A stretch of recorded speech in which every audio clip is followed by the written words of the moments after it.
Hey, no bots today. The bots are broken. I don't know. Something happened to them last night. Right before I got off. I think that's one of the reasons why I got off. I was like, what the heck? But no, it was weird though. It went like the YouTube bot went off long before actually I got offline.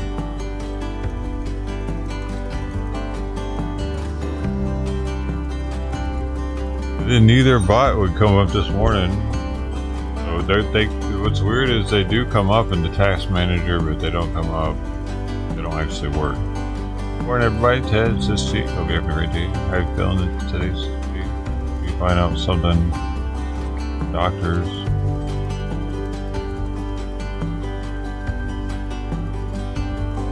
Puerto, what's going on, man? Why do you always say hi to Golden Coin though?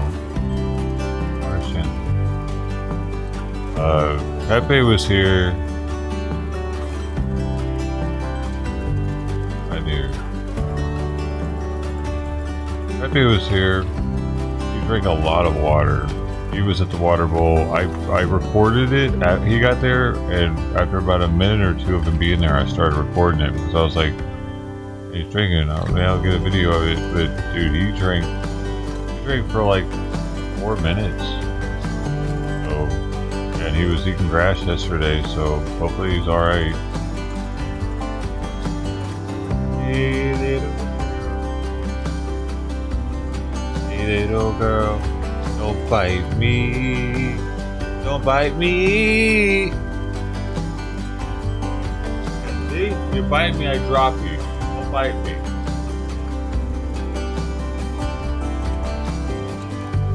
Motherfuckers. Ah! Drop me every time you bite me, alright?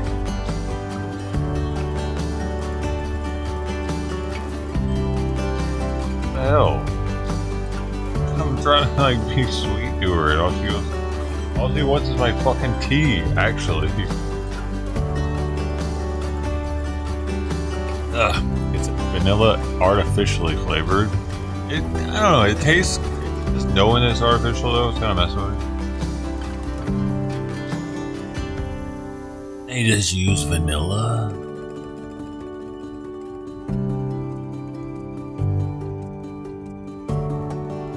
I'm sorry. Yeah, I don't want to drop her like that though, man. Be nice. Hey, it's no. Maybe.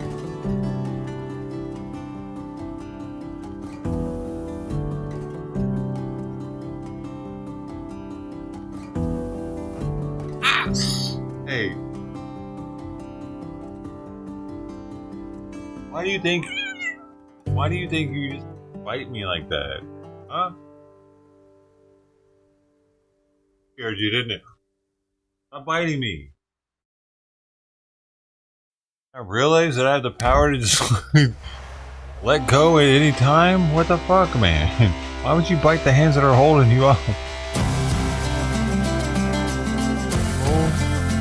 Yeehaw!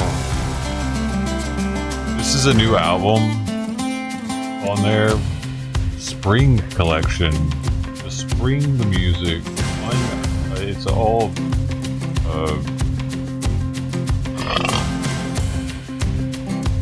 it's music for the burpers. If you burp, this is for you right here, buddy. You'll see what I'm talking about. I actually don't know what the hell this album's gonna have in it. It's probably all gonna be like this. Do you have psoriasis? Well, you don't have to. With our new drug, Salaxalacapoo, you can be free of all the symptoms of your Salaxa. What was psoriasis? See? I forgot what it even was called. I used to have it. I got it on Salaxalacapoo. I haven't anymore.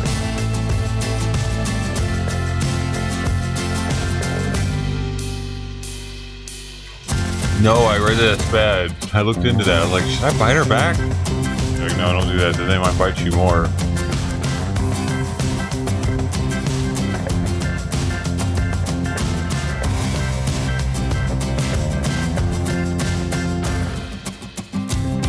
just wish this was real. Like I actually bought some tea, and I went super cheap. I went with the Lipton black tea, because yesterday I was like, yo, Lipton black tea is the same thing as this black tea? What? This is way cheaper probably. The Lipton, so I'm gonna try doing like a double bag Lipton. America tea. That's made in America, right? Unless it's not flavored with anything.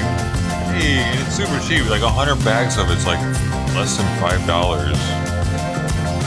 I did get some other Sleepy Time tea. It was like $5 for 20 bags.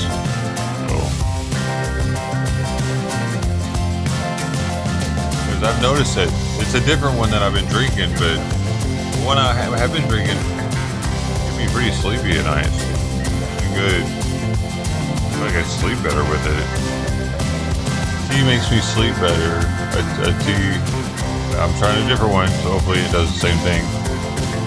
I have noticed a little bit of backing up though from all the tea I'm drinking. I think I might have to do a little bit of. So I did take some Slacks. Slacks. I think that's what it's called. Yeah, all it does is it like reroutes water from going out my bladder to going out my butt. My understanding. That's trippy. I'm pretty sure it's the same ingredient that's in the colonoscopy prep.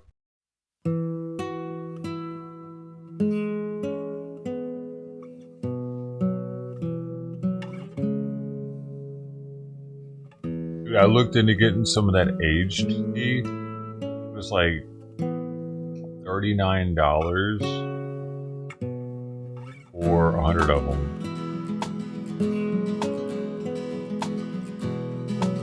I don't know about that. I don't know if it's doing that much. I'll do more research. But I can get 100 bags of Lipton for $5. I feel like y'all are ripping me off a little. China. And no, those are the Spanish teas, the hand-dried tea. That's this one. Or, yeah, it's the same brand. This is their green, artificially vanilla flavored. It tastes good, but just knowing that that's not real vanilla kind of fucks with my head a little bit. What is that? Artificial. Why does it have to have artificially flavored on the front of the box like that too? The way I have to bring the box in here, the way they do it, it's like, how did I not notice that?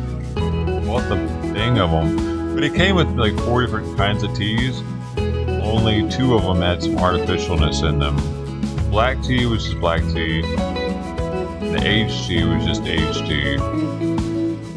Fermented tea. And the one of them does actually have mint in it, but then it also has mint natural flavoring in it. And the vanilla one actually has an artificial flavor with no vanilla in it at all in the bag. Like, bro, man, I might have seen that in the store. Out on it. I thought I was actually getting some premium tea.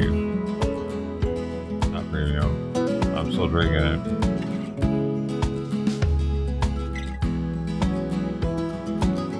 Somebody's got to get rid of this artificial vanilla somehow. We got to process it through our bodies. I got. Oh, dude. Gotta start good at that PUBG emote because I'm gonna get that one today.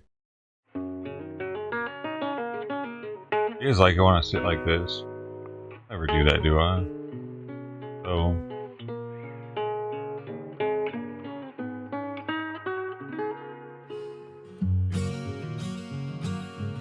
Yeah.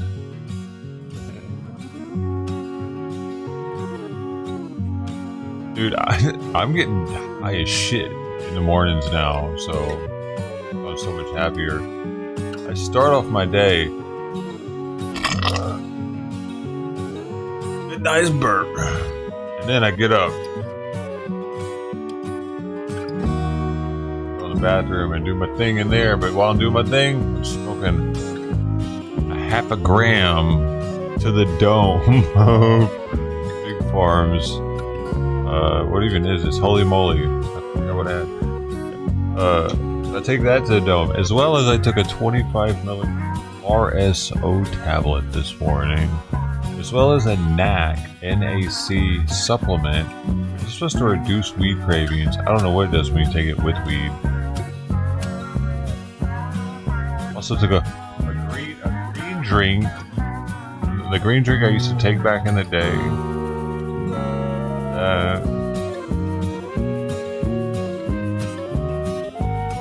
A psych med. Got a tea in me.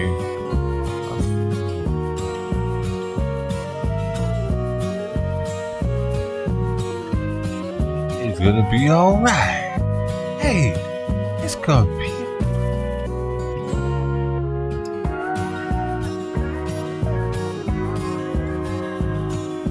Well, I gotta go out there now. I guess I could hit this. I haven't hit anything before going out. Good old. You put it on a different level though.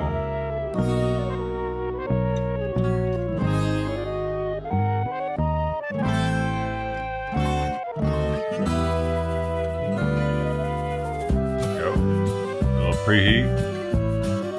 A little preheat for the boys and girls. Every twirls down the hillside. Don't break your neck. Careful today. Trident! No, we missed Trident. Here. Trident, you came too soon.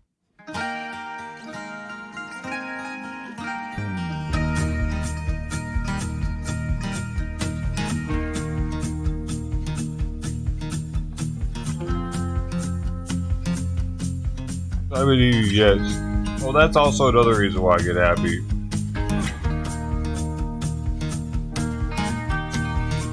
Like, if Simon was an eater, it wouldn't matter. None of that other shit would matter. Probably.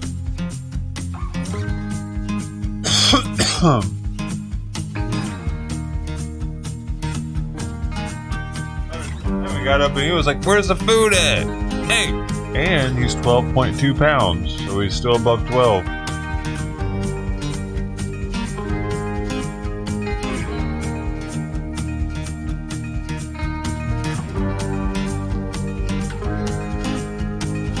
But I'm also turned in a burnt pickle right now.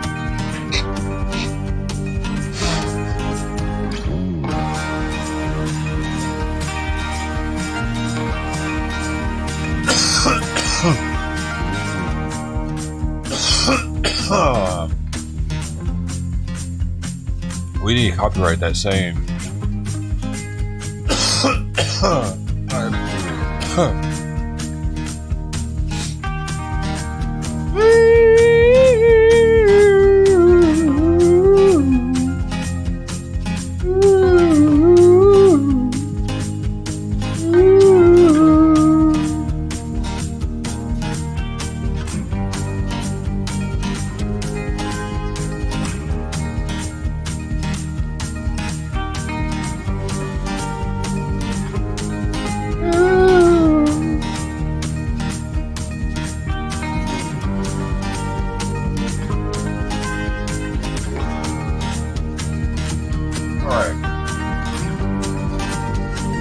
Here I go, guys. Face the world.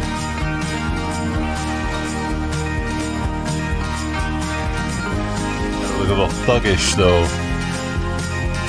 I don't have my beard.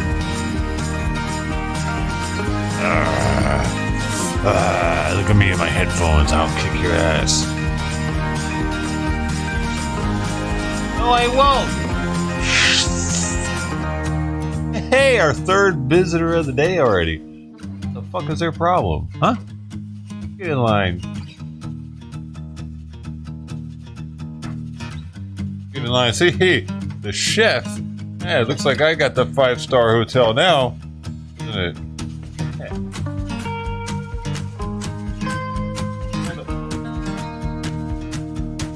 milkshake brings all the kitties to the yard, and they're like, mine's better than.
all of these off. 1, 2, 3, 4, 5.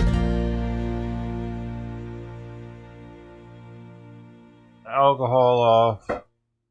And the vape pen off. He was on a mission. I could hear stuff being moved off the desk headset. Ping, ping. Hey Mark, morning. Hey, Trident stuck around. Isn't that cute? I tried to get out there kind of quickly. I got in the kitchen, and luckily she was still at the very end, like right at where the sidewalk meets my walkway here. And she just sat there, and I was like trying to get her to stick around. And she stayed there. Oh, there it is. Bow, bow, bow. I got another plate ready to go, just in the kitchen, ready to go right now. But I mean, if Dom comes out, Dom probably finish that up, and then I can, or maybe I prefer not to have to touch the plate.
Yeah. I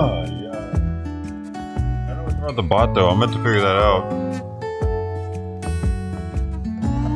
Started last night out of nowhere. Right, it looked like she was stalking her. Weird. Why would they do that?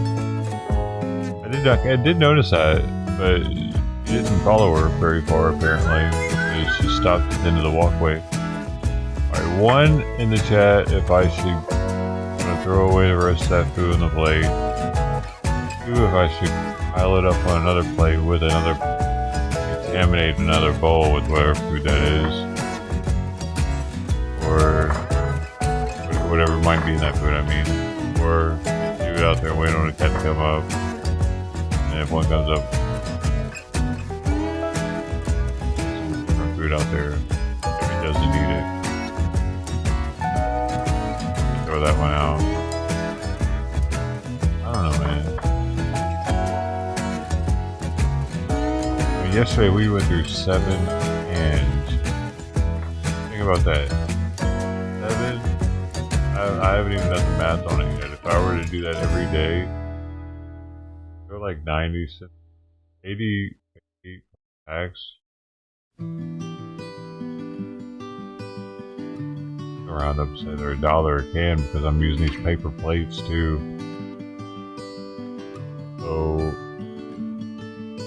and like over the gas to go get them and whatever. Probably about $1 a can.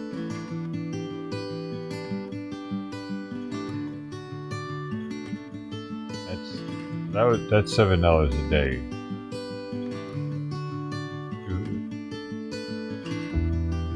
$210 a month.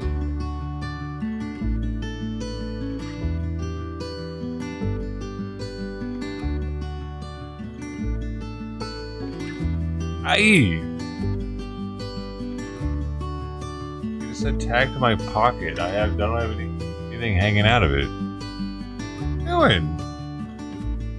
It jumped up and attacked my pocket. Pretty high. It's just Mr. T. Definitely does help. Got a stockpile now of the fancy beast. A whole nother case in there, thanks to you. And we have a bunch of other randoms that Simon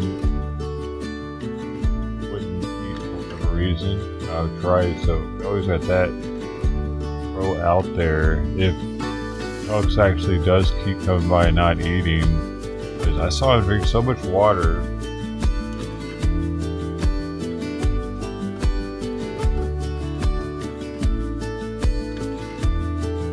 I need to trim some grass out there.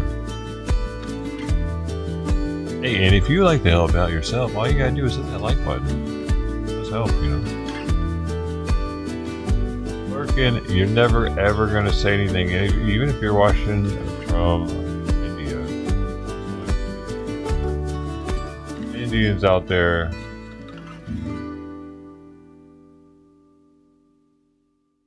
I watched your parade. It was pretty cool. Your military parade, unlike anything I've ever seen anywhere else.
Simon just knocked her over for once. The heck? I haven't even gotten any fish oil in him yet. The dropper's supposed to be here today, though, with the glass dropper. Or pack. It was only like $5, $6. What else we got coming today? No, nothing else. Wait, dude, deodorant. New deodorant scent. I'm kind of stoked on that. Jack Black. It has nothing to do with actor, but Jack Black, cardamom and cedarwood, I believe. All right. Like I had a pine one. I wasn't too fond of the pine one. Sandalwood. Sandalwood's not too bad.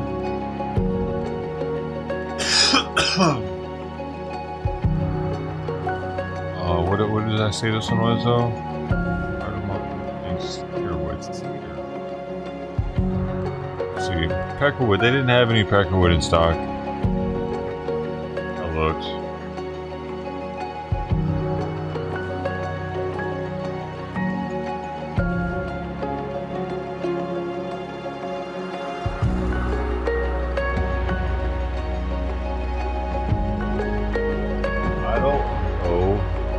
Alright, because that's only like a couple of bites.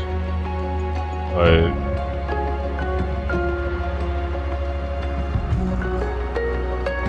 dude, I wonder if someone's thought about that though. Making like a peckerwood scented candle.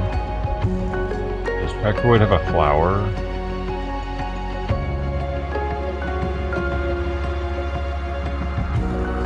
Have anything? Does it smell a certain way? If there's not a peckerwood candle, there could be, and it would sell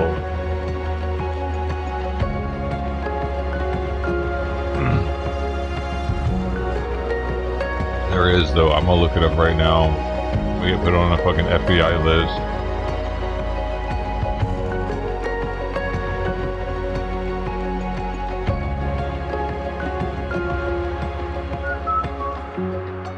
Peckerwood is a candle scent described as cedar and vanilla fragrance, often sold as wax melts, and is marketed with a playful, suggestive name. Yeah, everything already exists, man.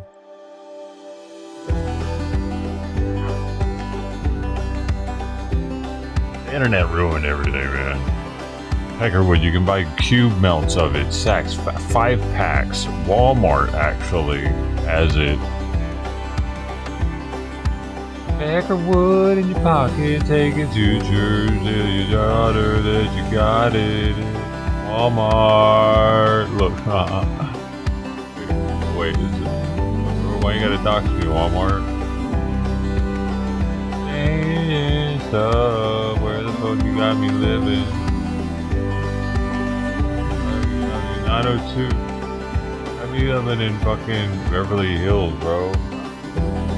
Oh baby, let's go.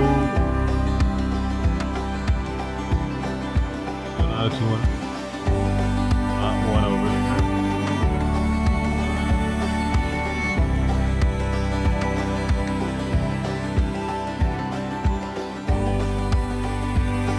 Valley, bro. Valley.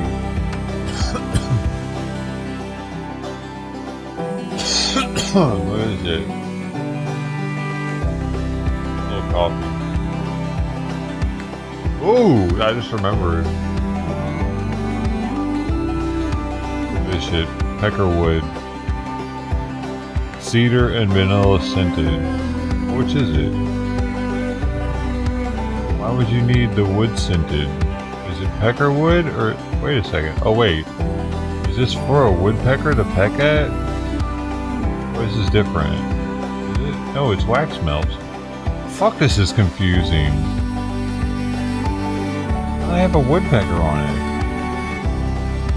Peckerwood is known for woodpeckers pecking on them too? Peckerwood, oh Peckerwood, I'm sorry my Peckerwood, these birds keep hurting you.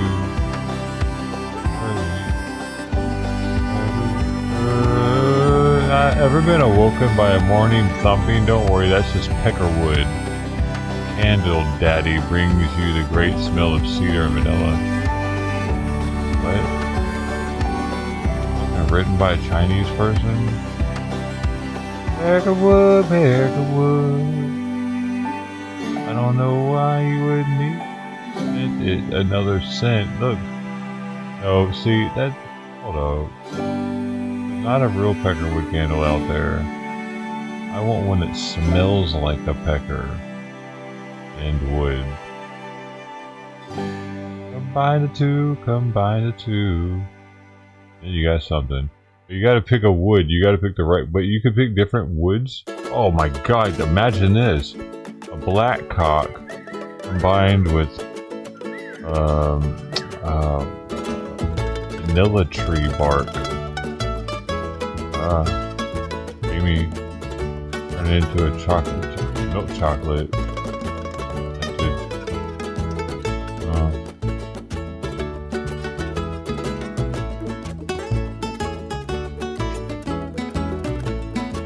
I gotta pull time with sweet. Everybody, 1 second on the nipples.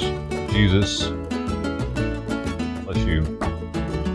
Stop looking at my desktop like that. Private. There are private places, and that was one of them. I like how you were looking at it like that.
Never smelling a black cock? Well, give it time. You never know what'll come in line. Black cock or not. Wish you the best.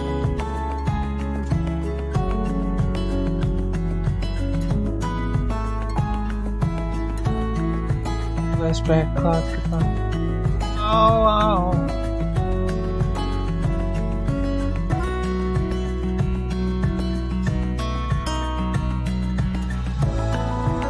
Well, have you thought about it? Maybe? Jesus? Just had to say it. Just had to say it. Oh, Jesus. Smell a black cock today. Well, they're going at it.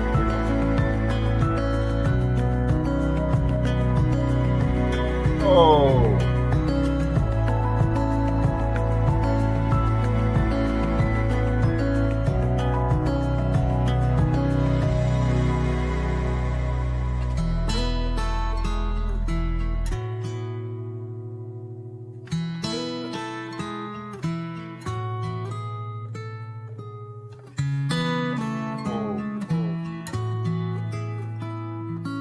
Worked up here, I think, Simon.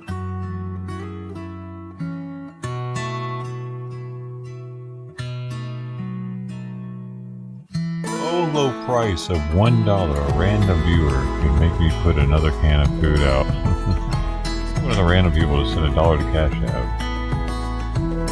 You too could make a difference. It's just $1. You can feed a hungry cat. The smell of a fresh can definitely gets one to come faster.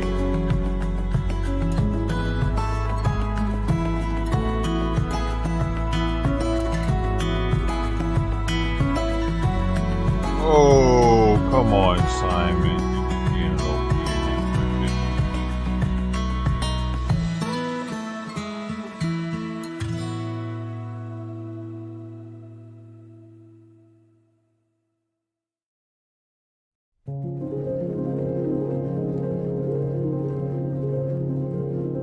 oh, actually just landed right on her. She's on her back.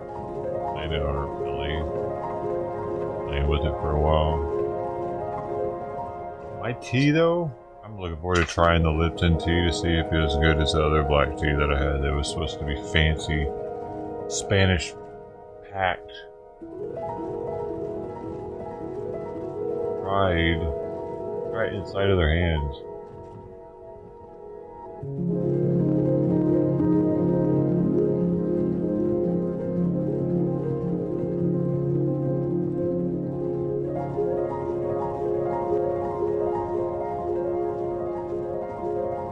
Forgetting the password since I'm in the fucking password to my laptop.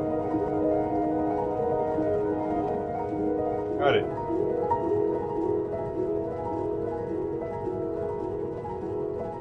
Besides that, everything's normal or better. I haven't done a lot of different passwords.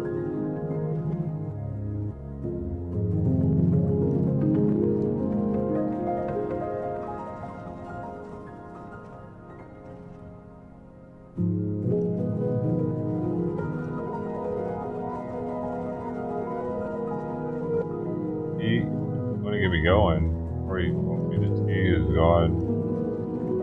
It's already in the system. I think it's already in.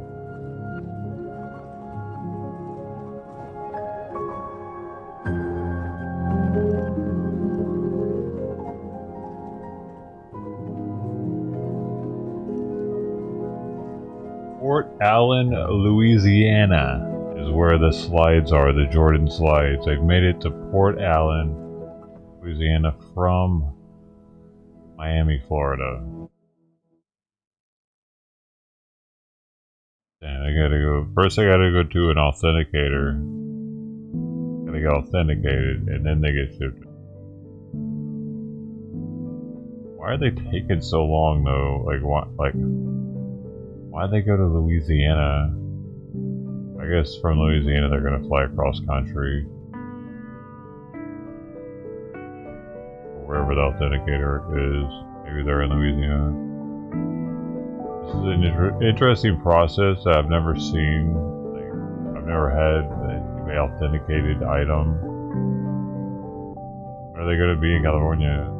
April 3rd. No, it says arrives from March 28th to April 3rd, but yeah, at least a week. Complicated, drawn out process.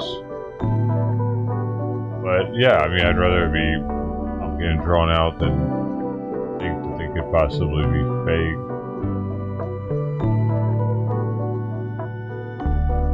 Yeah, I mean,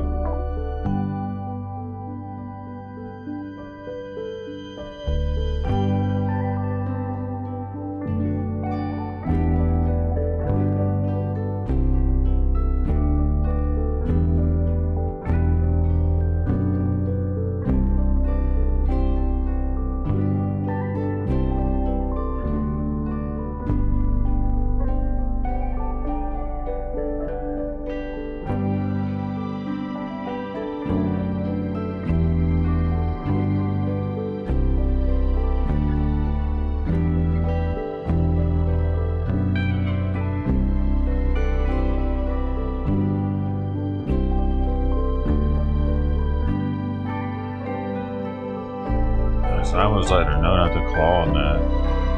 Other thing though, those filters should be here tomorrow.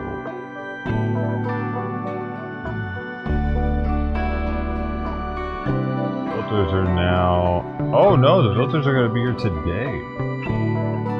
For delivery. Expected 9:45 to 1:45 p.m. Heyo, baby, we're getting some filters fast. Faster than a day sooner. We're going to have a cleaner air in here.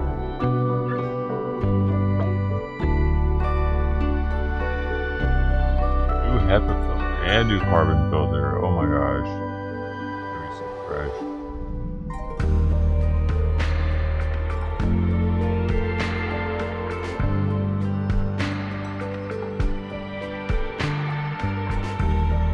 He's still acting silly over here. I can see him a little bit. Yeah.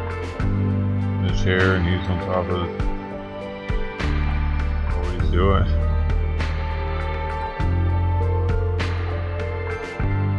He sleeps in the chair at night. See this, since I've been smoking the way I have been early and taking edibles early and stuff, and I've been doing some things in a different order. Oh my goodness! What? Y'all see that? Y'all see that happening? I think he could. Did he just walk down the chair? Yeah, look at that back.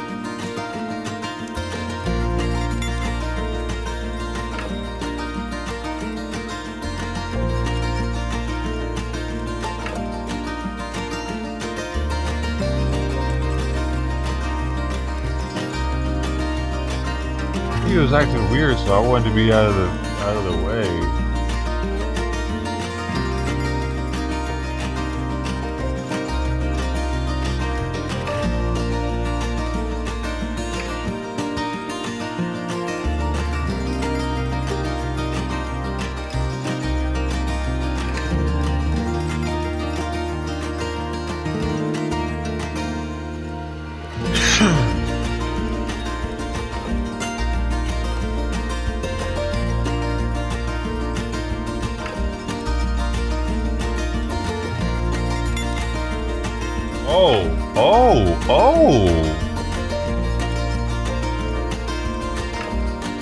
Oh wow, I can't believe he actually jumped down to that and didn't. He did it, man.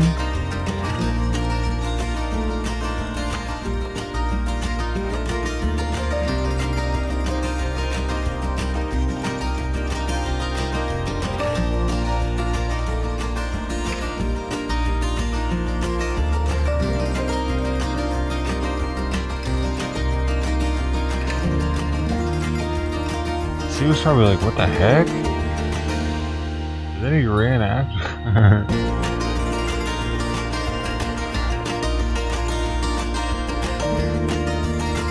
I haven't even given him his official. I don't know if I need to.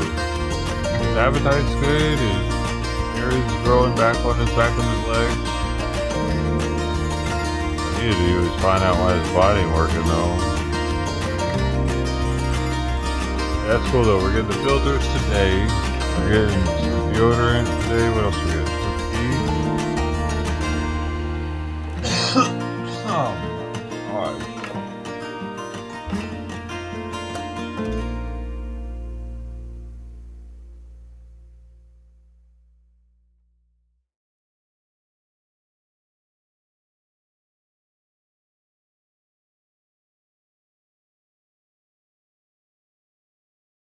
I don't think they make a peckerwood candle though, so there's still a market for it.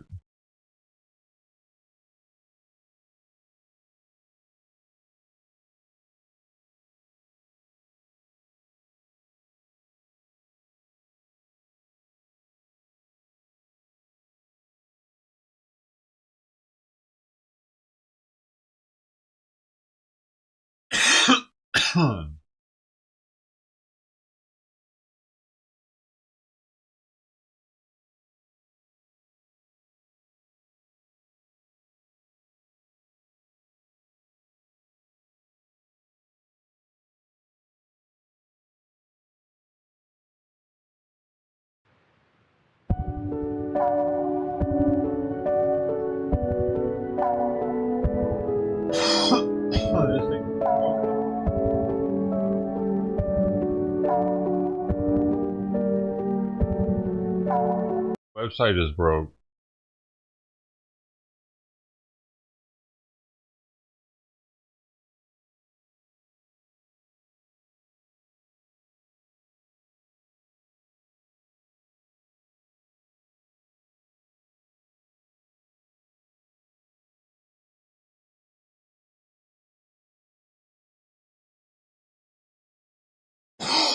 It's alright. For a different collection anyway.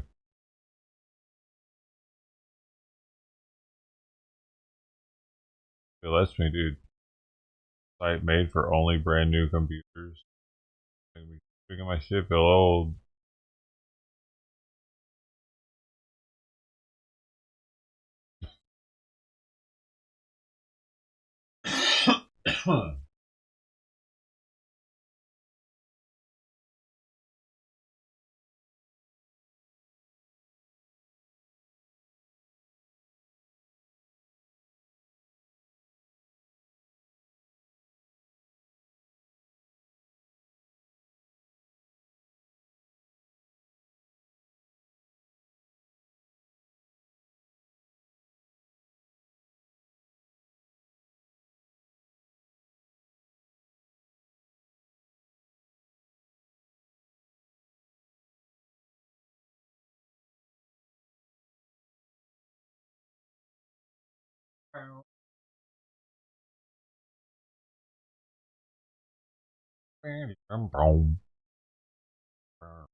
The kitty.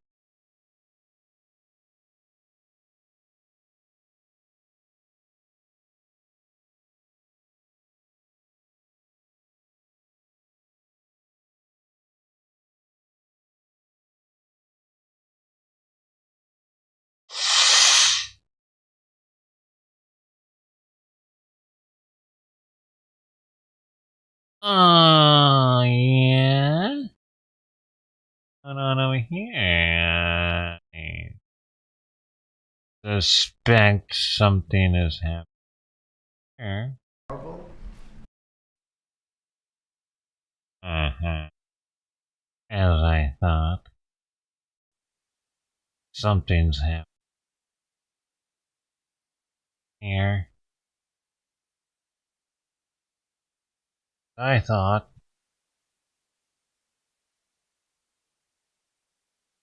Morningwood's not the same as peckerwood, though. Well, it's got that stiffness. It's different. It's able to bend without breaking. It's able to bend way over, baby. You can't do that with no morningwood. Morningwood is snap. Snap. I will probably have to go to the doctor and get it worked on. Had to tell him I don't know what happened. Just want to start by saying Dick is crooked now. on the Department of Education, which is being moved. We're going to educate the children in their states where they can get a proper education. The numbers are horrible the way it is, and we're going to make a move that's very big. I don't think it's even risky a little bit. I think it's going to be amazing. It should have been done years ago. They've been talking about doing it for many years, but nobody ever got it off. But we did. And there was great excitement and great acceptance of it by almost everybody, including a lot of Democrats, actually.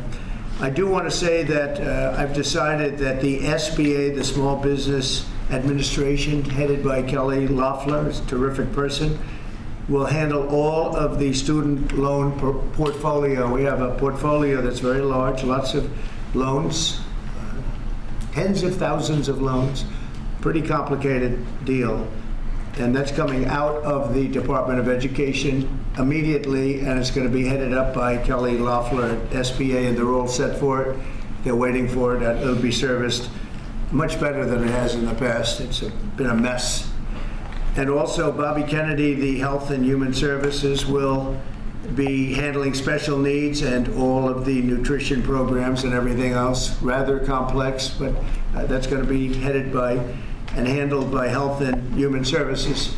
So I think that'll work out very well. Those two elements will be taken out of the Department of Education, and then all we have to do is get the students to get guidance from the people that love them and cherish them, including their parents, by the way, who will be totally involved in their education along with the boards and the governors and the states. And it's going to be a great situation. I guarantee that in a few years from now, I hope I'm going to be around to see it, but I think we're going to see a lot of it. I think that you're going to have tremendous results. You're going to have results like Norway, Sweden, Denmark, a lot of the countries that do so well. I think you're going to have a lot of those results. If you look at Iowa and Indiana and Idaho, so many places that run so well, Florida, Texas, big ones, and you're going to have great education, much better than it is now at half the cost.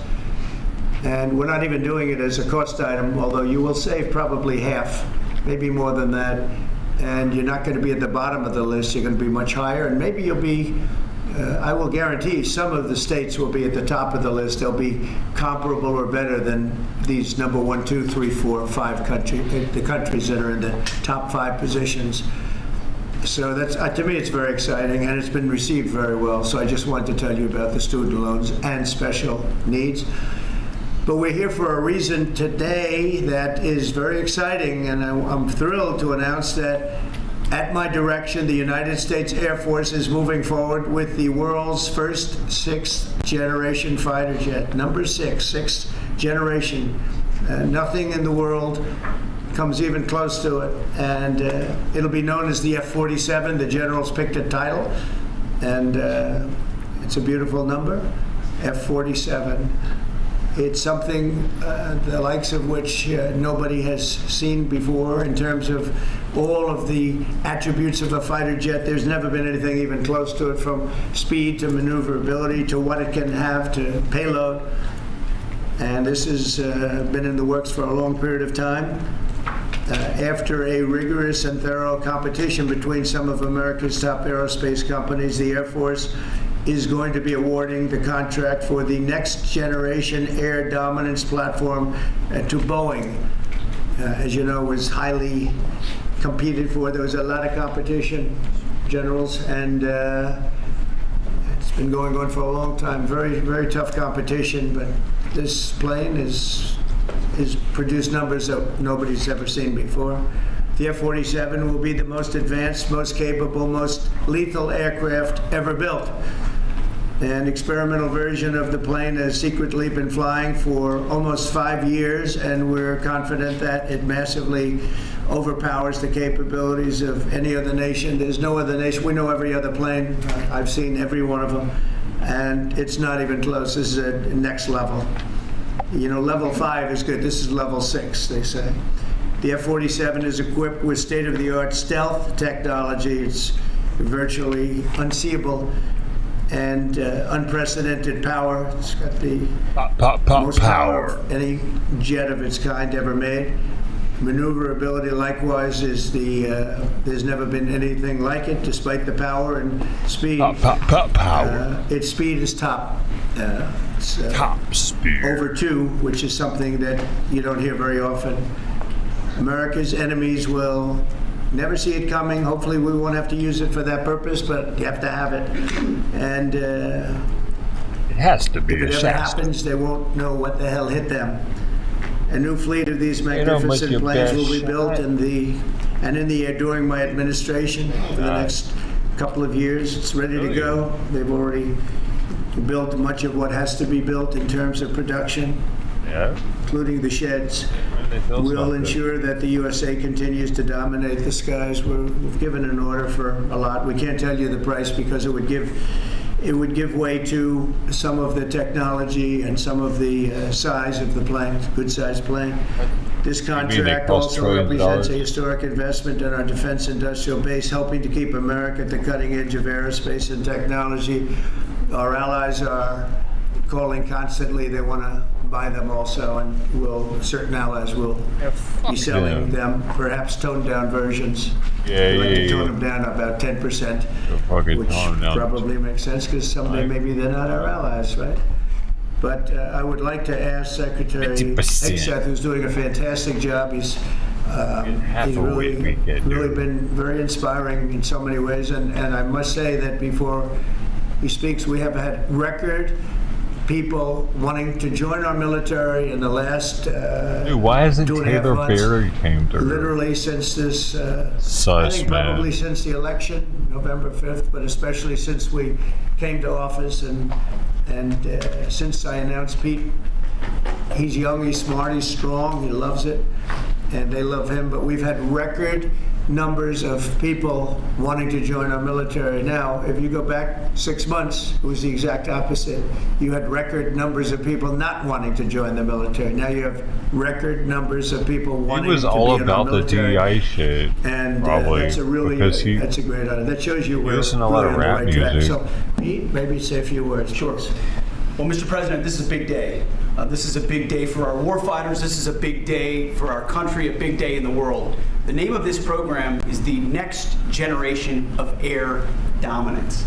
And Mr. President, because of your leadership, your clarity, America is going to have generations in the future of air dominance because of this 6th generation fighter. We've had the F-15, we had the F-16, the F-18, the F-22, the F-35.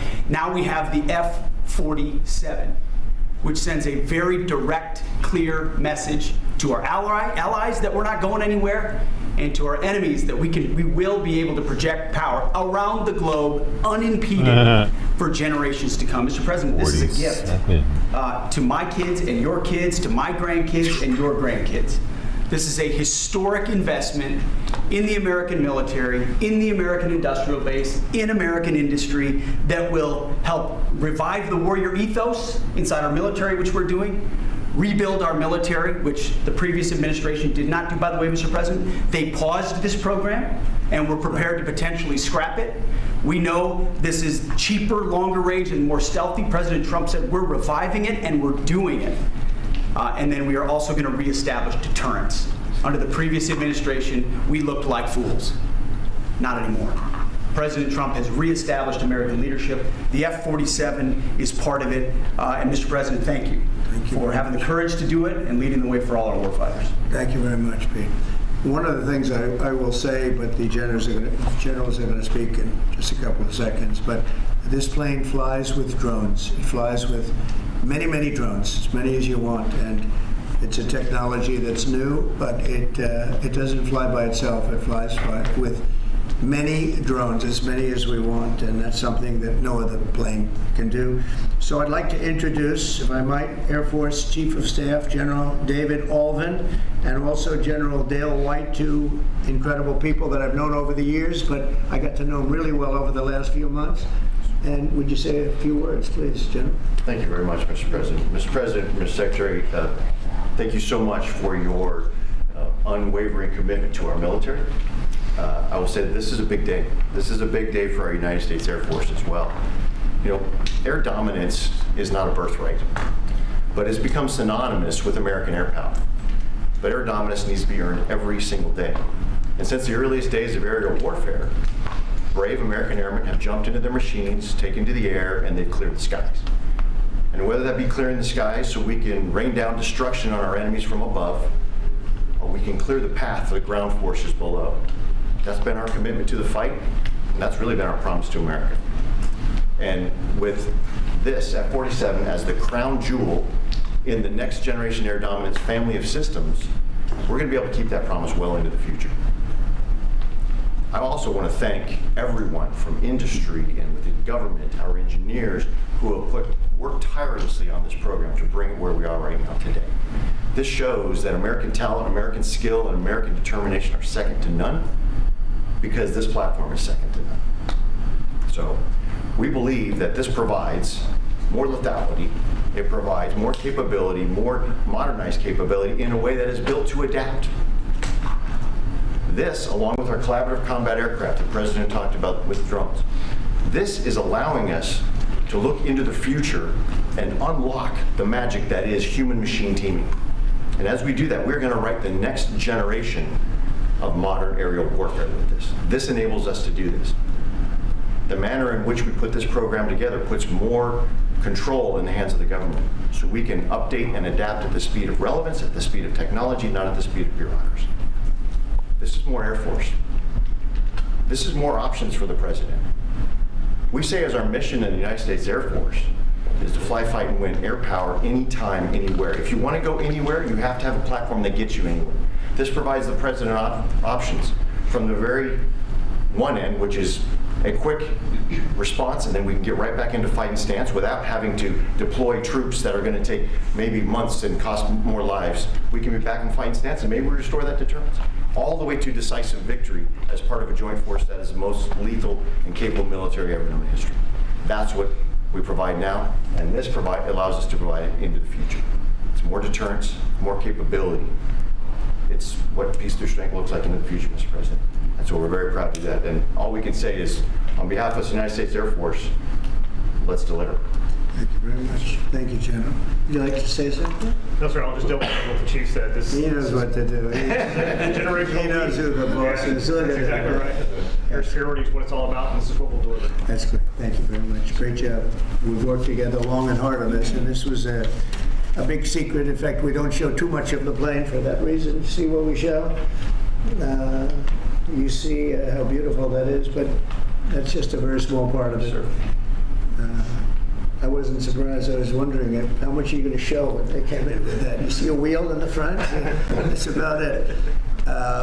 Any questions? Mr. President Trump, Peter? is 80,000 pages of documents is a lot to sift through. Whose desk is Can he you just using? tell us who killed Kennedy? Well, I was given the task of releasing that because many presidents have gone through it and they haven't released. And I said, release. We even released Social Security numbers. I didn't want anything deleted.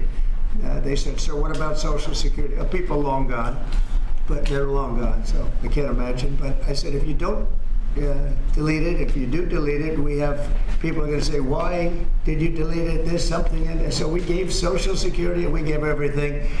And the rest is for you to look at, Peter. You're going to see whether or not you see anything. But we've given it. We're doing it with Dr. Martin Luther King, too. They're preparing all of that. They're going to release everything. And whoever else they want. I mean, That's the Resolute desk. We really have nothing to hide. We shouldn't have. You know, when a lot of time goes by.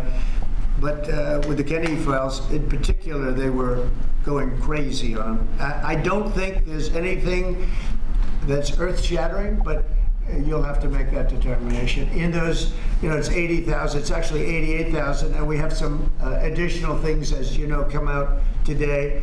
And for that, you can go to the offices and you can see whatever you want to see. Everything is out there, totally open. The additional stuff is available later on today. You go over to the offices and you can have it immediately. And you'll make a determination. And on something else, these Tren de Aragua guys, because of your executive order, they are designated as foreign terrorists. Yeah. If ISIS or Al-Qaeda foreign terrorists were operating here in the United States, cops would probably be shooting first and asking questions later. And so what is the difference between terrorists, between somebody like an ISIS or an Al-Qaeda operative versus a MS-13 or Tren de Aragua? Well, these are people that focus on destroying people in their homes. They're not as international in that sense. They're a group of thugs. They come from Venezuela. They come from the prisons of Venezuela. They're very, very dangerous people, but they didn't look so dangerous when the guards took care of the situation from El Salvador. And I want to thank the president. He's a friend of mine. He's done a great job. But I just can't imagine that the Democrats are taking this issue where they want to have them back. So now they have men playing in women's sports. They have transgender for everyone. They have open borders. They have all of their crazy policies that are, I think, 95-5, not 90-10, okay?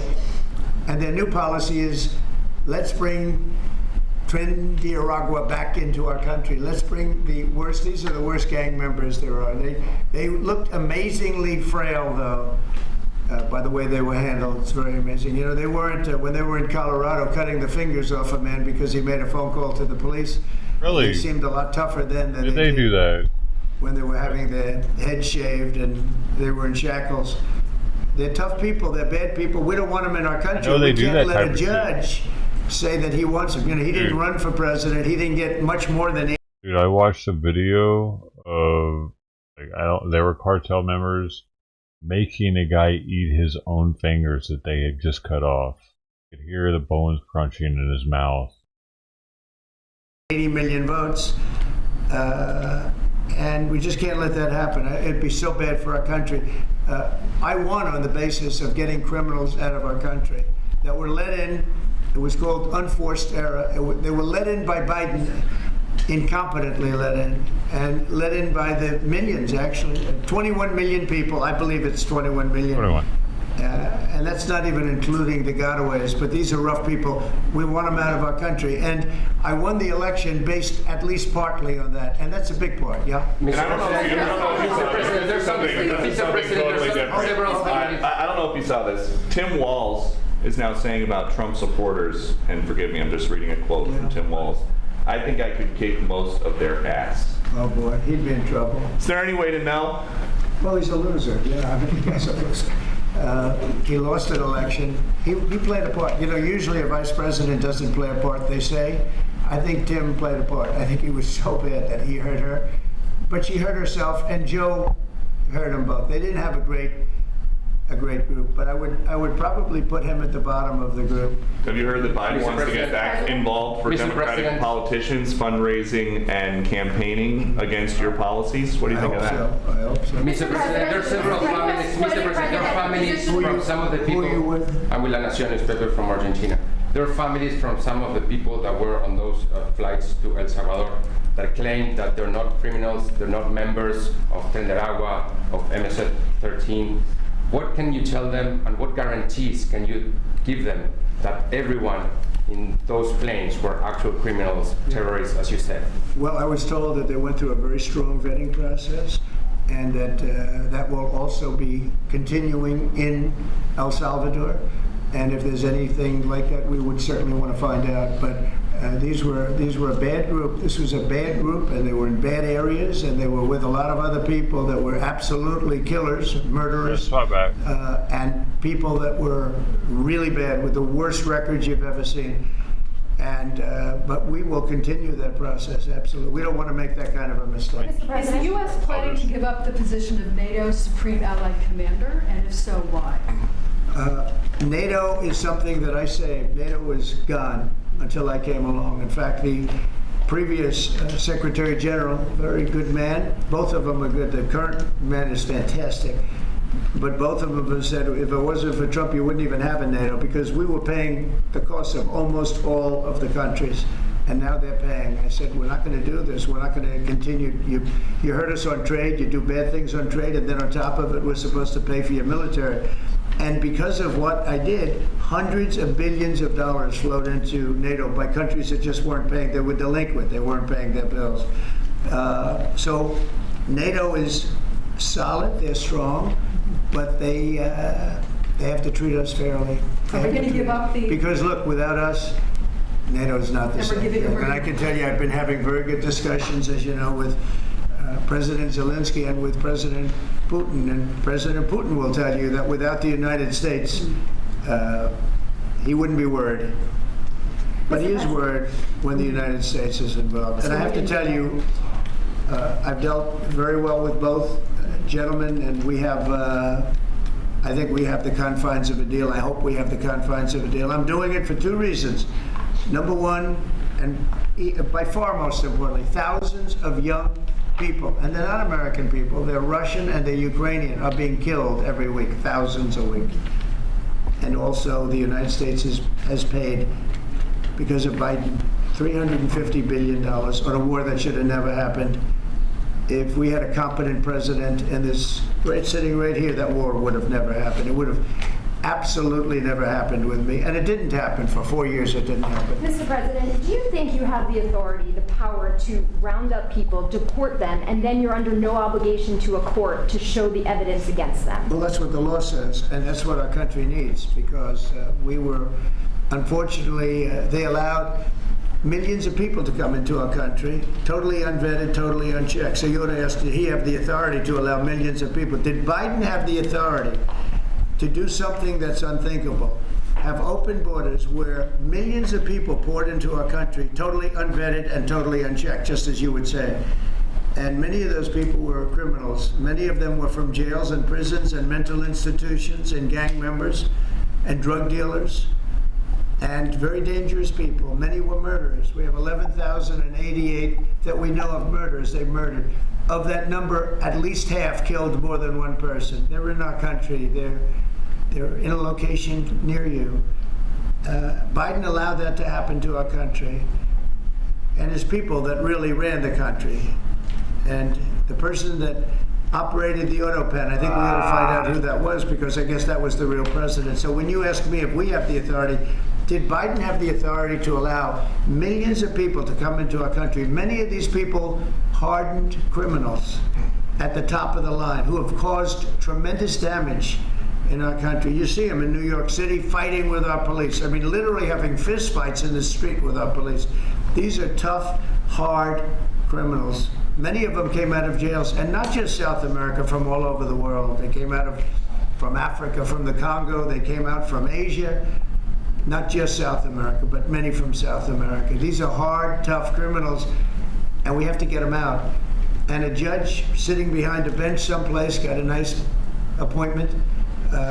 You can't take that away from the people that are responsible. Now, in this case, Marco Rubio has a lot of big decisions to make, and he's a fantastic person, a great man. I think he'll be our best. I think he has a chance to be our best Secretary of State. He's been doing incredibly. He works so hard. He's gone to so many different countries already, and he's got the authority to get bad people out of our country. And you can't stop that with a judge sitting behind a bench that has no idea what goes on, who happens to be a radical left lunatic. Do you think the judiciary... You guys today are denying this New York Times report that Elon Musk was going to be shown a 20 to 30 page presentation about a theoretical war plan against China. Why not just show it to Elon? Because I don't want to show it to anybody. You know, you're talking about a potential war with China. Now, I deal with these people all the time, and I'm dealing with Pete, I'm dealing with these gentlemen on numerous different airplane purchases, and I think they're all going to be great. But I don't want other people seeing, anybody seeing potential war with China. We don't want to have a potential war with China, but I can tell you if we did, we're very well equipped to handle it. But I don't want to show that to anybody. But certainly you wouldn't show it to a businessman who is helping us so much. He's a great patriot. He's paying a big price for helping us cut costs, and he's doing a great job. He's finding tremendous waste, fraud, and abuse. But I certainly wouldn't want, Elon has businesses in China, and he would be susceptible perhaps to that. But it was such a fake story. The New York Times is just as fake as CNN and MSDNC. And anybody read that story, people laughed at that story. Who would do such a thing? And the first thing I did is I called Susie and I called Pete. I said, is there any truth to that? And they said, it's ridiculous. No, he's over there to talk about costs. You might want to address that, Pete. But Elon was over there. I finally just realized what he's with the MSDNC thing. I heard it one other time before. I was like, what the fuck? Just say that wrong? I get it now. Because MSNBC is ran by the DNC. Today to address costs. Doge, thing called Doge, which you've heard about. Pete? That's exactly right, Mr. President. You pointed out it was a fake story. We pointed out it was meant to sort of undermine whatever relationship the Pentagon has with Elon Musk. Elon Musk is a patriot. Elon Musk is an innovator. Elon Musk provides a lot of capabilities our government and our military rely on, and I'm grateful for that. We welcomed him today to the Pentagon to talk about Doge, to talk about efficiencies, to talk about innovations. It was a great informal conversation. The rest of that reporting was fake. There was no war plans, there was no Chinese war plans, there was no secret plans. That's not what we were doing at the Pentagon. I might add that I think Elon, if they ever wanted to do that, I think Elon wouldn't do it. I think he wouldn't do it. He wouldn't want to put himself in that position. But if you read what's out of the New York Times, it's such a dishonest newspaper. It's such garbage. It's, it used to be called all the news that's fit to print. Well, it's all the news that's not fit to print. They have fake sources, or they don't have sources. I think they make most of it up. But this was a made-up story by the New York Times. I call it the failing. It's a failing newspaper. It's failing. And they shouldn't do that. They really are the enemy of the people. And We do need honest journalism in this. We've made such big strides over the last 2 months, but we just need honest journalism, and we don't have it. When you have a CNN, you have to watch these people every once in a while just to see where they're coming from, and it's so dishonest. MSNBC is, I think, probably worse, and they're both doing horribly in the ratings. I think they're going to be turned off. I don't think they're not doing any ratings. You're doing well on the ratings. Mr. President, just quickly I understand that your trade rep is meeting their Chinese counterpart next week. Yes. Is there anything that they can do to stop April 2nd or to roll back the tariffs that you put on China already? Well, we can talk, but basically, I call April 2nd. I would have made it April 1st, but I didn't want to be April Fool's Day because then nobody would believe what I said, and they do believe me. April 2nd is going to be Liberation Day for America. We've been ripped off by every country in the world, friend and foe. We've been ripped off on trade. We've been ripped off on military. We protect people, and they don't do anything for us. It's just so unfair for years and years. And now some of that money is going to be coming back to us in the form of tariffs. Tens of billions. It's going to be numbers like nobody's ever seen. So NVIDIA announced today, you saw that, hundreds of billions of dollars of investment. The biggest chip maker in the world announced hundreds of billions of dollars of investment. Hundreds of billions, not millions, but billions. They're all coming here. Apple just announced $500 billion worth. They're going to build plants here. They built their plants in China. They're going to build them here. And they're starting immediately. We have investment, the likes of which this country has never seen, already announced. And they all want to have news conferences. I don't have enough time to have that many news conferences, but I would say so far at least $4 trillion. $4 trillion is coming in.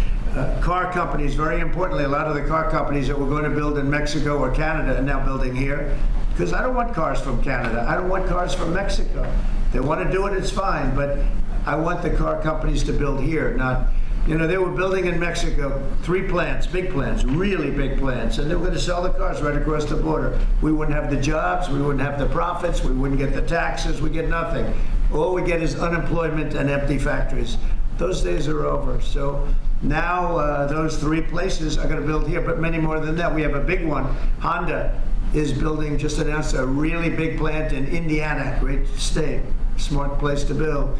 And we have many car companies coming here. The steel mills are going to be booming, And many other things come with that.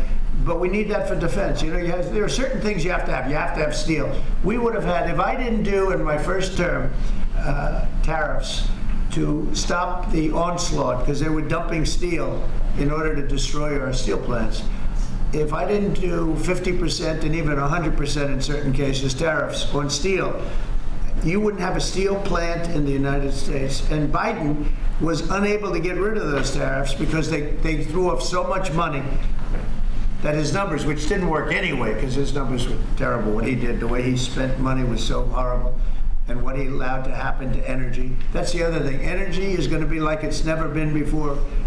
Mr. Vice President is here. Do you have anything to say while you're here?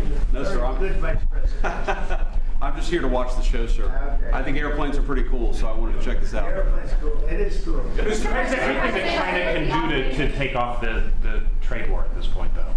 Well, I'll be speaking to President Xi. I have a great relationship with him. We're going to have a very good relationship. But we have a $1 trillion deficit because of Biden with President Xi. More than that. I mean, I've heard $1.2 trillion. We have a deficit.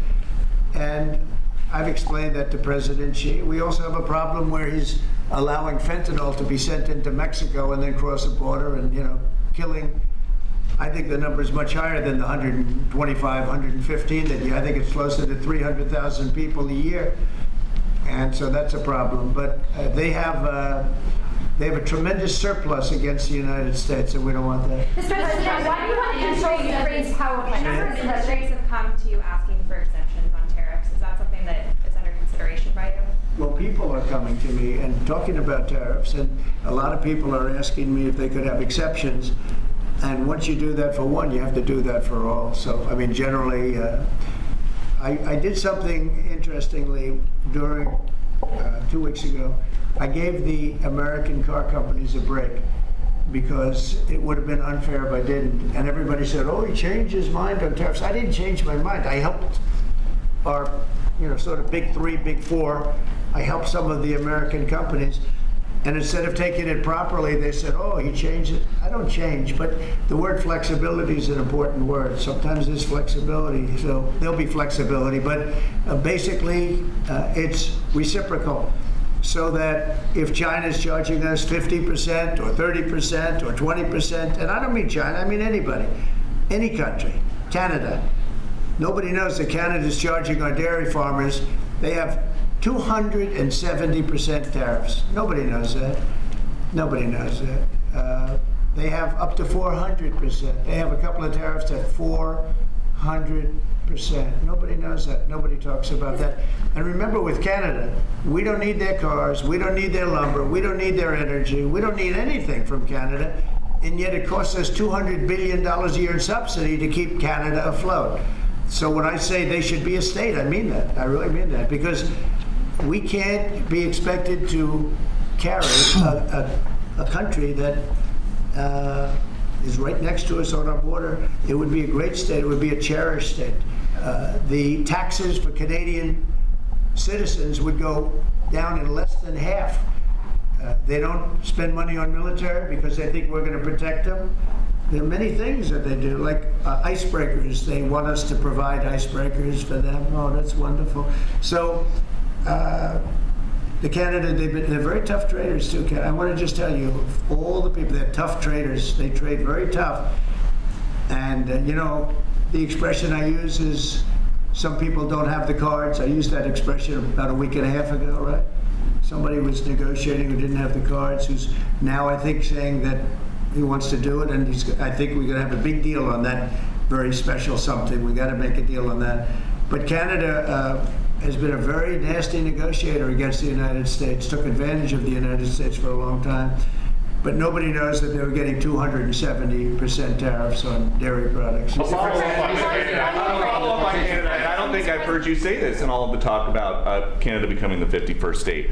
Are you concerned that if they became the 51st state, they would be a very, very blue state? Very, very big and very, very blue. No, there might be, but it would, you know, you have that artificial line that goes, that straight artificial, that looked like it was drawn by a ruler. Somebody with a, I don't mean a ruler like a king, I mean like a ruler, this way. And it's just an artificial line that was drawn in the sand or in the ice. And you know, can I tell Peter, just, you add that to this country, what a beautiful landmass, the most beautiful landmass anywhere in the world. And it was just cut off for whatever reason. It would be great. Now, is it liberal? Maybe, but you know, a conservative until I got involved, because I don't care who wins up there. And frankly, probably would do better with the liberal than the conservative, if you want to know the truth. But just a little while ago, before I got involved and totally changed the election, which I don't care about, probably it's to our advantage actually, but the conservative was leading against, I call him Governor Trudeau, the conservative was leading by 35 points. So, you know, so I don't know about that. I think Canada is a place like a lot of other places. If you have a good candidate, the candidate's going to win. And I don't know if you've seen this, but the two astronauts that you just helped save from space, they didn't get any overtime pay for all that extra time. They got $5 a day per diem. For 286 days, that is $1,430 in extra pay. Is there anything the administration can do to get them, to make them whole? Well, nobody's ever mentioned this to me. If I have to, I'll pay it out of my own pocket. Okay, I'll get it for you. Mr. President, What? Another $100. I'll pay it right out of my. Is that all? That's not a lot for what they had to go through. And I want to thank Elon Musk, by the way, because think if we don't have him. You know, there's only so long, even though they're in the capsule up there, that the body starts to deteriorate after 9 or 10 months and gets really bad after 14, 15 months with the bones and the blood and all the things that you've been reporting on very well. And if we don't have Elon, they could be up there a long time. Who else is going to get him? And I just want to thank him. He's going through a lot, what they're doing to him. And these people are going to be caught, and they're going to be caught, and they're going to be prosecuted. And from what they tell me, I see this just by watching your programs and reading the news, but from what they tell me, they could get 20 years in jail, and they'll get it. I'll tell you, there's going to be no leniency, and there'll be no pardons. I can tell you that right now. And you said this morning 20 years in jail, and then maybe you said this morning 20 years in jail, and then maybe they'll go to one of these prisons in El Salvador. Do you think with the way that the judges have been issuing injunctions, it would be easier or harder to send these Tesla domestic terrorists to a jail in El Salvador than these MS-13 or Tren de Aragua guys? Well, I view these people as terrorists just like others. These are, when I looked at those showrooms burning and those cars, not one or two, like 7, 8, 10 burning, exploding all over the place. These are terrorists. You didn't have that on January 6th, I can tell you. You didn't have anything like that on January 6th, which is sort of amazing because on January 6th, the Democrats were talking. Nobody was killed other than a very beautiful young woman, Ashley Babbitt. Nobody was killed. And you look at what's going on now with these terrorists. These are terrorists, and that's an organized event. You know, take a look at their signs. Take a look. They're all made by the same sign company. A nice, expensive job. Now, these are the people that finance it are, in my opinion, in just as big a trouble as the people that are setting the match and setting the fires. So we'll see. It's under very serious investigation by the FBI and by the Justice Department. These people are terrorists. Mr. President, you mentioned a deal with Ukraine. Mr. President, what do you say to American military families who are seeing Elon Musk at the Pentagon today, are hearing about Defense Department cuts, and their thoughts are immediately going to the safety of their loved ones who are currently deployed? Well, we're making our country strong. And when they see a thing like that and they hear that story about Elon and China, what they should do is realize that the New York Times is a corrupt institution, because I think they're the ones. They knew that story wasn't true. Nobody believed that story. People that, when I first called, they laughed when they heard the story. Nobody believed it, that the Pentagon was giving him a briefing on what war with China would look like. and he has business. No, they made that up because it's a good story to make up. They're very dishonest people. Look, I have it with the Times, and you'll see more and more of it. To me, it's a very, very dishonest organization. But a story like that is made up. It's total fiction. And I just wanted to make sure. I called up Chief of Staff and I called up Pete. And I said, is there any truth to that? Absolutely not. He's there for Doge, not there for China. And if you ever mention China, I think he'd walk out of the room. He wouldn't take it anyway. So it's just a made-up story. Nobody's taking better care of the military. One of the things that I know that Pete's doing is he's talking about a lot of the civilian staff, and we're going to get them other jobs. You know, we're going to have a lot of jobs in this country, but we don't want to have wasteful jobs. We want to have meaningful jobs. And those were wasteful jobs. Those are jobs that not only military, but jobs where people don't show up. You take a look at Department of Education. I've never seen so many buildings with the names on it. You go past one after another Department of Education, and they're empty.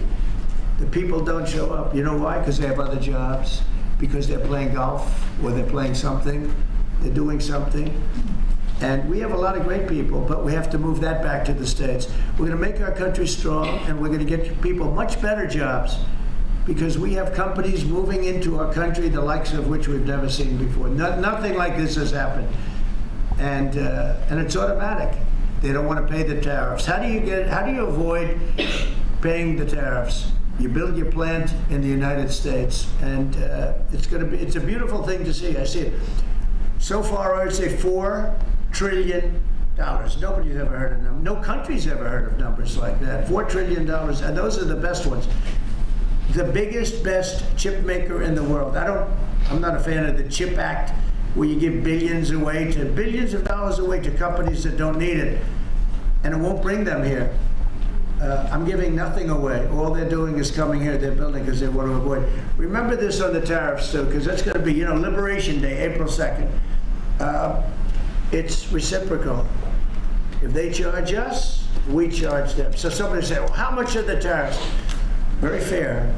If India, as an example, has been very bad to us on tariffs, they charge 100%, 200%, whatever they charge. Now, Europe just announced they're lowering the tariffs on cars. We charge like a joke, 2.5%. That's what this country charges. Europe just announced that they're reducing their tariffs on cars to 2.5%. It's nice. But they also have non-monetary tariffs where they make it impossible for the cars to get in even without the dollars on them and the dollar signs. It's called a non-monetary tariff, where they put on controls where no matter what happens, because they don't want cars, they don't want the American car in their market. And yet they send us millions of cars, they send us big agriculture, they don't want our agriculture, they don't want anything from us. European Union's very tough, but now it's fair. So whatever they do to us, we do to them. Mr. President, you mentioned last month you mentioned as Russia continues to attack Ukraine, are you planning to impose any sort of sanctions? Well, they're fighting against each other. Yeah, I think we're going to have we have a ceasefire on a lot of areas, and so far that's all held very well. And getting that ceasefire, they had a lot of guns pointing at each other. We had some soldiers, unfortunately, surrounded by other soldiers, and they are going to be, I believe, we're going to have pretty soon have a full ceasefire, and then we're going to have a contract. And the contract's being negotiated, the contract in terms of dividing up the lands, et cetera, it's being negotiated as we speak. What do you say to critics who say that your actions towards law firms amount to coercion? Well, the law firms all want to make deals. You mean the law firms that we're going after, that went after me for 4 years, ruthlessly, violently, illegally? You mean, are those the law firms you're talking about? They're not babies. They're very sophisticated people. Those law firms did bad things. They went after me for years. Russia hoax. All a hoax. It was a hoax. It was Hunter Biden's laptop. It didn't come out of Russia, by the way. It was came out of his bedroom. It was all a hoax, developed by Democrats. Hillary, I don't think Biden did, because I don't think Biden knows what the hell he's doing, frankly, based on everything I see. I've seen things since being here that are so sad. What he's done to this country, what he and they did to this country, those people that surrounded him, who, by the way, are radical left but smart. He's not smart. He was never smart. But these are radical left, smart people. They totally controlled him. He did whatever they told him to do. And it's a shame. It's so sad to see what happened, what they've done to this country, both not only the inflation you saw, but allowing millions and millions of criminals into our country. That's an inexcusable act. And many other things besides that. Thank you very Mr. much. President, can we talk one more question on Ukraine? Why do you want to control Ukraine's power plants, sir? Thank you. Thank you very much. Got some MRE coffee.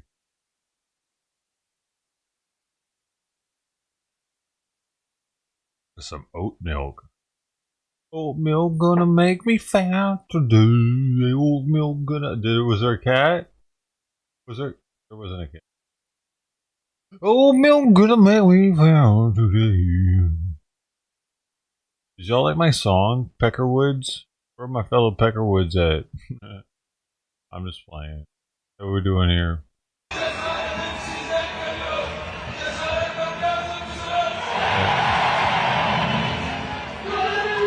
On y'all trees.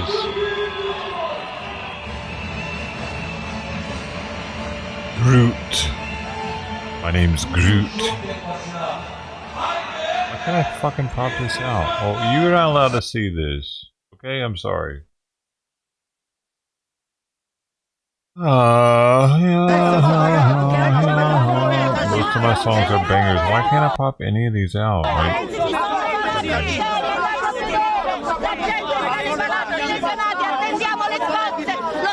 Oh, I know one.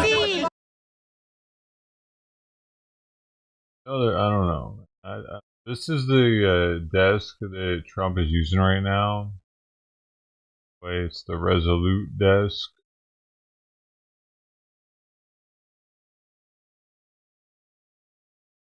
In the Taft study. Reagan using it.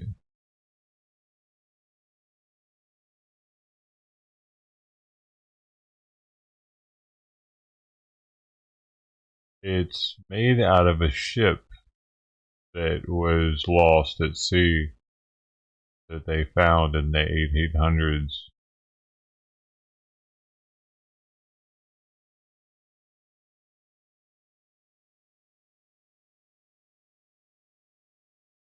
I don't know if it has their signatures on it. Maybe. Not all of them. They pick their desk. Each president picks what desk they want. The one Trump picked.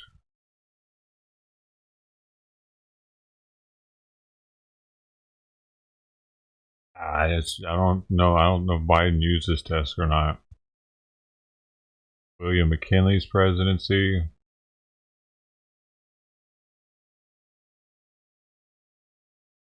It's a very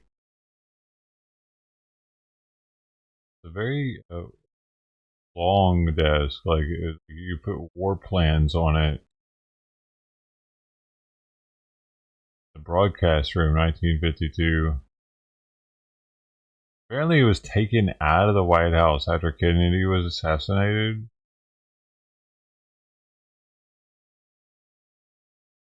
Yeah, Kennedy used it.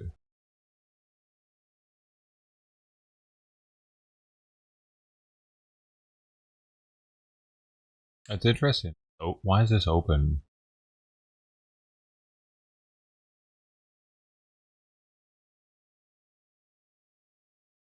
Oh, it went into the. It was on exhibition at the National Museum of History and Technology. So it definitely wasn't used by all the presidents. Obama kicking his feet. That's a little disrespectful. Actually. That. I don't know, man. I don't know what I think about that.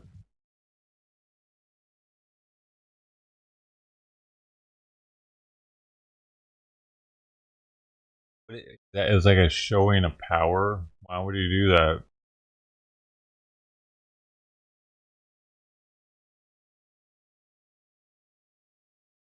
I mean, this desk was built late 1800s. What you see is, I don't know, that's just a little something. I never would have thought that he'd do something disrespectful like that.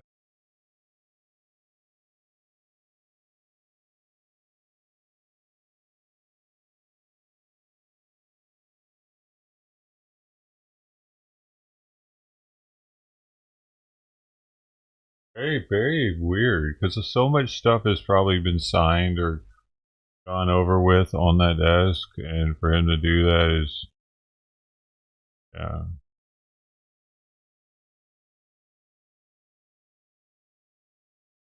Carter.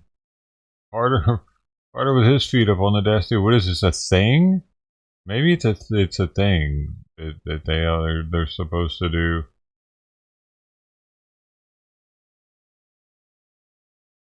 I don't know, but Carter's not very well liked by a lot of people either. Oh, but maybe it is a fucking thing. Bush did it too.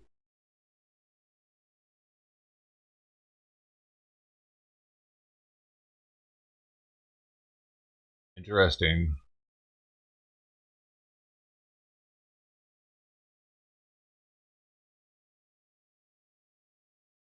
Weird. There are multiple pictures of them with their feet on the desk. I never knew this was a thing.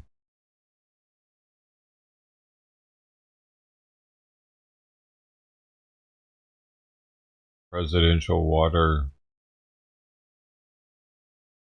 Wonder what happens when they press the red button. Secret Service comes running in. That chair looks pretty kitty. All the books. The person's got a COVID mask on. The painting.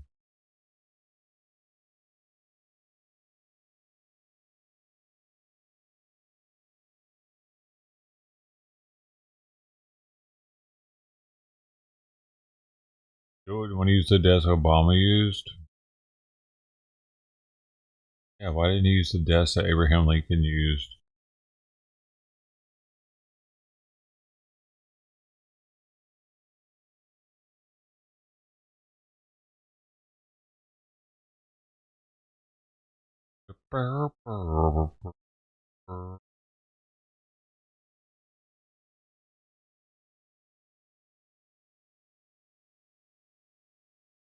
Biden sitting there like, man, I sure want a desk of my own. Did he not use it? Let me see.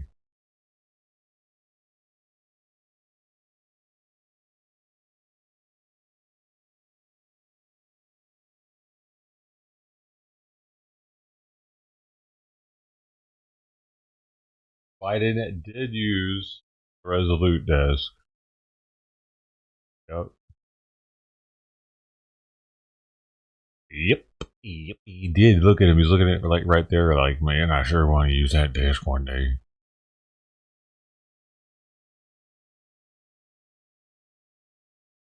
The Grinnell desk. I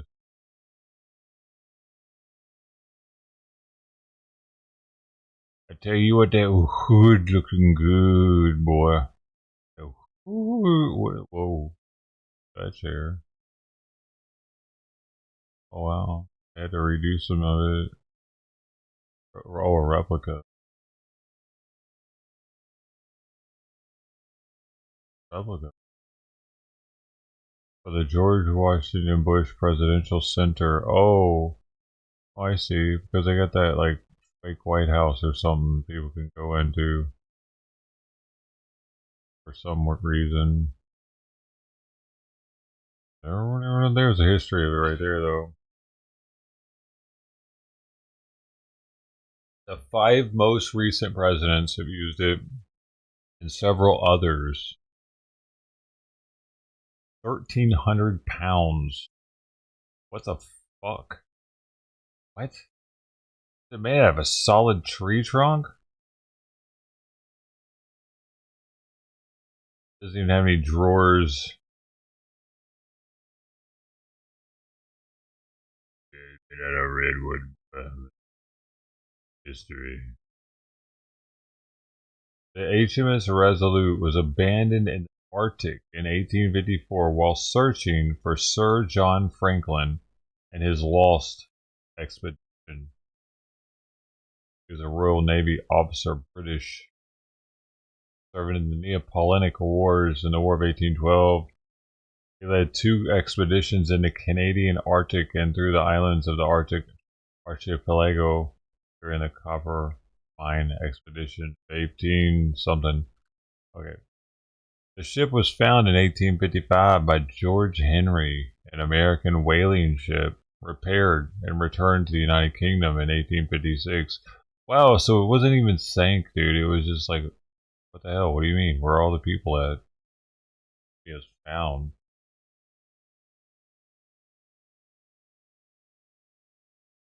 What? I don't get it. It was just found. Yeah, we found your boat. All the people are gone. I don't know. Boat's here though. We did.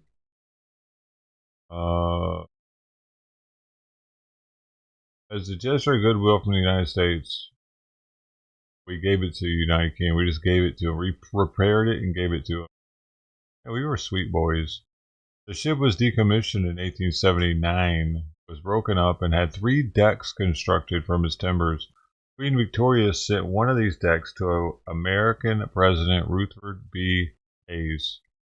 The Resolute desk was received at the White House on November 23, 1880, and was used in the President's office and President's study until the White House reconstruction from 1948 to 1952.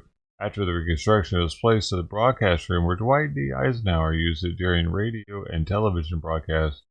Jacqueline Kennedy rediscovered the desk and had it brought to the Oval Office in 1961. The desk was removed from the White House after the assassination of John F. Kennedy and went on to traveling exhibition and with artifacts to the Kennedy Presidential Library. President Jimmy Carter brought the desk back to the White House in 1977, where he put his feet on it and disgraced its entire legacy. And other presidents followed suit because they saw him do it and thought it was cool. What the fuck?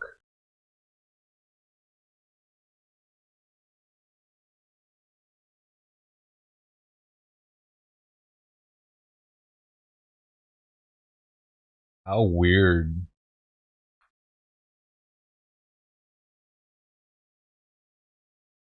I'm gonna see. John F. Kennedy, let me see if he ever put his feet on it.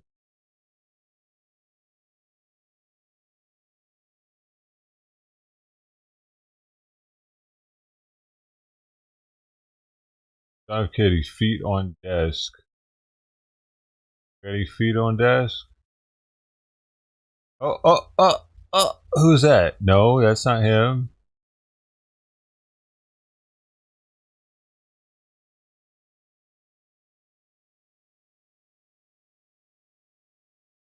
I know it's Robert Kennedy.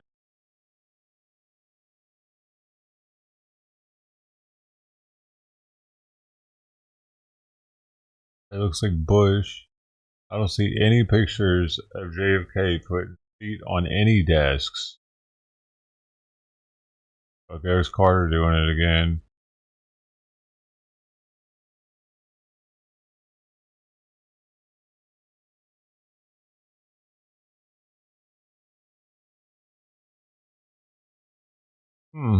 No. Carter just decided to do it, and then every other president thought it was funny.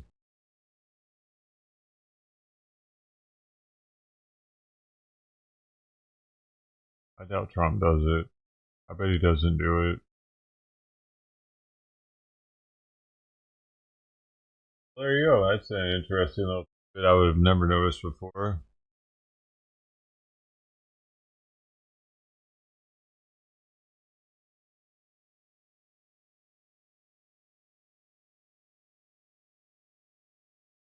Reagan do it. Let's see.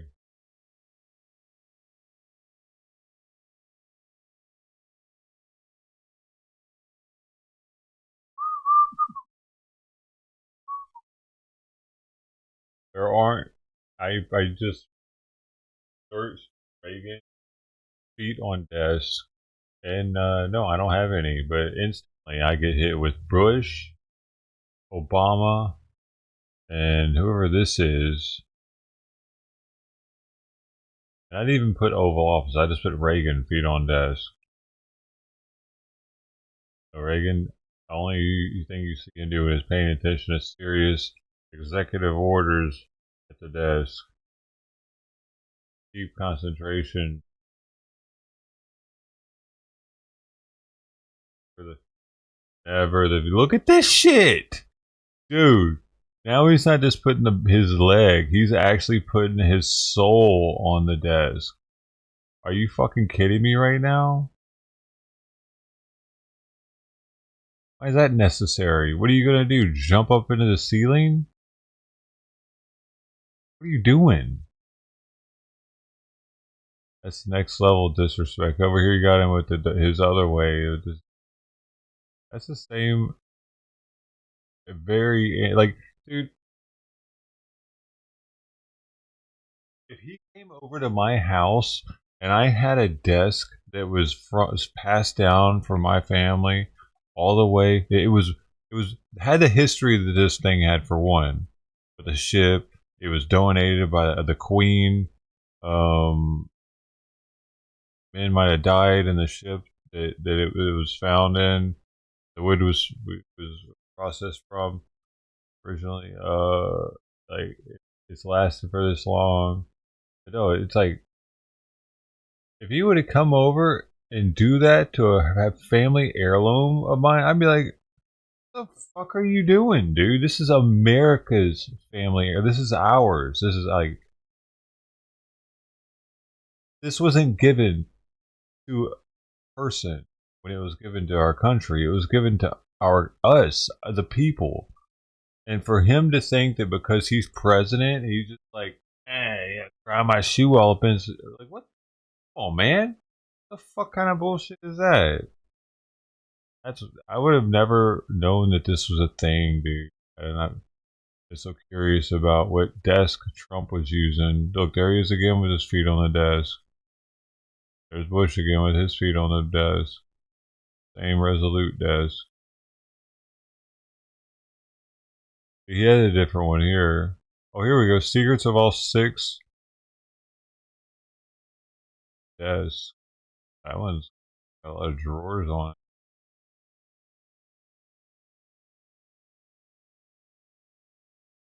Spending only 1 term in the office, literally serving under President H.W. Bush, the C and O desk holds the record for the shortest lived of all president desks. That doesn't mean it isn't special. The Hoover desk, the Johnson desk, the Wilson, and the Roosevelt. Where's the Resolute? Oh, there it is. Roosevelt, Resolute. Resolute does look the most powerful. Got that nice seal in the front.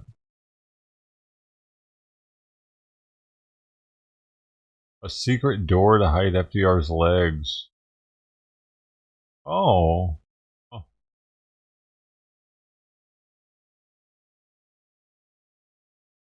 Oh, here it is. More history on the ship itself.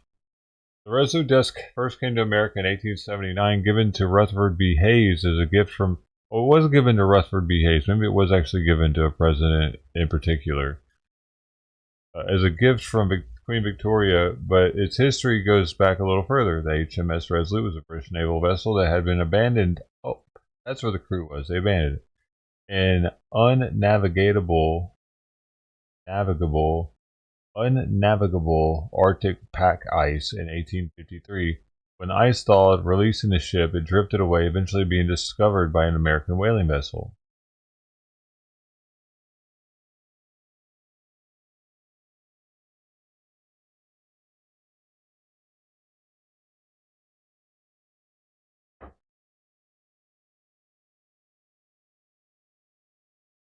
Top of the Johnson desk.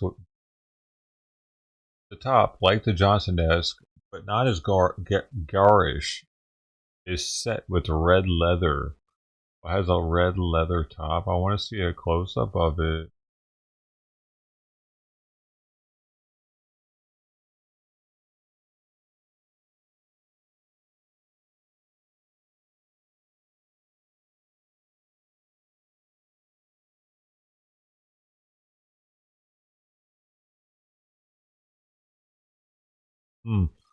One of the few seals in the White House that features the eagle facing the arrows instead of the olive branches. At the war desk. Boom, boom, boom, boom, boom, boom, boom.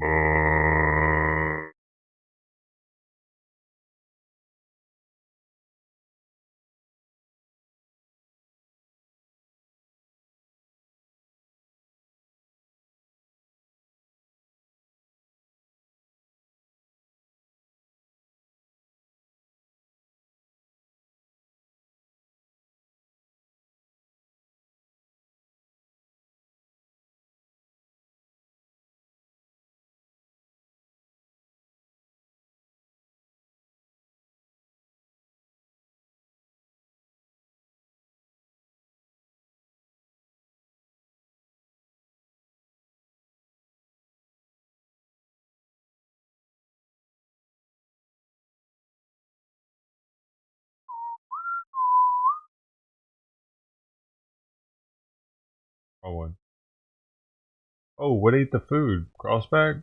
Okay, I'm gonna taste more out.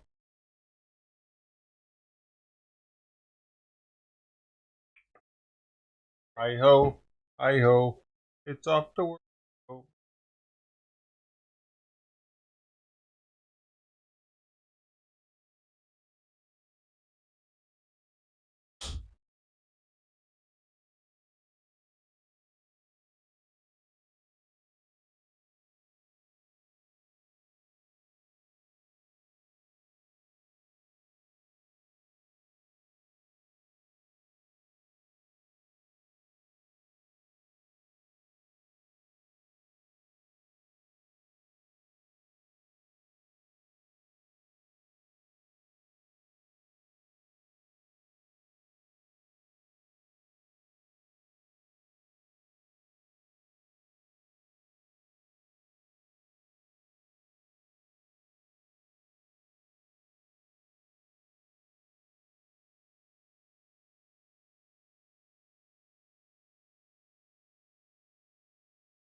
Hello everyone, I'm Jake calling back for another review. By the way, for those of you wondering what that sign says in the back of me, that's for the fax machine. Oh, he's a businessman. But, as promised yesterday, International Delight Iced Coffee Cinnabon. 90 milligrams of caffeine. I looked at the second can. I gotta smoke more joints, dude. These things aren't going fast enough. Let's see. 222 calories. 5 grams I'll of get one of the total 1 fat. grammers. See how No, 3 grams of saturated retarded fat. I really No can. trans fat. 20 milligrams of cholesterol. 110 milligrams of sodium. 30 grams of total carbs. No dietary fibers. 36 grams of sugars. Excuse me there, guys. That came out of nowhere. I had to take my supplement given these, my vitamin B12. Includes 28 grams added sugars, 5 grams of protein, no vitamin D, 180 milligrams of calcium. Eat your iron, 0.2 milligrams, 900 milligrams of potassium. Ingredients is coffee, filtered water coffee, skim milk, cane sugar, cream, pectin, whatever that is, natural and artificial flavor, and also caffeine.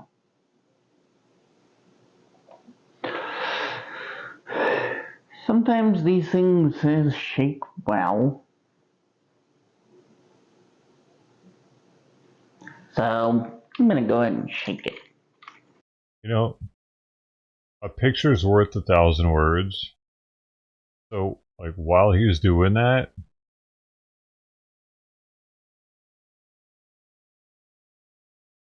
if you were he's doing this on his phone though, but he could still, if it was mirrored, be able to read it with his phone. He'd be able to see what the phone's filming while he's doing it and read it like I am right now. Like if he was showing the ingredients list at the same time as he's reading, like right now I could read this. If I, if it was focused, I could read it while I was showing it. It would add to his, it would add to it a little bit.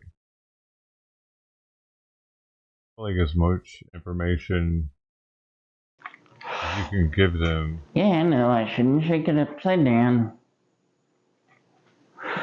Relevant information. And I hope it doesn't like explode on the bottom and on the top. Ooh, it did have a little. $13 normal price, retail. It exploded on the top. You would? I'm not gonna be able to smoke the whole thing. I probably won't pour the whole thing into this cup. You just said whole thing right after me. If this is any good, I'll just give away the second one.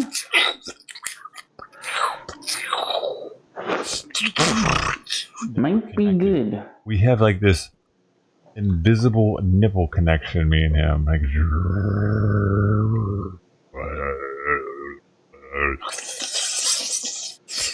you can't, it's like the beams from Ghostbusters. You can't make it stop. We're connected. Look at them. See? Me and him.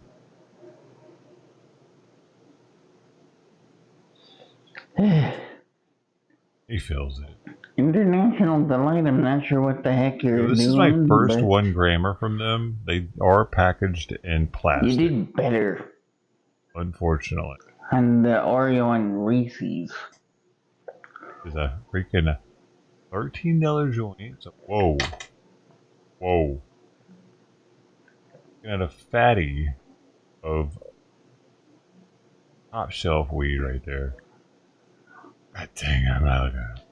I don't know if I should be doing this. I need to at least try one of them. Yeah, I this have like one's 10 of better these than the things. Oreo and Reese's.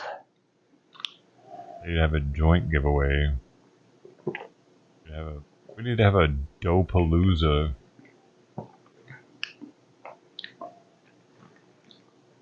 Alright, here we go.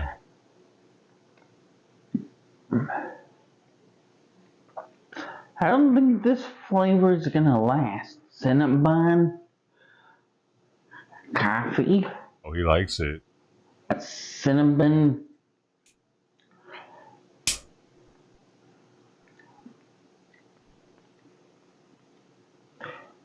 flavored iced coffee. I don't think anyone's gonna like it. Oh, the opposite.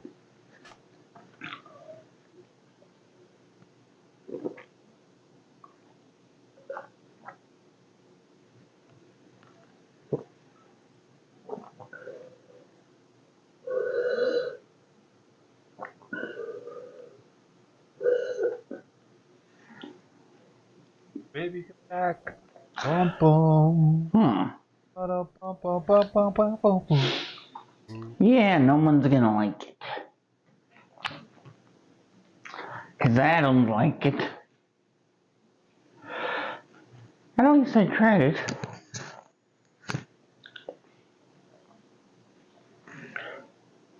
I'm giving the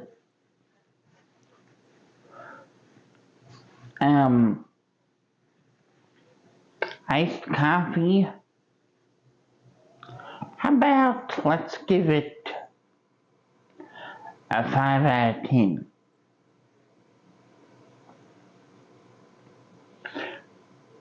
International Delight. You did better on the Oreo and Reese's.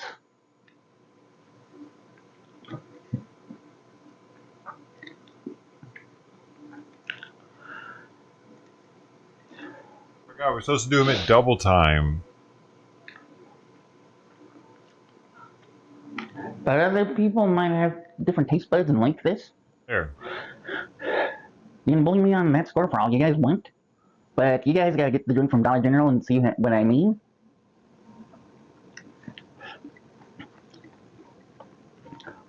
So, I think I might go for a Monster Energy today or something like that.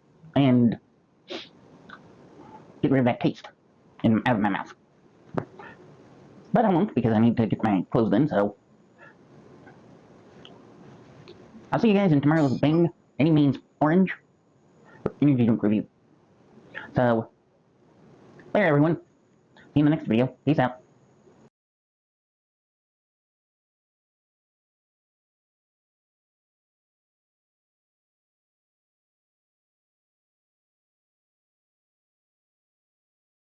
Peace out.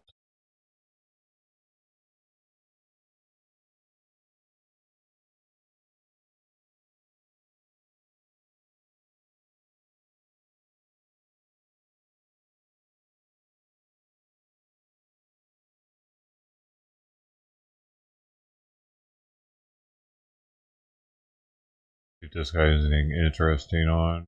Everyone keeps on asking me what the difference is between he, they, and they, he, so we're gonna talk about it. And I'm glad you asked. Preference. Some days I feel more non-binary and more like a soul than I do masculine. And on days that I'm feeling like that, I prefer the pronoun they more than he. But there are some days that I just feel super masculine. Ah! Like on the day I got my tattoo a couple months ago, I literally could feel the masculinity coursing through my veins. And on days that I'm feeling like that, I prefer he over they. Oh yeah! He and they are my favorite pronouns, and what I prefer depends on how I'm feeling that day. Hey. What is wrong with you? Now, if I remember correctly from what I heard a while ago, that young lady we just heard from in the first clip with the chin whiskers, who used to be a school teacher, is like 30 years old. I mean, I know I'm immature and have a very childish sense of humor, but that takes it to a whole nother level. Anyway, welcome back. Thank you guys so much for joining me. So I have a very quick and fairly crazy Clown World update for you guys today, and as usual, we have very little time to waste, so let's get into it. Now, if you place your attention on the screen for a moment. So here we have a post from a subreddit called Trans Women Society. Now, this individual, who is a biological man that identifies as a trans woman and calls himself a lesbian, posted this photo. The caption says, "It's been 1 year for me being on HRT, or hormone replacement therapy, and single, and I'm a lesbian from Ontario, Canada. No man." What? Hi. Look at this fucking guy. So there are a lot of crazy things going on around the country right now. One of them being these mass protests against Elon Musk and Tesla, which are ridiculous in my opinion, and they're not organic. So we're going to keep it moving with this clip of Hollywood actor John Cusack speaking out against Musk and Tesla. And as you're listening to this, keep in mind, he's worth $50 million. Roll it. Down and the stock down, and because of the example it will set, nothing's going to. We are in an oligarchic country that's fascist and becoming more fascist every day, and that means people are going to, and it's going to get as ugly as we can think. And the only way to stop that is if the people who have the money are afraid of us, of the 99%. And it's the people who own the society, the owners, those people. We have to make them really afraid. And what's happening now with Musk is making them very afraid. And that's a good thing. Go f*** yourself.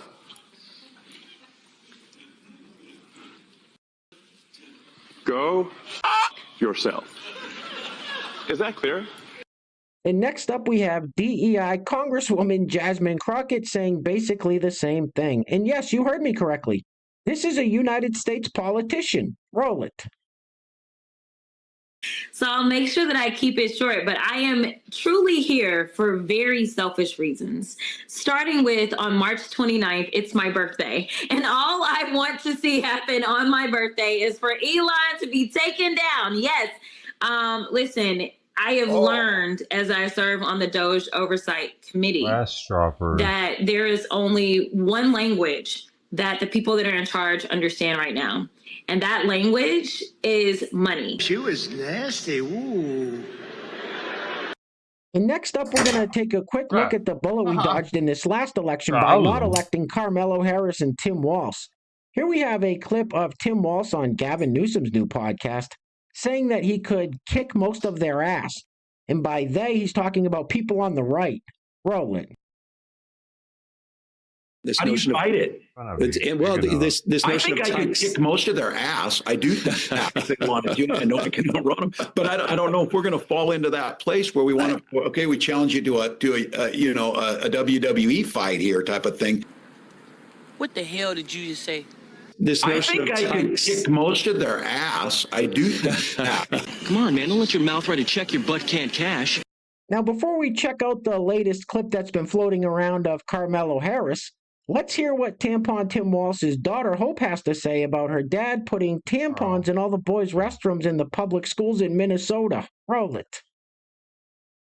This moral high ground that certain people have, and this talk about protecting the children and keeping tampons out of boys' bathrooms, which tells me they didn't even read the bill, but that's a whole nother thing.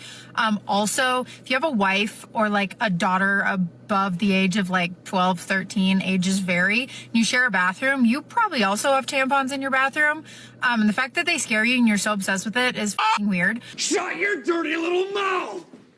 And next up, we have this clip of Carmelo Harris that I don't think I've seen yet. And it shows us just how bad things could have gotten had that election back in November went the other way. Roll it. Having done the work I've done, it is our undocumented immigrants that are the least likely to commit crime. So let's get our notions together about what we're talking about. What's that? Say that again. It is our undocumented immigrants that are the least likely to commit crime. Yeah, that's not funny. Next up, we have this fellow who has a question for MAGA. Now, listen to who he thinks are going to be the presidential candidates in 2028 from the Democratic Party. Now, I don't know why these people put the music in the background. They could at least turn it down a little bit. It's kind of annoying. Roll it. Here's a quick question for MAGA. Who do you think is going to be the 2028 Republican nominee for president? Republicans haven't been talking about it at all. Meanwhile, Democrats are like, all right, let's move on. Here's who we think should be nominated. And there's like Kamala Harris, Gavin Newsom, Pete Buttigieg, AOC, Tim Walz. We have a long list. Who's on your list? Right. Just give me a list. It doesn't have to be one specific person. But if Trump is on there, you all the hell. You're a traitor to this country and you should probably leave. Can you repeat the part of the stuff where you said all about the things? The things? Here's who we think should be nominated. And there's like Kamala Harris, Gavin Newsom, Pete Buttigieg, AOC, Tim Walz. Where do you get these idiots, huh? Where do you get them? Hey guys, real quick, before we go any further, I want to give a huge shout out to the sponsor of today's video. And while I'm doing that, I'm going to let this loop on the screen. Now, I'm not quite for sure exactly what we're looking at here. She may have had an audition to play the part of an Oompa Loompa in the remake of Charlie and the Chocolate Factory, or may have spent too much time in a tanning bed. I don't know. Anyway, today's video is being brought to us by none other than Pastor Bob Rogers. Pastor Bob, thank you so much, sir, for sponsoring today's video. I really appreciate the support. And I want to give a big shout out to today's honorable mentions, Rhiannon Walsh and Benjamin Orlack, for each leaving a super thanks on the last video. So Rhiannon and Benjamin, thank you both so much. I really appreciate it. So once again, today's video sponsor is Pastor Bob Rogers, with the honorable mentions going to Rhiannon Walsh and Benjamin Orlack. Now, if you'd like to sponsor the next video and help support the channel, there is a PayPal link in the description box below, and I will say your full name as a sponsor of said video unless stated otherwise by you. But I think we've all seen enough of this for one day. Get this off the screen, please. Oof.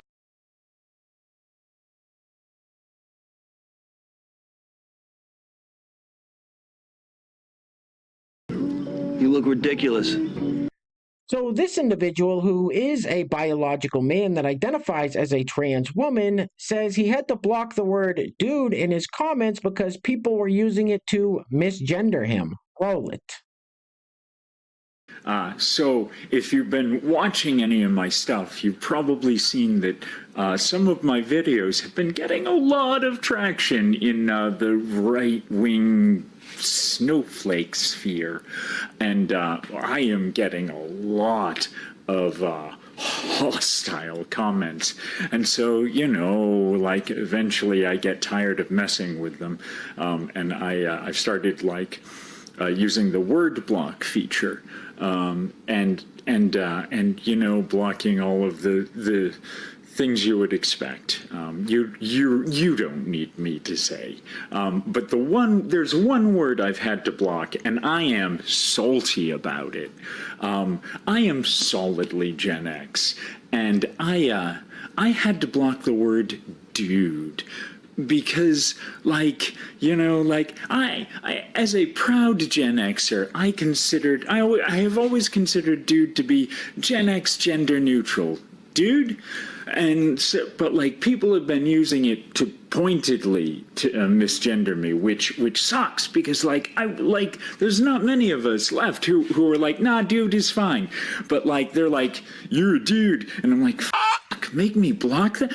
Make me, dude, serious, dude.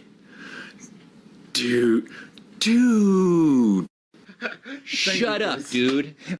And next up, we have this future Starbucks barista telling this street interviewer about all the useless classes she took in college. Roll it.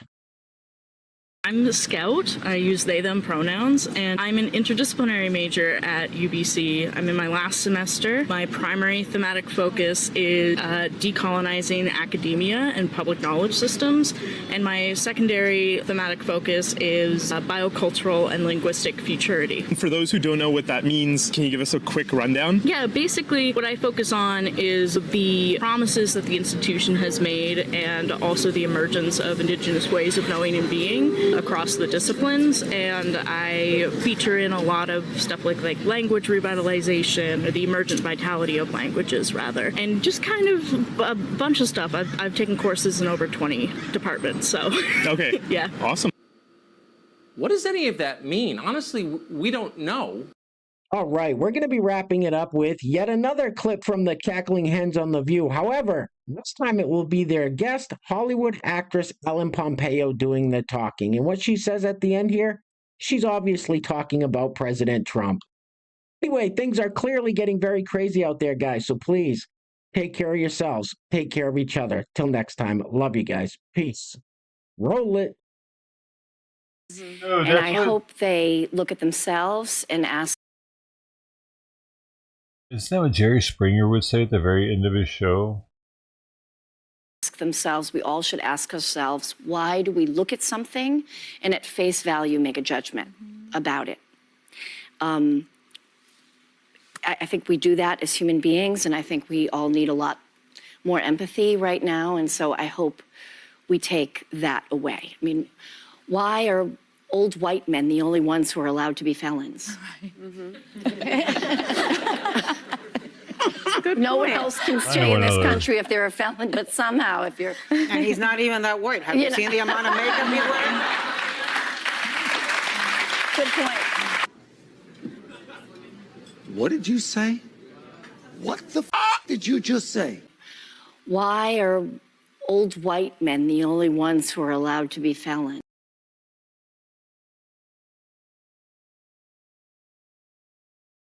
Till next time, take care of yourself and each other. Yeah, he would say that at the end of every show, that exact statement. Till next time, take care of yourself and each other. He would always end with that. I didn't know the executive producer was Rochelle Wilkos, like his security guard? Dude, his wife or something?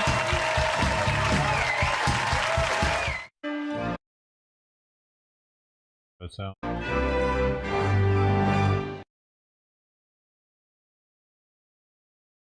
I should get this sound command.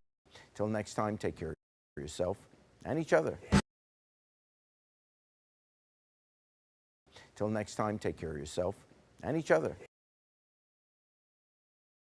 I'm gonna get this right now.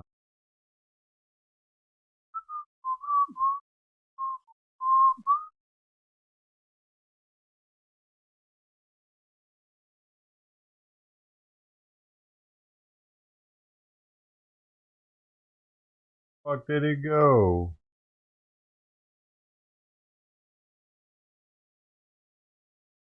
Standard, talent quality, dude. Ask each time, Broham.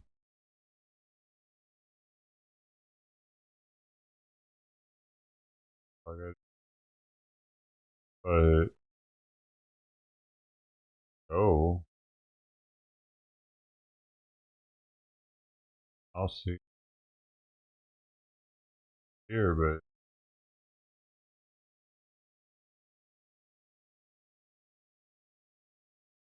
Till next time, take care of yourself and each other.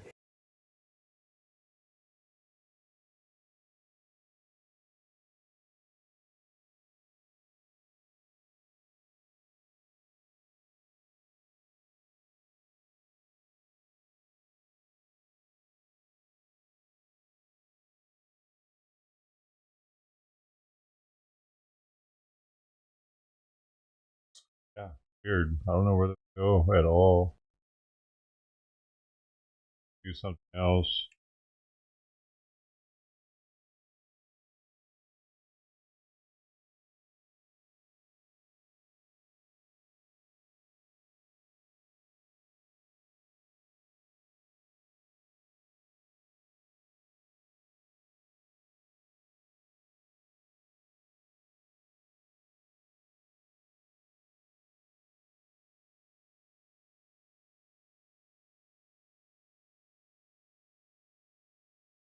Till next time, take care of yourself.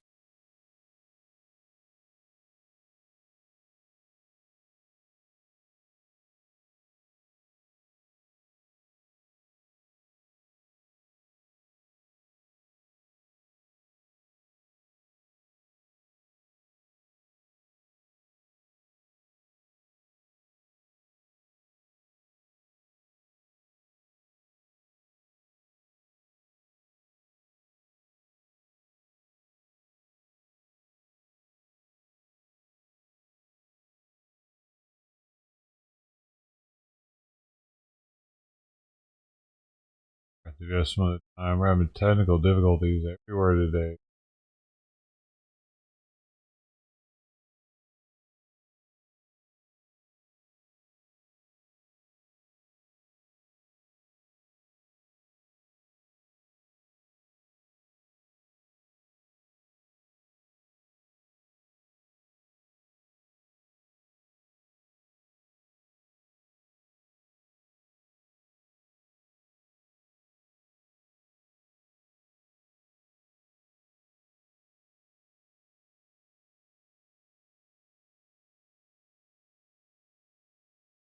I'm going to tell you something. We're going to be reading about this time like we read today about the Japanese internment camps. Yeah. It's a dark, dark time in history. Ah, so she was up on the desk, was she? She was looking into the coffee mug. It seems like the public is probably still in licked the favor of bottom him of with the his coffee immigration mug. plans. It's kind of staggering to was me, empty, but though. it does seem like it's going that way. Do you think that's not accurate? I think it's accurate. was I moved. think people, listen, Latinos who, I keep What did you waiting for say? Latinos who voted for him. I think It's internment camps. Yeah. it's a dark, dark time in history. Right. Maybe I was outside already. Once I get back to the very back, I can't hear it. The signal cuts out. Can't hear again until I'm outside. Next to the bowl.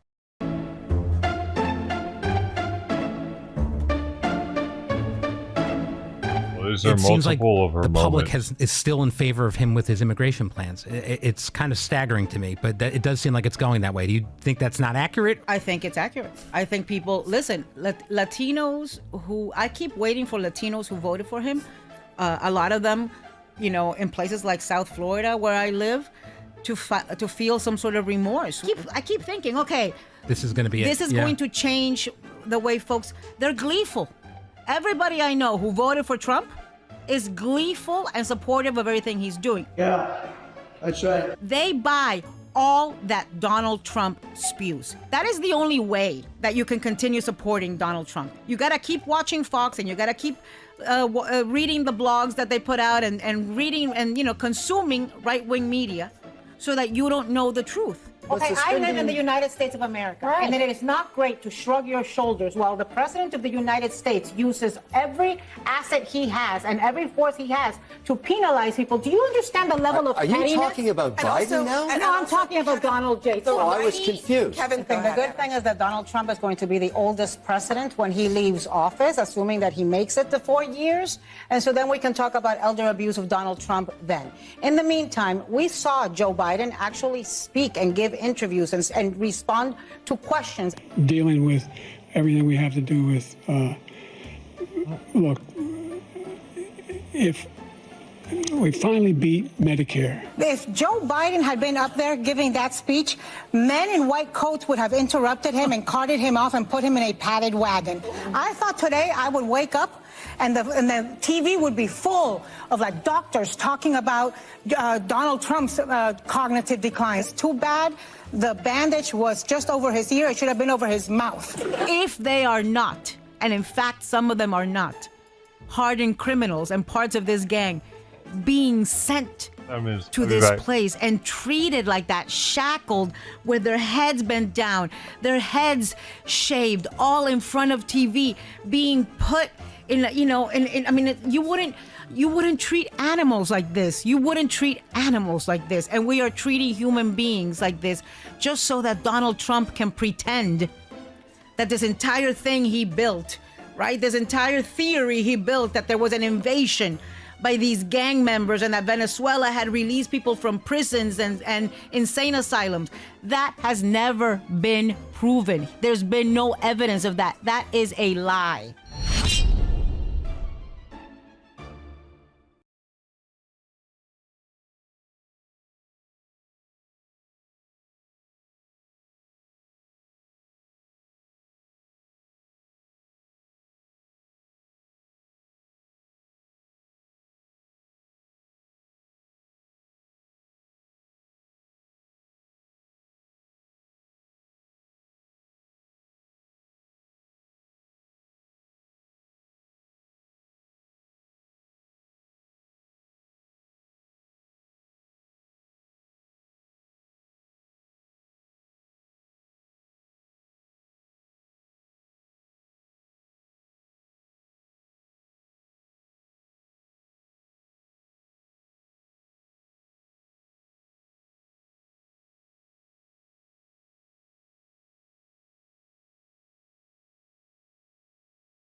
Abby's back.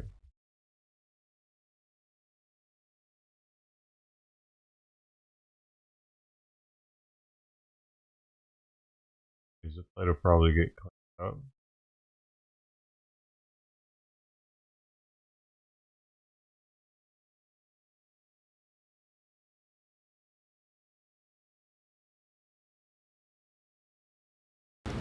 The Tinley Park man heard about squatter stories before, but never thought it could actually happen to him. So he called us, and we got right on this case. Stephen Brill was excited to sell this Tinley Park home that he purchased and renovated earlier this year. I put the house on the market Monday evening, and then yesterday at 4 p.m. an agent went to go show the house for a showing. During that showing, he says the real estate agent discovered the lockbox had been broken and a family of 4 with 2 dogs was living inside. The property owner says he showed up with police that same day. He says someone came outside and showed police this lease, claiming they paid a deposit and had a right to be there. Because of this lease, police did not remove the family and referred the property owner to the eviction courts. I thought for sure that they would remove the people from the house, but they didn't. In the end, they're still there. In a statement to the ABC 7i team, a spokesperson for the Tinley Park Police Department told us in part, quote, though the lease is most likely invalid, that is not the officer's responsibility to determine. Evictions are a civil matter. Really, you feel like you're not even the homeowner. They took over the house. Real estate attorney Mo Dotka says these cases are a nationwide problem. They will usually give them a fake lease, or they'll say we have an agreement with the landlord. And then at that point, the police officers are a little bit stuck. They don't know if this document is real. They can't just throw somebody out who could potentially be a lawful tenant. So they'll tell the landlord, you have to go through the court's eviction process. This property owner opted to call me instead, hoping we could help. After I reached out to Tinley Park Police, Brill said he got a call from an officer saying they were willing to take a second look at the case. In doing so, police found the so-called lease was invalid. One major red flag, the address on the lease didn't match the property's address. So they took action to order the family to leave the property. We were there as police came back to the property where 2 pets were removed from the home and the people inside eventually left peacefully. The people living inside wouldn't come to talk to us for a comment. Brill is now back in his home after what he calls one of the worst situations he's ever faced as a property owner. And I do believe that calling you guys actually helped, reaching out to the police department.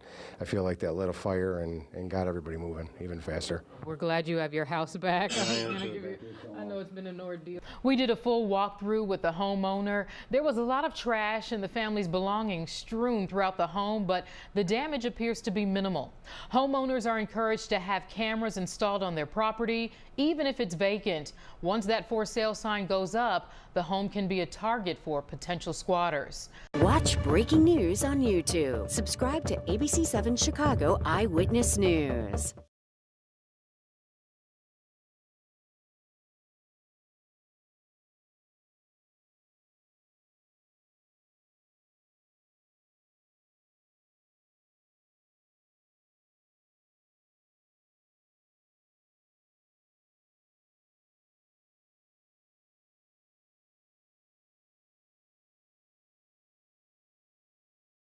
What in God's name is going on with Gavin Newsom? The country is trying to figure out how he went from progressive hero and governor of the most liberal state in the country to interviewing and spending time with MAGA favorites like Steve Bannon and Charlie Kirk on his new podcast. He's really completely changed his tune on some of the most hot button issues for Democrats. Let's talk about the word Latinx. Just 2 weeks ago, here's what he said about it. The Latinx stuff that, by the way, not one person ever in my office has ever used the word Latinx. So can we finally put that to bed? Yeah, we agree. But where did that even No more Latinx, everybody. Well, I just didn't even know where it came from. I'm like, what are people talking about? But there was a person who used Latinx. It was actually a really important person. It was him.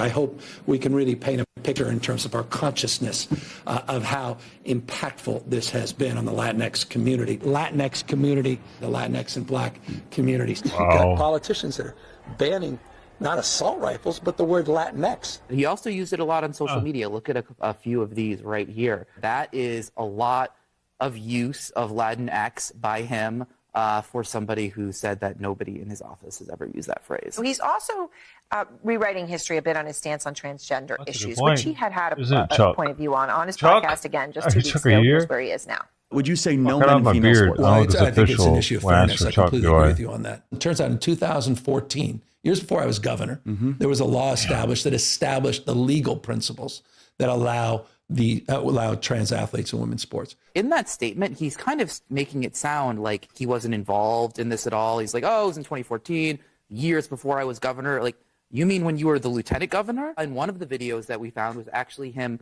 praising not just the governor at the time, Jerry Brown, but the California state legislature for putting that in place at the time. Take a listen to this. Thank you for what you did on civil rights for students in our schools, transgender rights in this state. While the left might be confused about what Gavin Newsom is doing, to those of us with brains, it isn't so hard to figure out.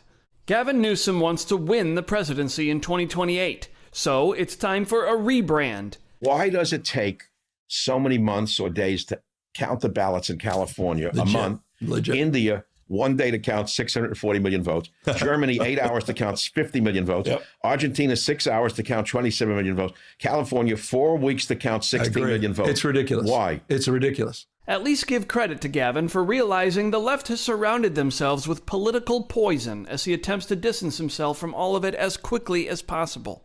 So when AOC, Jasmine Crockett, and other nutcases get into the race, he can present himself as the moderate candidate who can return the country back to the old guard. By mingling with right-wing characters, he's presenting that he's open-minded, willing to talk to the other side and compromise.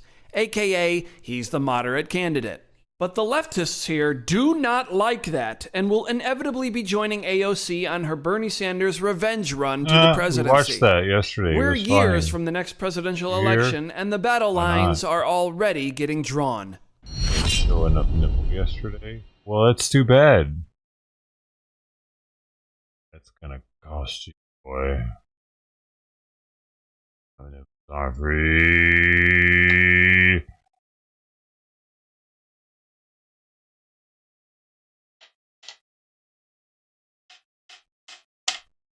My nipples aren't free. Hallelujah.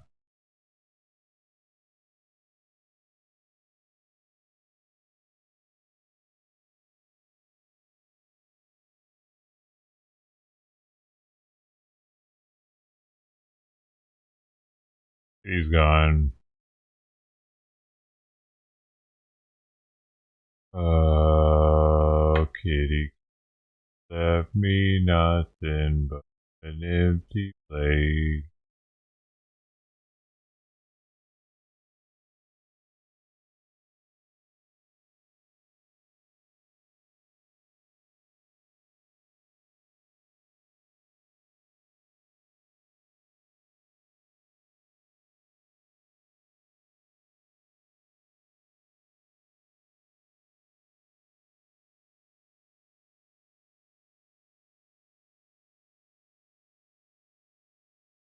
Well, today, Mayor Karen Bass will be announcing a new emergency executive order that she says will speed up the rebuilding process and protect the Palisades from future fires. So this comes as a very important deadline is fast approaching for wildfire victims. NBC4's Lauren Coronado is live in Pacific Palisades to explain more. Lauren, good morning.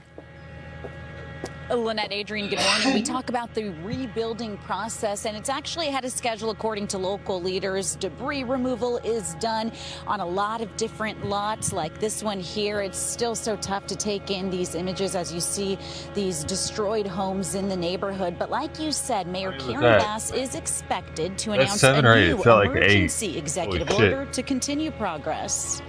I'll be using my emergency executive powers to direct city departments to create a new accelerated path for Angelenos who want to build in a more resilient way. And I'll be taking action to make sure that infrastructure more fireproof and resilient is built in the face of worsening climate threats.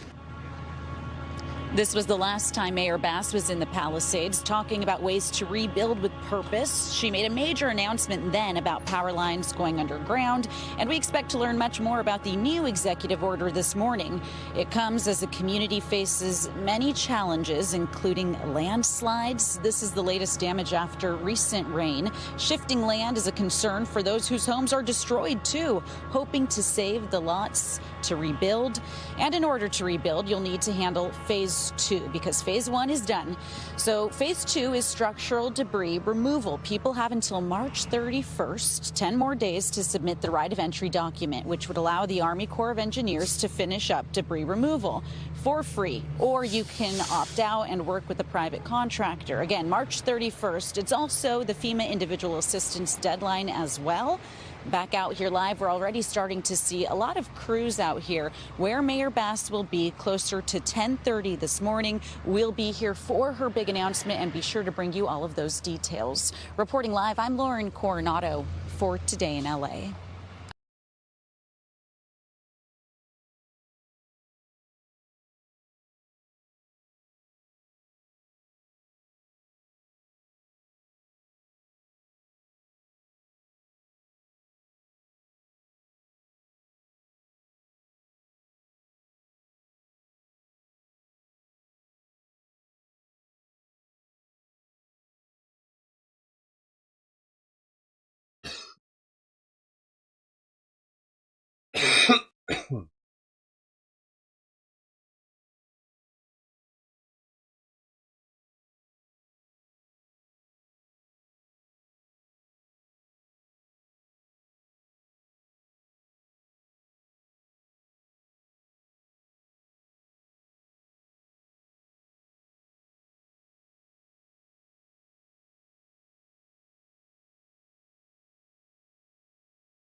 Coronado. Running.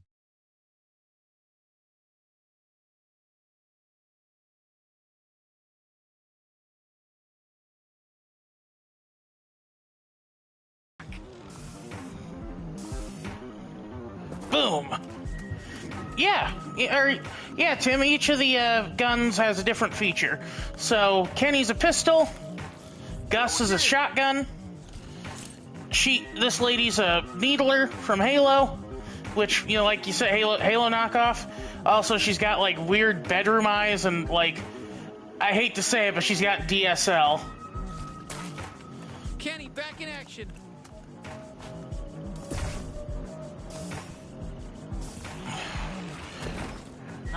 Fucking little freaks!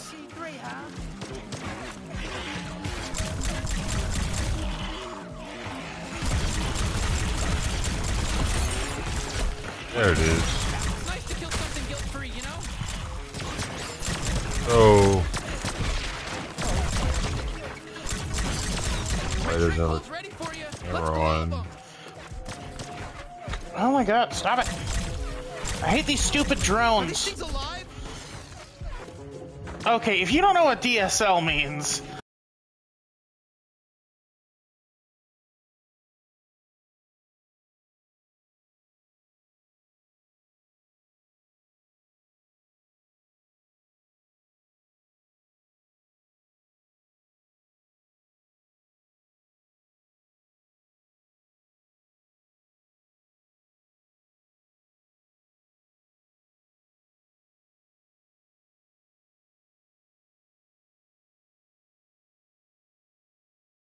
Is that the justice system working, or is it the justice system being manipulated? I would be happier as someone who owns property in Manhattan if the district attorney of New York County would take care of criminals who are making it impossible for citizens to walk in the streets and use the subway, to use his efforts to keep those people off the street, than to spend $5 million or $10 million of taxpayers' money trying Donald Trump on this nonsense. That's my view. But I, as a taxpayer in this country, resent using the system for your own personal self-aggrandizement. Now, if you didn't know... And that's what you think the DA did in Manhattan? That's what I think. I mean, if you look, you had to twist yourself into a pretzel to figure out what the crime was. He doesn't like him. New York City didn't like him for a while. Trump. Is that the justice system working? How to make the sound says, I don't know what those eyes mean. Sometimes you do that whenever Ed's talking about his dick.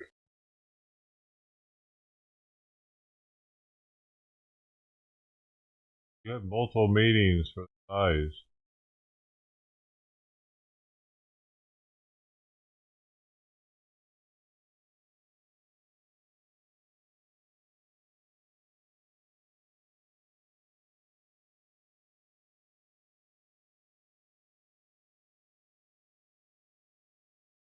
That won't work.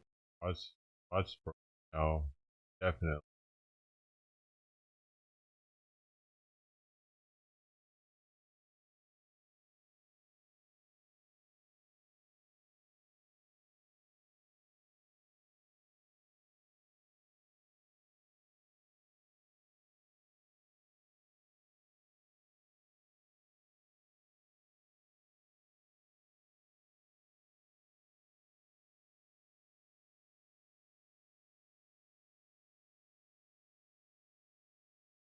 Oh, wow.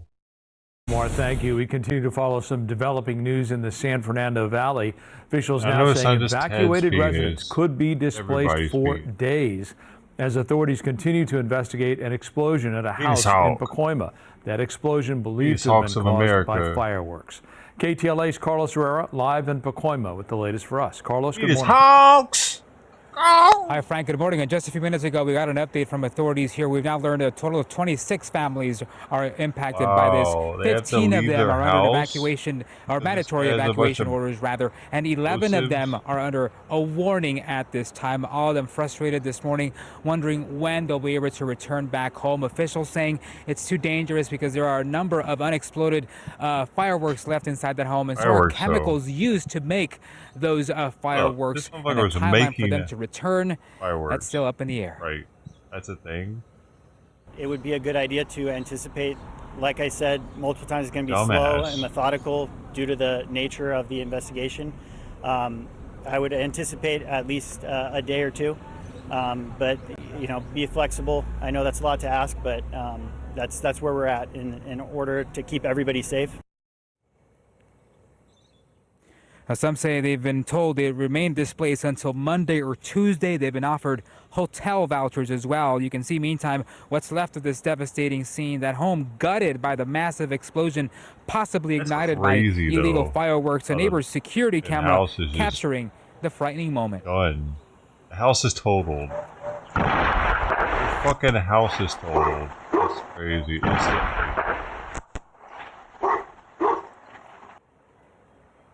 The force of that blast sending the roof of the structure at least 10 feet up in the air before it collapsed, and a huge plume of smoke seen miles away. The terror unfolding yesterday morning on Remington Street here in Pacoima. Neighbors rushing to the aid of a 24-year-old man who was inside that residence when it erupted. He managed to escape but sustained severe burns covering half of his body. Take a look at this. 4 dogs were also initially trapped but managed to survive. 2 of them were seen in Sky 5 video, apparently not seriously injured. Now, based on a preliminary investigation, the bomb squad found traces of fireworks inside that home allegedly made by that man. Many who live in this area aren't surprised. I think he made like a fireworks before, like 1 or 2 or 3 years. You're not surprised? Nah. It was a matter of time before something like this big happened. Not like this, like big one, but now this guy, he passed too much for this. And then I need to get stuff for my family. So now I need to wait. Bro, we need to see your paper. Late yesterday evening, police officers escorted residents to their homes to retrieve important items such as medicine and pets, but were quickly escorted back out. Now, the bomb squad is expected to resume their work today. They're going to be removing that unexploded fireworks from that home. It's still unknown if they were being used for recreation or to sell them in nearby areas. Coming back at her live, we've learned from investigators that if that man connected to all of this survives, he will face numerous charges. We'll send it back to you.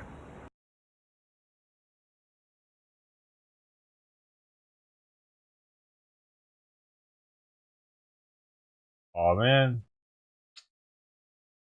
Button part off. I need to figure out how to get this bot working.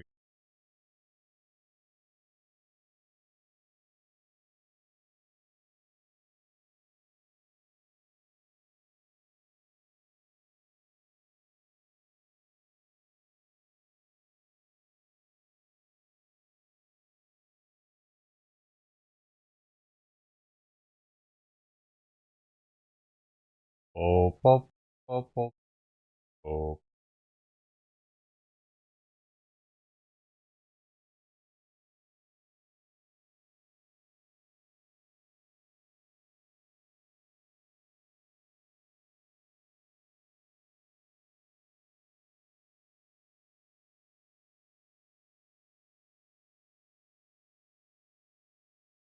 There are some shocking new details today about the San Diego State University police officer now facing federal child pornography charges. We have learned that he is a father of 3 and a sergeant on the campus police department. NBC7's Allison Ash has been on campus all day looking for answers. She joins us now with details of the criminal complaint. Allison.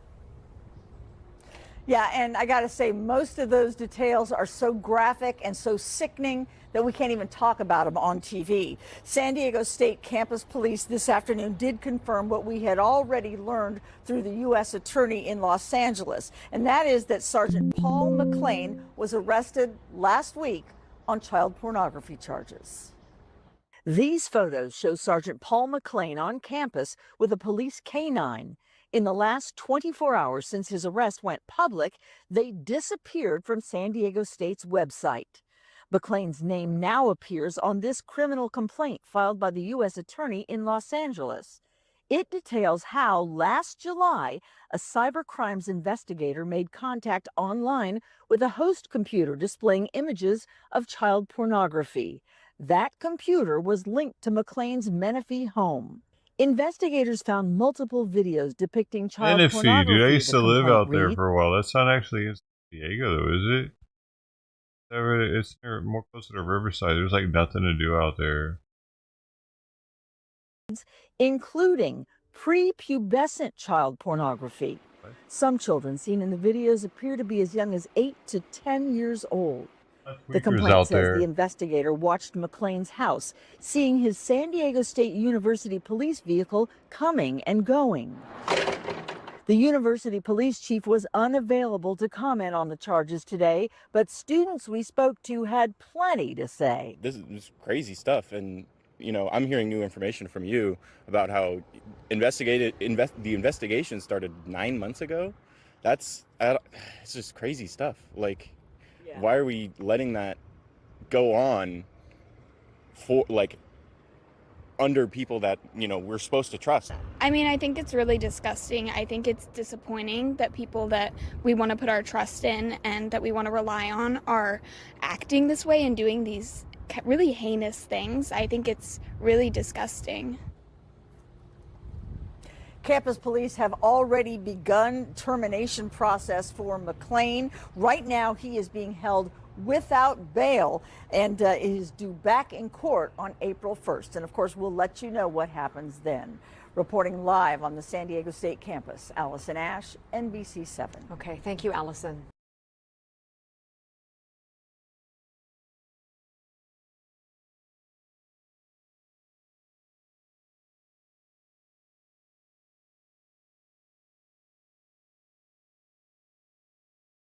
But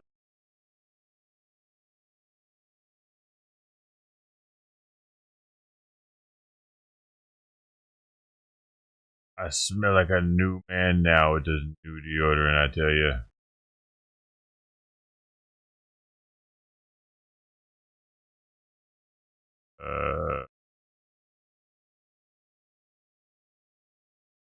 A woman who overstayed her visa is now in jail nearly 400 miles away. She says she was detained after going through TSA at Fort Lauderdale Hollywood International Airport. And that's where we find Local 10's Janine Stanwood live with this story. Janine. Louis, this is part of the national immigration crackdown. Even people without criminal records are subject to deportation, and this family says they want to fight that. We were homeless in the Bahamas, and then we came here. James Walkeen admits he and partner Lashar Smith overstayed their visas more than a decade ago when they came here from the Bahamas looking for a better life.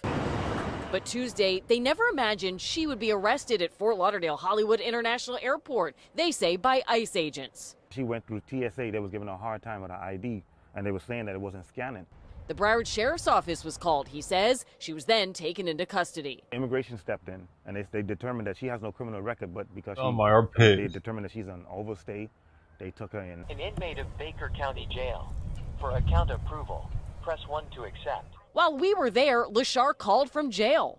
I miss you too, Princess. Oh, yeah, come home. She says she was moved to a detention facility in Baker County, 5 hours away. A lot of people that were birthed here, that works here, don't understand what immigration or immigrants have to go through. But under law, if someone overstays their visa, they are here illegally and subject to deportation. The new administration has made that clear. Joaquin tells us they've tried to get their papers.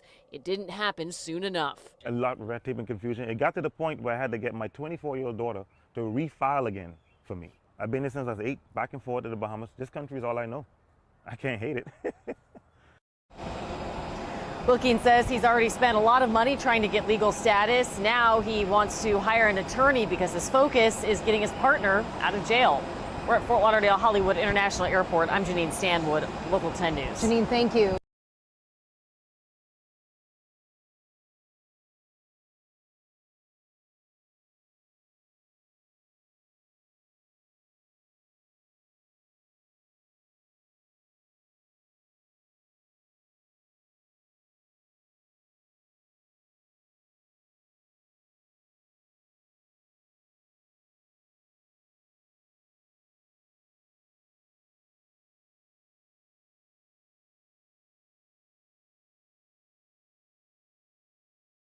I sent Discord a message in the other chat bot. We'll see if I can get help.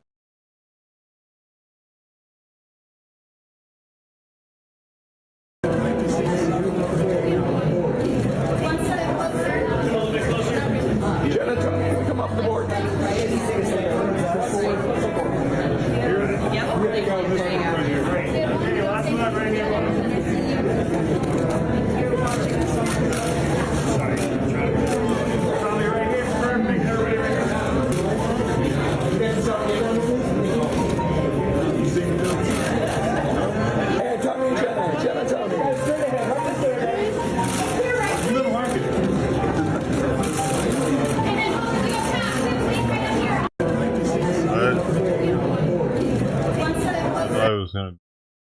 Simon just went ham back there.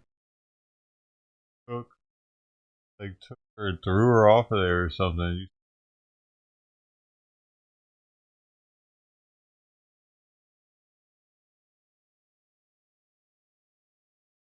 I don't know what happened. He was up there first, or he was.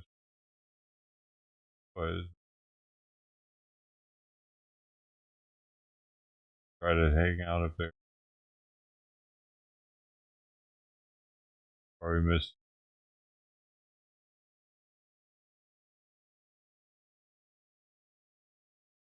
One sign comes down, tens of thousands go up, not only in Boise, but all over the country. What a powerful message to send. When Sarah Inama refused to remove an inclusive poster from her classroom last month, it sparked a sort of revolution. Sarah teaches 6th grade world civilizations at Lewis and Clark Middle School. Back in February, she was asked by her principal to take down these 2 signs. One, describing how her students will be viewed in the classroom: welcome, important, accepted, respected, encouraged, valued, and equal. The other saying everyone is welcome here, showing hands of various skin tones. Well, when Sarah pushed back on that, she says she was told it violates district policy because in this political climate, not everyone believes that message. Sarah stood her ground and kept the poster in her classroom because, as she says, It's the foundation of public education. Everyone is welcome here. And it's just the right thing to do. Since then, she has had countless people stand up for her. Students protesting on her behalf, celebrities celebrating her courage, her story going around the world.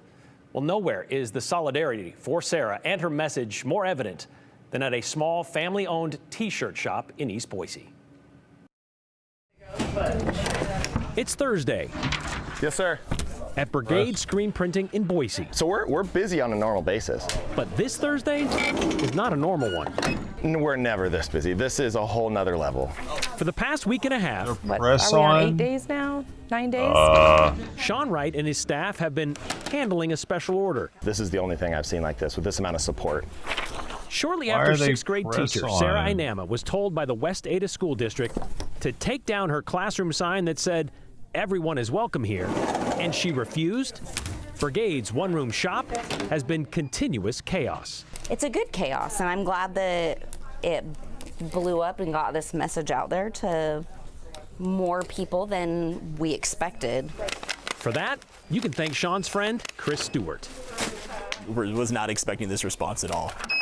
Who saw Sarah's story and came up with the idea. Chris called me to make the message mobile. Hey man, you know why I'm calling? And I'm like, what do you need? What do you need? How can I help you? So Sean shared the story with his staff, most of which are moms with kids in the West Ada School District. And within 5 minutes, I had a bunch of moms in tears going, whatever we gotta do. Yep, when Sean sat us down, there was no question. Then I was like, yep, let's go for it. And so I called him back and I said, let's go. And they've been going and going since. I think yesterday, before 4 o'clock, my phone said I had 14,000 steps in.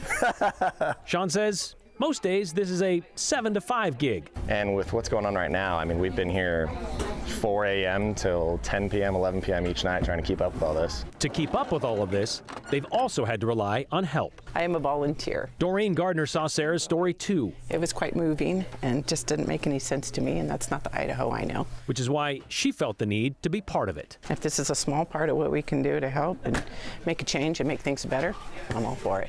That feeling is shared by everyone in here. I think it's ridiculous to be upset about a sign that says everyone is welcome here. Turn it into a political message when it's not.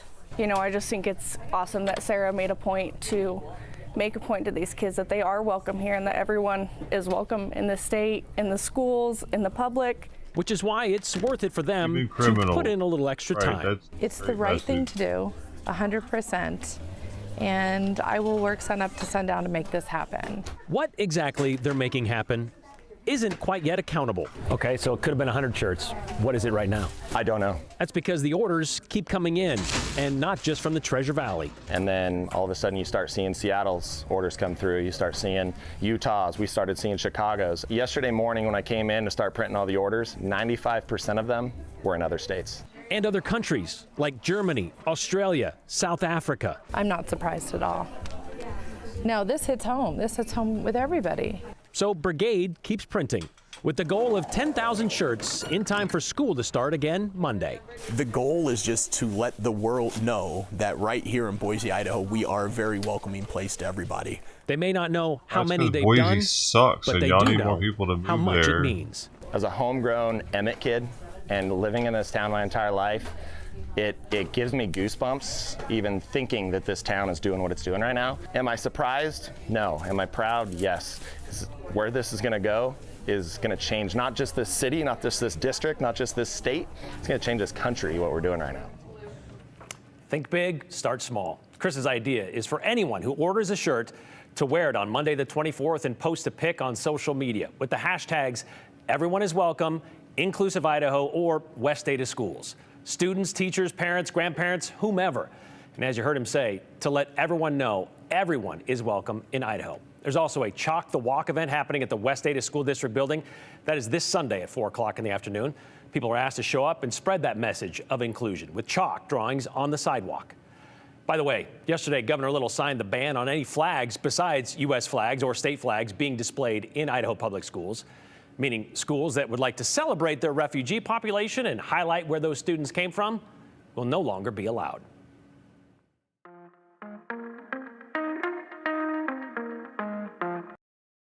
One sign comes down. At the protest. Oh, they have their flags to protest?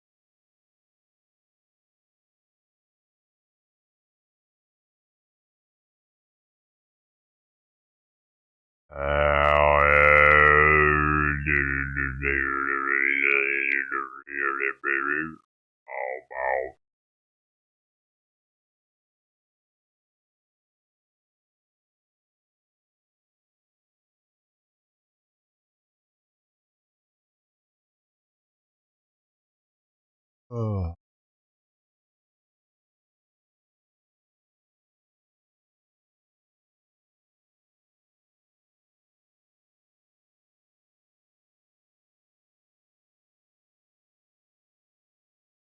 Hey, it's Friday.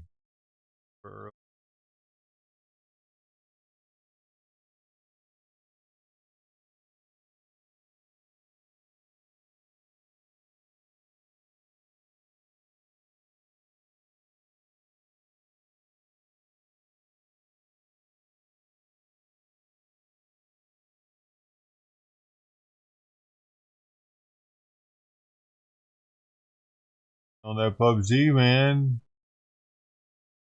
Got my trophies, got my medals.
Crazy shit. Police chiefs get arrested for DUI. Police respond to a car crash caused by a heavily intoxicated driver, only to discover that the person at fault is someone they'd never imagine, acting insane. They should get double the penalty. Okay, that's no problem. Let me go! Former police chief. And see, they put police chief on the title. Let me go! They're coming. I know. What's his name? His name's Larry. He works for the Village of Bridgeview. I don't know what department, but its last name's on the back of the license plate. Gotcha. He's got a hand in you. That's why he's yelling and screaming like that. He doesn't know the airbag's deployed, but other than that, I don't know if he's been drinking or. Yeah. It's hard to tell. The red car, that's mine. Yeah. I'm sitting in traffic and he comes down this way, hits this thing, and then the whole car just flips over like this. What the f? Larry, relax. Just relax, will ya? This lane, this idiot hit that. He was going too fast. You're gonna have to come down this way the wrong way. Let me go! Larry, just relax. It's not let me go! Larry, just relax. Come on! Let me go! So I put the bail, so I'm rerouting traffic that way. Yeah. So I don't have to stand there. What the? The cop wanted to go down this way, and that's not gonna happen. Yeah, that's crazy. Let's go! Let me go! Do we have the keys, Miss? Yeah. He's got him on his lap. Come on! I can't tell if it's a mark. I can't see if he's got an injury or what. What the f? Let me go! He's got blood on his face. I don't know if that was from probably the airbag. Yeah, maybe. If that's fucking let me fucking go! Let's go! Fuck you! Come on! Come on! Fuck you! Dude, calm down. Calm down. Let me fucking go! Okay, all right, calm down. Let me go! Calm down. Relax. You know what? I'm the. Okay. You know what? I'm the cop in Bridgeview. Okay. Don't do that. Okay, stop. Yeah, come on. No, come on. Does he have I don't know. You have a gun on you? Yeah, I do. But let me go. Come on, come on, let me go. He does. This guy coming from all the way. The guy in the Buick. Yeah, and he the fence, peace sometime, and he this car. This happen, just for... Yeah. We see, I can't get in there. I don't know if he's got a head injury. I don't know He's a what. village employee, so, and he's got blood hanging off his... Okay. And he's swearing and all that. Harry, how are you? I'm trying to keep him. He's swearing and all. Is your car in park, sir? You guys are awesome. You guys are good. You guys are good. You guys are good. All right, thank you very much. Dude, you gotta get out of the car, Climate. Let me go. Very much. Come on. He hit his head really hard. No, you guys are good. Patient contact, no issues. Head back to the corner.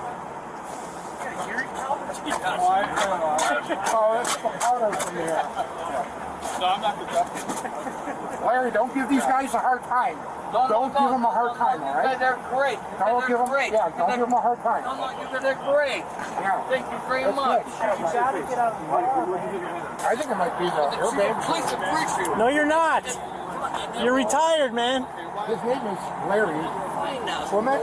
That's not Wally. Wally. It's Wally. It should be Wally. It is Wally. Oh, it is? Okay. What does he Hey, do? why are you getting so upset? He's retired. It's an airbag. You were in an He's got a accident. bridge view. I didn't put that there. No, you didn't. No, I didn't. You were in a car He accident. works, I've heard that name before, but I don't know what department he's in. Come on, guys. You know what? Come on. I mean, what the fuck?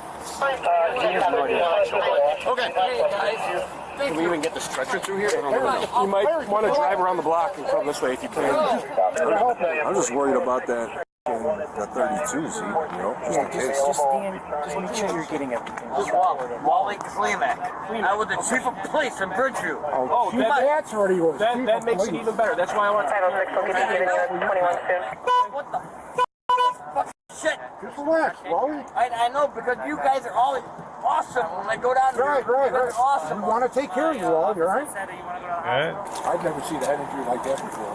And I was in the fire service for 4 years. Where the f***? My fucking goddamn phone is not on me. What It's crossed back. Wally? Stop! Wally. Don't come Wally. back, me. Is there no way to shut that car off? Where the f*** did he come from? Who? Him. What the f*** did he come from? He's here to help you. He's taking you to the hospital. No. He was that was. Who the f*** put that in there? Tell him, get the f*** out of here. No, you're going in there. Obviously. So get the f*** out of here. You want to walk over there, or do you want us to bring the stretcher over? Get out of the car. Come on, Wally. You ready? Come on, buddy. You gotta get out. Gotta get out. I'm waiting for him. It's Woody. What's All right, that? Wally, you're right here. Let's go. What the f*** is this? Wally, come on, buddy. You know what? Come on, get the f*** out of here. Let me get a seatbelt on it. Oh, what are you doing back here? You know what? What are you doing back here in my f***ing arm? Come on, Wally. Let's go. You're gonna have to hop out of the car, man. Come on. Let's go. Wally, come on, bud. Come on, you know what? I want the f***ing chief of police in Bridgeview. No, you're not. Why are you doing this to me? No, you're not. Come on. All right, you gotta hop out of the car. You know what? Wally, let's go. Wally, come on. Why are you doing this to Wally, what? you're embarrassing yourself. Come on. What? Okay. You're embarrassing yourself. Come on. You know what? Don't do it to my f***ing armor. Wally, let's go. You know, just leave me alone. If you want to keep... You know what? Hey. Get him the f*** out of here. If you want to keep any What? part of your career left, get out of the car nice. Now. If you want to have a job still tomorrow, get out of the car nice. You know what? Let's go. You know what? Leave Wally. me alone. Let's go. Okay. You have to hop You know out what? of the car, Wally. Get him the f*** out of here. Let's go, Wally. No, get him out of here. No. Wally, let's go. No, Stop stop. fighting. No, Wally. Stop fighting. Ow! Stop Wally, doing that stop. to me. Wally. No, stop doing that to me. Wally, out of the car, my man. I Come know, on. but Let's stop. go. Stop Go. doing that to me. Wally, come on. Ow! Ow! Wally, come on. Stop doing that to. Ow! Let's go. Wally.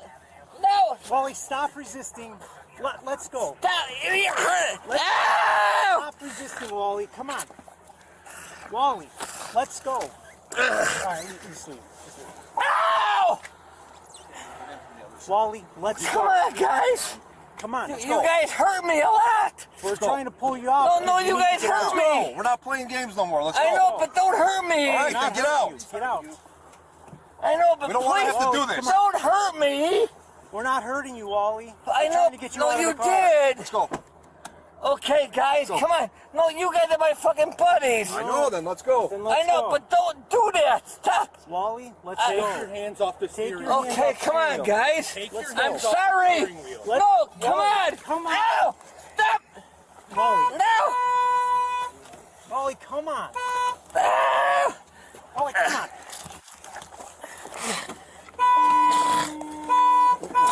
That arm. I have this one. Peel it.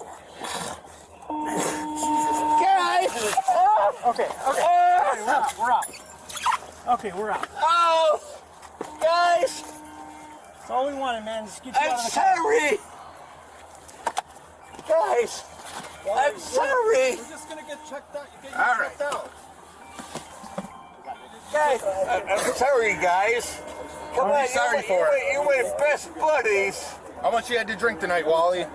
No, not today. No, not today. Okay, how much you had to drink the last hour? Oh, let go of me. Ow! Ow, what? Guys, I'm sorry. Okay, well, get up. I'm sorry. Where's your ID at, man? Okay. Wait. Oh my God. Ow! Come on, guys. Checking for that 32. Yeah, Are you ready?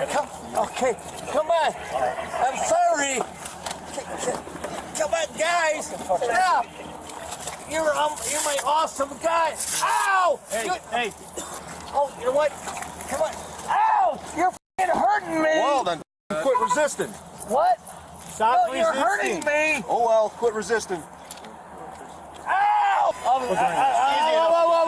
That's my f***ing car. I don't have one, though. With the other one. Mr. Walter, you ready? Come on. Let me know if you need help. Yeah. Okay, I got you. Okay. All right, so you understand what this is, right, sir? This is going to be pretty much, you understand your vehicle was towed, right? What? Your vehicle was towed because you were in a car accident. My vehicle's what? It was towed. Towed? Yeah. No, it's not towed. Well, yes, it was. I'm telling you. It's not okay? towed. This is going to be... Was it towed by you? Listen to what I'm trying to tell you. Well, it wasn't towed. It was told he was involved in an accident. You crashed into another car, and you've been drinking. No, okay? I pulled by you guys. Sir, I'm explaining this to you, not okay? towed. For DUI. Okay? What do you mean a DUI? I'm explaining to you what this is. Listen to what I'm saying, okay? Stop getting upset, okay? What do you mean a DUI? That's what the officer charged you with. The arresting officer charged you with a DUI, okay? I'm not going. I'm not drunk. I came for work I came by work by you guys. Okay. You want to get out from here, or you want to stay in here? If you want to get out, sign here, okay? Yeah, but okay then. I came from you. I came from work by you guys. Okay, I'm not drunk. You can argue that in court. He was charged with DUI and resisting an officer.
Hi, yo, Ted's here.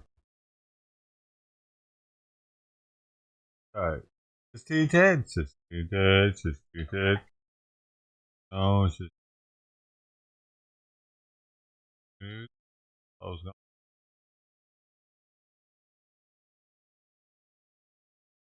DC is going to be seatbelt, speed, and proper. That bad boy. Okay, Ted, since you're here. Sit down in the car. Going in.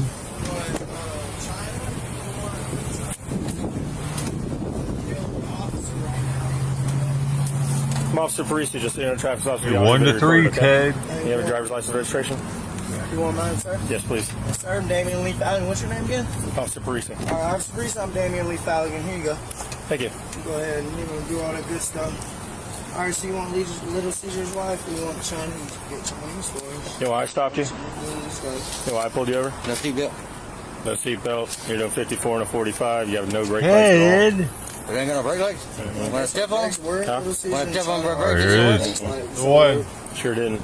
Oh, it's the Roman Pina. Parisi. Any reason you're not wearing your seatbelt either, man? Oil. We're in the hot oil. Yeah, I just... Mine catches on mine. I got to fix it. Okay. Damn, where'd you go? This truck was broke down for a while. I just put this motor in here. Did you? I'm trying to... I took everything out because I had it put on the side of the road. Over here in Street Drug House. By that fire station on 441, it broke down there, and I asked them about the leak, so I took everything out of it. Don't worry about it. I'll get it from you tight. Hang tight for me.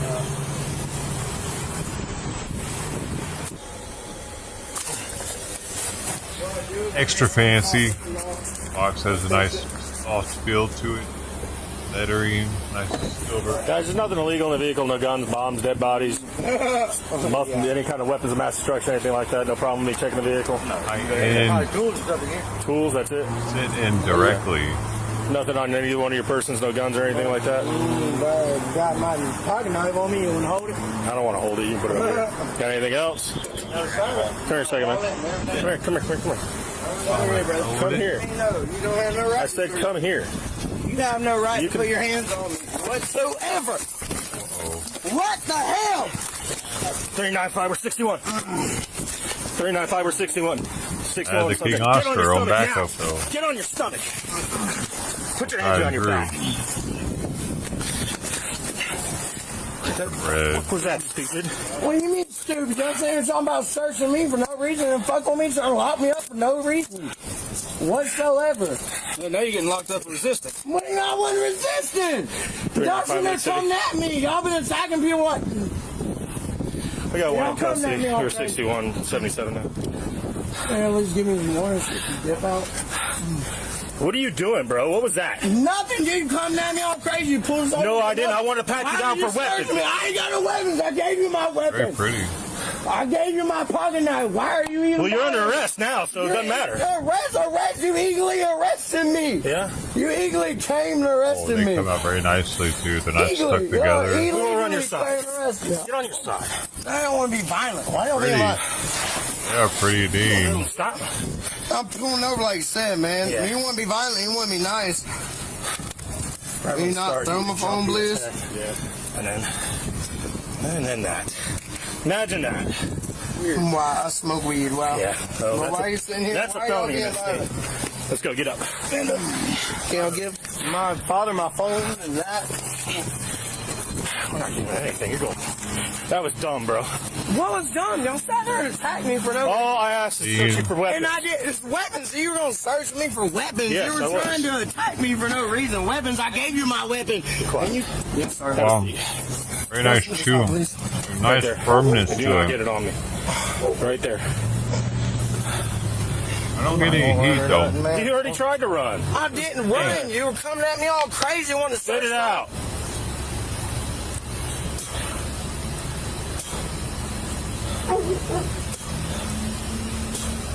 Very firm though. That was stupid, bro. If you would have said, you know what, I got a little dab on me, you'd probably been going home. What do you mean? You were sitting there arresting me for... Have a seat. Kids. Light fish flavored, not overwhelming in any way. What? All you had to do was be honest, dude. They're packed in here nicely. Honest, what do you mean I didn't do nothing, I had a bro? little bit of down, bro. It's not a big What do you deal. mean?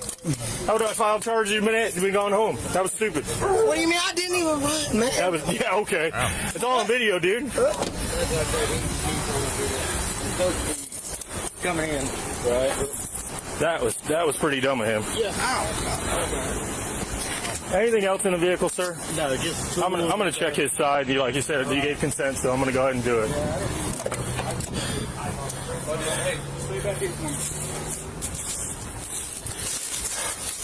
Pretty good, Tab. Oh.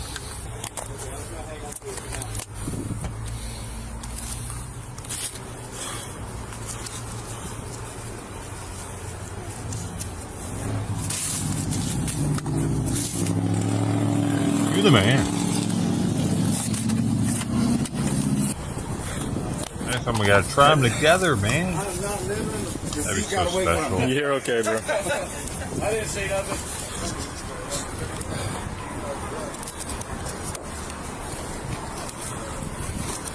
You group them together at the same time.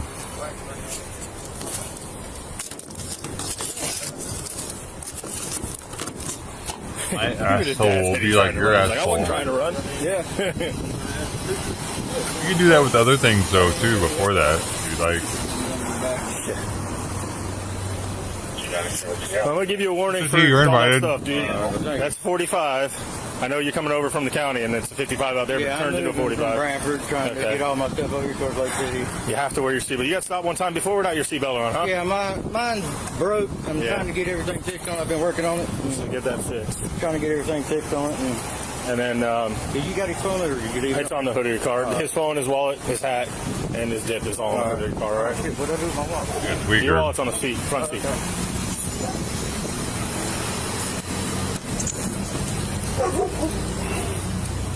Grenades, you gotta be careful. You don't want to waste them. For a little bit of butter. Yeah. Tried to take off on us. He got knocked into the fucking. I love when they call it that. We're a family.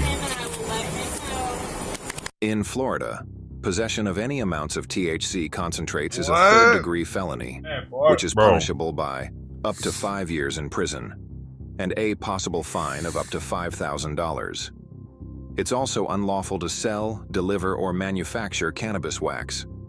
Possessing more than 3 grams of THC concentrates with intent to sell is a third-degree felony. The charges, however, can be enhanced based on where the crime was committed. Damien was charged with obstructing an officer, possession or use of drug equipment, and a felony charge for selling marijuana Schedule I drug. His total cash bond was set at $7,000. Damn.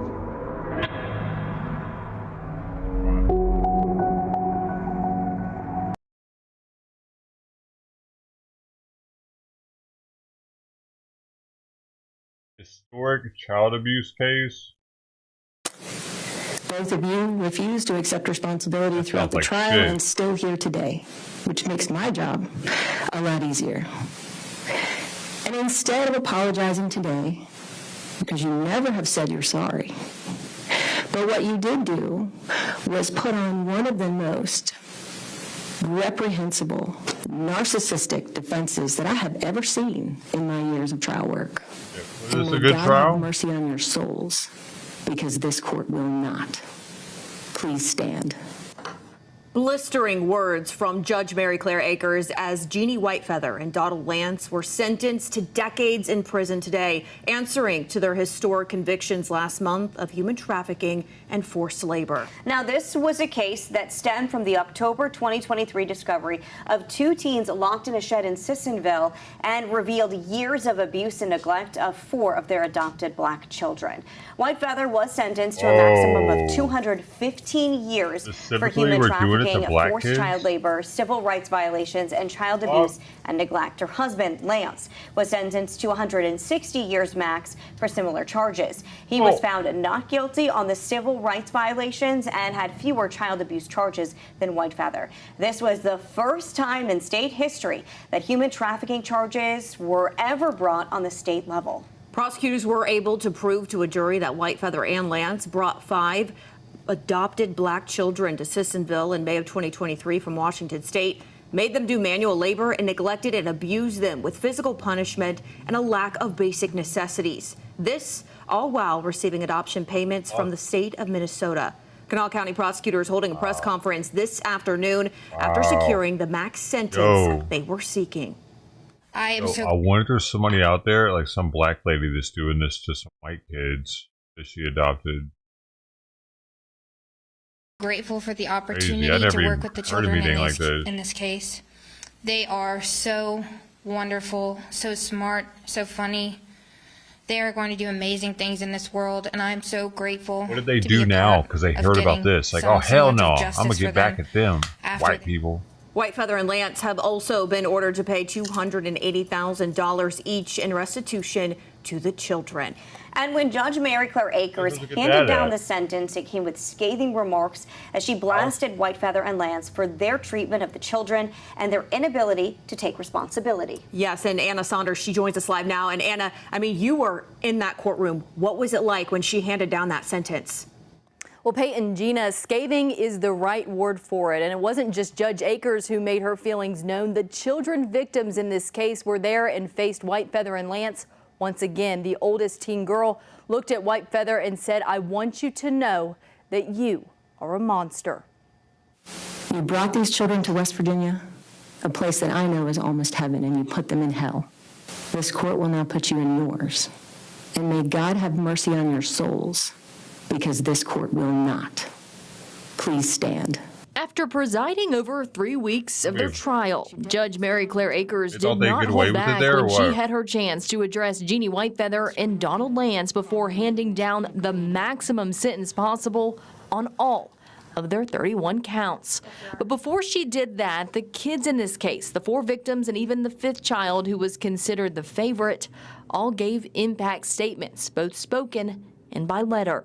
And while they don't bear physical scars, it is exactly right what said and the state said, that they will bear the psychological scars of what was done to them by you, Jeannie Whitefeather, and you, Donald Lance, for the rest of their lives. The children, who we did not film, all detailed the years of abuse and labor and what impact it has had on them today, both psychologically and emotionally. The oldest teen girl even asked the judge if Whitefeather and Lance could be forced to stand with their hands on their heads throughout the hearing, similar to how Whitefeather and Lance would have the kids stand all day when they lived in Sissonville. The judge denied that request, noting the irony that it would be considered cruel and unusual for her to ask the defendants to do that in court, even though it was done to the kids in their home.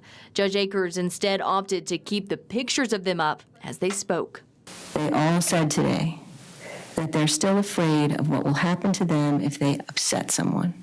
The kids all talked about how their lives are better now, but they will never be the same. At one point, the teen girl looked at Whitefeather and said, "You are the actual definition of a monster," and said that they were not just physically abused, but full out tortured.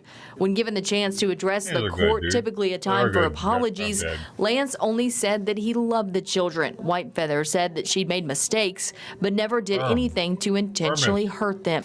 And instead of apologizing today, because you never have said you're sorry, even though, Miss Whitefeather, you say you made some mistakes, but you're not sorry for them. And Mr. Lance, I didn't hear you apologize either when you had the opportunity. But what you did do was put on one of the most reprehensible, narcissistic defenses that I have ever seen in my years of trial work. Defense attorney Mark Plants, who represents Whitefeather, said throughout the trial and even now she still denies any criminal responsibility. My client's side of the story hasn't changed. It really has been that they did the best they could under the circumstances and they didn't intentionally harm anybody. So I'm not surprised that they spoke their hearts, even though a lot of people disagree with it. That's their story, and that's what they've told. The children also thanked everyone who got them out of their situation, the neighbors, the deputies, the prosecutors, and now the judge. Judge Akers, in her remarks, also commending the Sissonville neighbors who repeatedly reported Whitefeather and Lance in Sissonville for months before their arrests. She called that the one good thing in this case. But the good in this is the people that took action here in the state of West Virginia. The good in this is that now these children are West Virginia's children and not your children.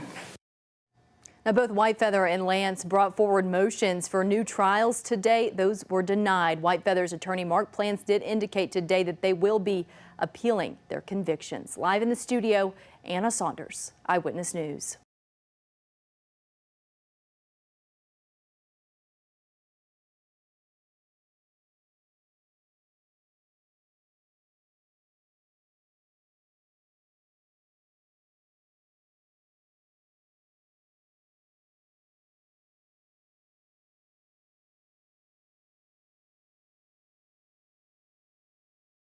The National Transportation Safety Board is calling for a vulnerability assessment on nearly 70 bridges across 19 states to find out their risk of collapse if involved in a ship collision, similar to last year's deadly incident at the Francis Scott Key Bridge in Baltimore. Over the past year, the NTSB found 68 bridges built before 1991 that have not undergone a current vulnerability assessment. The agency's recommendations Thursday were shared with 30 owners of the 68 bridges. Some notable bridges in the report include the Golden Gate Bridge in California, the Brooklyn Bridge in New York, and Sunshine Skyway Bridge in Florida. The Golden Gate Bridge Highway and Transportation District responded to the findings, saying it is in full compliance with all state and federal regulations, and noted it hired a consultant this year to perform an assessment of the South Tower fender system's structural capacity for ship collisions. The NTSB points out its recommendation does not mean the 68 bridges are expected to collapse.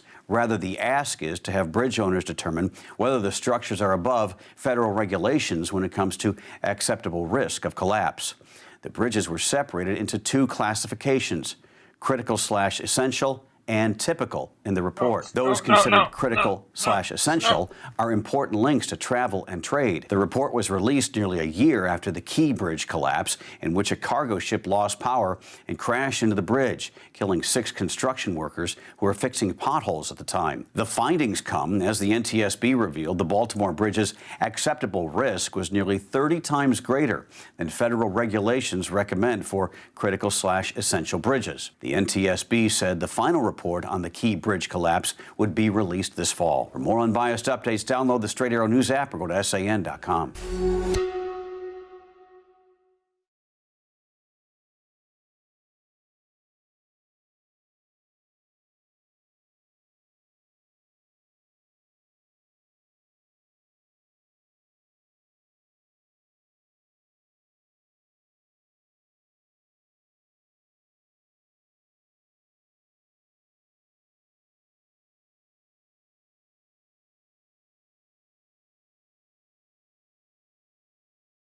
The fastest ship in the U.S. Navy is powered by the jet engines of a Boeing 777. Each engine is kept inside an explosion-proof box, but I was able to take a glimpse at it through this window, and you can too. What's mind-blowing is that these exact same jet engines were also used in Royal Navy's Queen Elizabeth-class aircraft carriers, which weigh 19 times more than this Freedom-class littoral combat ship. This raw power made USS Marinette the fastest ship in the fleet, but that came at an unexpected cost. The noise and vibrations generated by the ship's powerful jet engines interfered with the ship's ability to detect enemy submarines, because vibrations deafened the sonar, preventing it from detecting submarines lurking nearby. And adding tons of shock absorbers throughout the ship didn't help either, and eventually the US Navy was forced to cancel the anti-submarine warfare from the mission of Freedom-class littoral combat ships. The fastest ship in the US Navy is powered by the jet engines of a Boeing 777.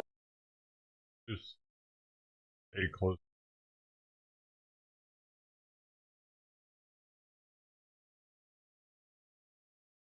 Oh, farm tab.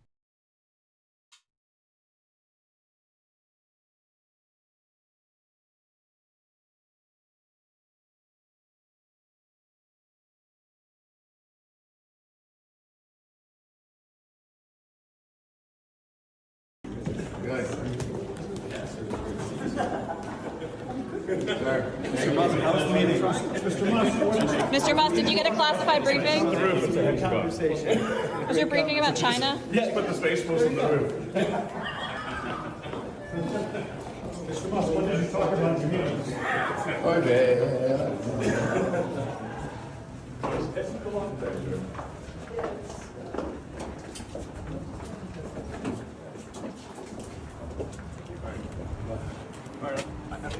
I'm going to be helpful. I just would like us to have a good outcome here. You got it. All right. All right, Elon. Thanks a lot. All right. Thank you. Thank you. All right, take care. Secretary?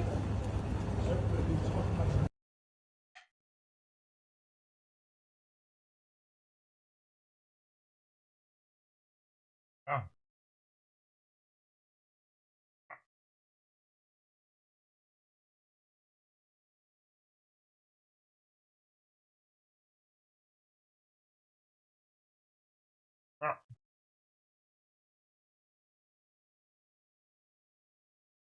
Secretary of State, is that any entertaining?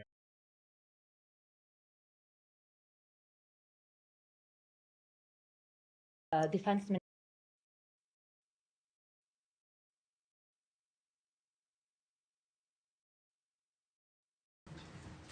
Lights seem a little brighter today. I don't know.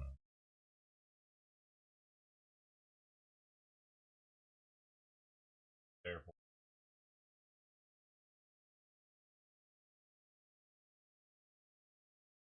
And of course, can't let the pepper go.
Oh, you get that one?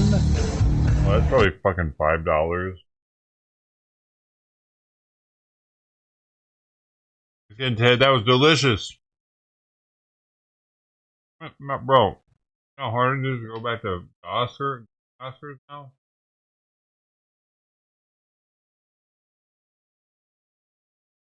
Gotta go back to that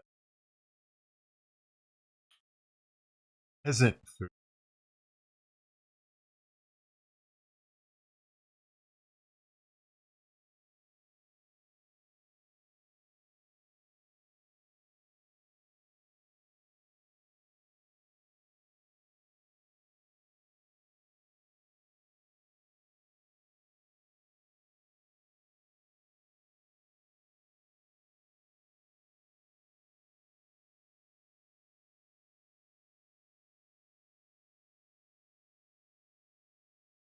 A woman is now behind bars in connection with multiple thefts, not just here in our area.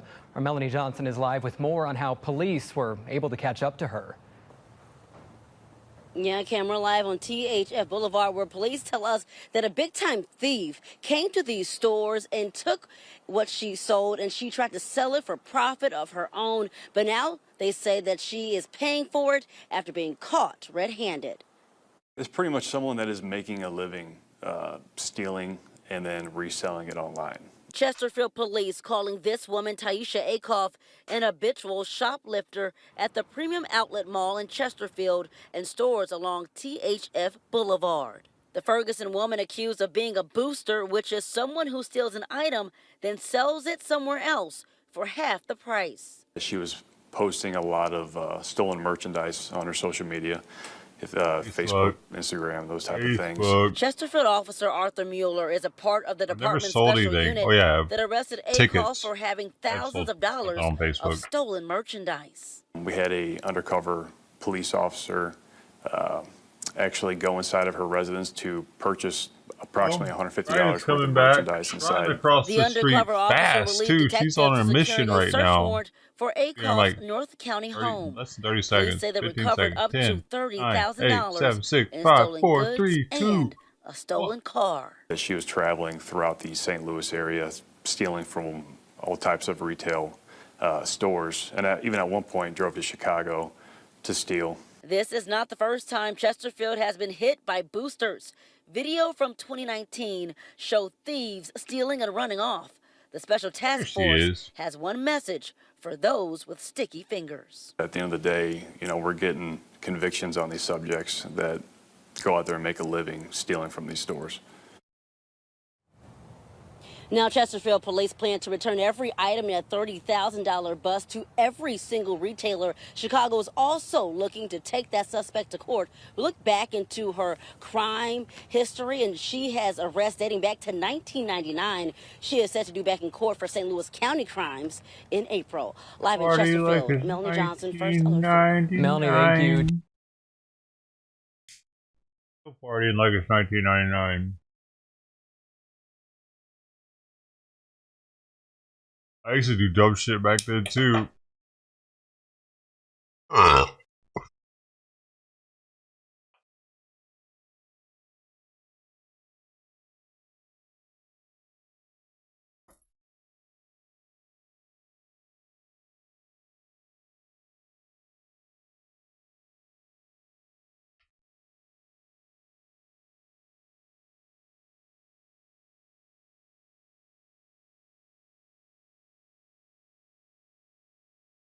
Hey, Northwest.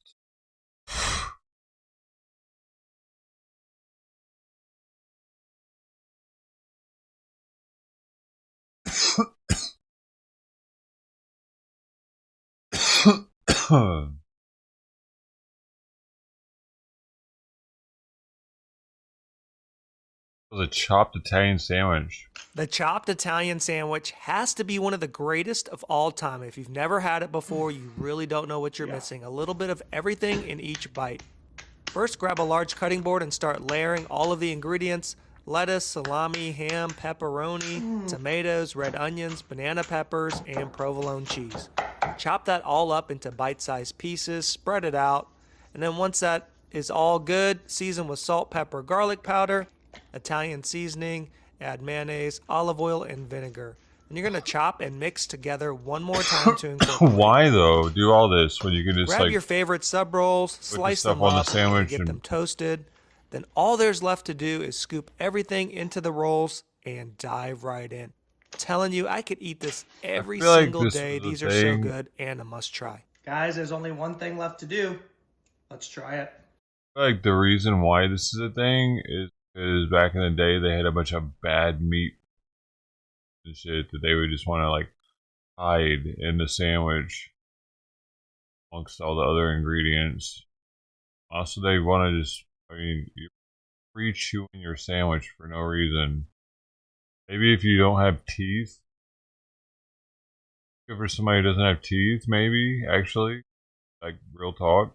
That's why peanut butter made it so big back in the day, because for geriatrics, they couldn't need to get protein.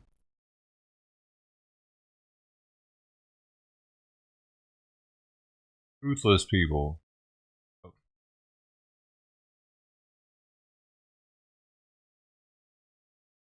Everyday holiday season at Costco, I see these full Serrano hams for $99. This year I'm finally getting one to see if it's worth the money. Inside the box, you'll find a case with a cover, knife, stand, and this one happens to be an 18-pound full Serrano ham. I pulled the ham out of the box and I started assembling the stand. It's pretty easy. It's just a couple screws and it comes with all the tools that you need. Once you have the stand assembled, you could slide the leg in through the hoop and put it down on the spike. Once you have it unpackaged and onto the stand, they recommend letting it sit out for 6 hours, so that's what I did. And I'm not gonna lie, it seemed pretty intimidating to dive into this, but I looked up some videos online, and what you want to do is you want to create a flat spot across the top that you can carve off of. So the first thing you do is you peel off the top layer of fat, but you're going to want to keep this for later. Once you peel ham? off the top layer of fat, Hey, you I can wouldn't start mind making having some them thin next slices like this. Thanksgiving. And I find that it helps to use longer strokes with the knife because you want to get the pieces absolutely paper thin. It can be kept on your counter for 3-4 months. I usually just and get to the store Costco. it once you're done slicing, you want to just put the fat on top. Everyday holiday season at 3 to Costco, 4 I see butts. these full That Serrano could hams last. for $99. That's pretty wild. It's super salty, that's all. I say do that, right? Like impregnated with salt. What is this?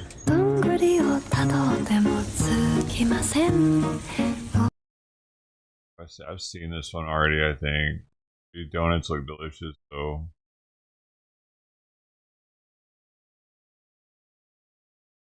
They already look good. They already put the cream in them. Oh, yeah, that looks... Oh, my God, that's so creamy. Oh, they're making it more creamy. No, you don't want to be here. What are you doing? You don't want to be here. Why would you... Oh, because the plate's still here. The plate was still here. Can't have my leftovers ever. Go away. Oh, baby. Baby! Oh, why is it not in my mouth?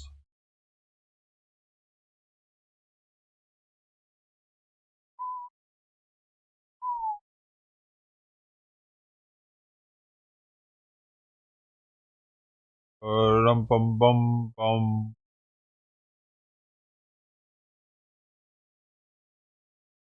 Us. It's just y'all. But if you ain't never had burning a Slim Jim, you don't deserve Wagyu. You don't deserve that porterhouse. You might as well go ahead and put it back. I deserve Wagyu. This is the big motherfucker. Pause. Yeah, man. Pause. If you eat good steak and you never had one of these, throw that steak in the garbage. You don't deserve it. Nobody finna tell me I don't deserve Wagyu because I ain't flamed up a Slim Jim before. I thought bro was lighting a doobie at first. Hold on. Let's do a quick prayer first. Let's hams and all that. Let it Slim Jims, let it Jersey, let it big fighters, I guess. Why was his cracked too? Y'all really watched the video? His was already cracked before he started lighting it. Like he'd been lighting it and been like chewing on it. This thing got oil on it or something. It started popping. Open it up a little bit. And they didn't have the regular, y'all. I had to do the spicy chili. Ain't no way this thing cooking like some eggs and oil. He said it's a delicacy. We gonna see. I think that's good, right? Y'all don't need to cook it to the point that thing fried falling over. I guess I do need to even the sides out though. All the butane though, like it's creating like a well, ain't nothing to it but to do it. God damn. Bro's right. Cause actually the piece that wasn't cooked just tastes like raw meat. The part that I did cook with the lighter tastes like some crispy bacon. All right. It's just only us. It's just y'all. But if you ain't never bro's had burning a Slim Jim, you don't deserve Wagyu. You don't deserve that porterhouse. That might actually be bad for you though. Whatever the hell's in that shit might not be a material. Like, if it has like a bioengineered food product in it or something, burning it again might be dangerous. I don't know how that works with that type of shit.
Where Dobbs been at today?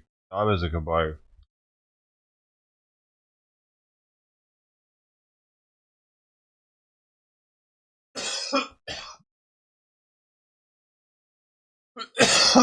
I think the sun's about to be on the plate too. Fuck. That means he's probably gonna come by. I need to get one more plate out there for old Dommy boy. He usually comes. What's that? Right, it's still out there, sniffing around.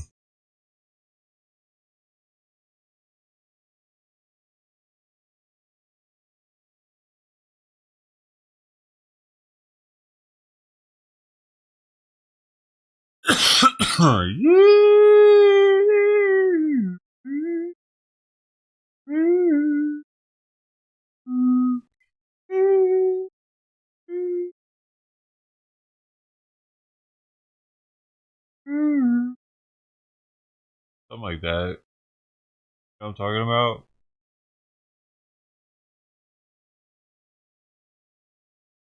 I always get it wrong though.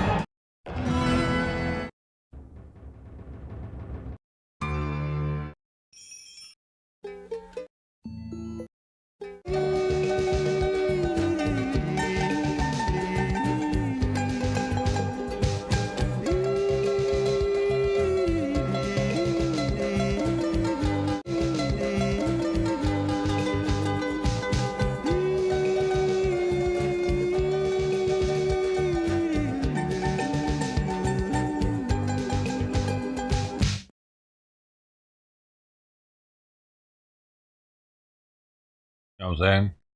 You know what movie that's from? You do. You get 10,000. No, you don't. The bot's broken. Let me see if they've gotten back to me. Wait. Open the bot install folder. Services. Twitch or YouTube is relevant. Settings and delete only. Okay. Okay. I'll get you, you little stinker. You little stinker. You little. No. Hey. Hey.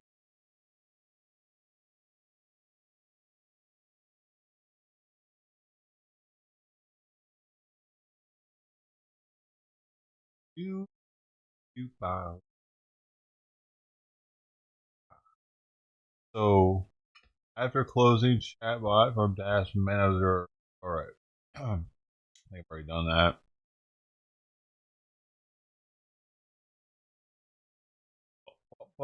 Control Alt delete. Well, hey, did I already do that? All right, so I gotta go to open the folder, services, Twitch or YouTube, or folder. Gotcha. Roger that. Open an install folder. Allocation. Alright, we're gonna do it together, y'all. We're fucking doing. Oh wait. All right. First, I'm gonna take the food out because the sun is moving. It's on the move. I'm going back to the gate. It, like runs over there real fast.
Alright, was she on the desk again? Alright. Done. So we got about an hour. Sun is on the plate. You can see the line right there on the sidewalk where the sun's coming. Maybe less than an hour, 30 minutes, 45 minutes. Oh, cool. Thanks. Keep an eye out. So hopefully Dom will come in through and have his lunch and have his lunch nap or whatever it is he's having. Maybe this is his nighttime. He goes to sleep, gets up at o'clock or something. See, because he hasn't been by all day long, which is kind of odd. Let's see out.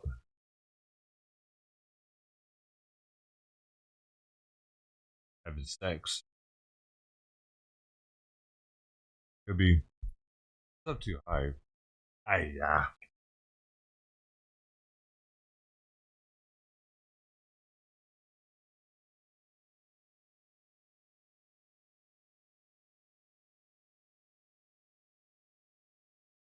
It's. I mean, that'll work.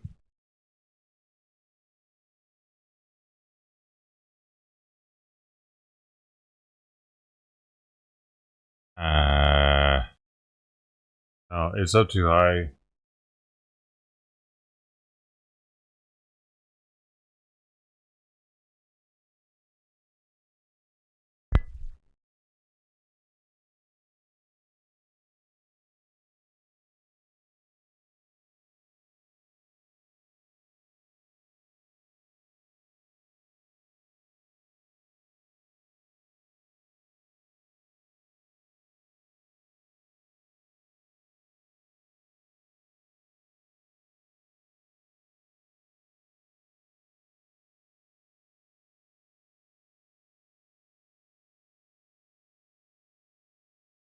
Nah.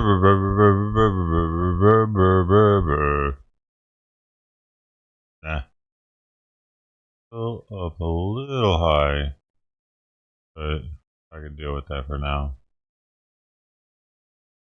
Whatever. Sure. Because it also needs to not be blocking my eye when I'm playing. That matters too. Oh yeah, we could do that. That's actually perfect. Now it's not blocking my face either. Beautiful. Alright, so what are we doing? We're doing open the bot install folder, which I've done. Services. So here, I'll show you what I'm doing.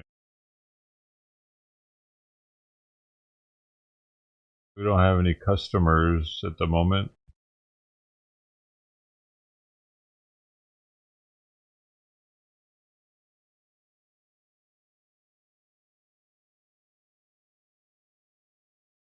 Time to do something down there. Camera number 2 real fast. Green. Have it.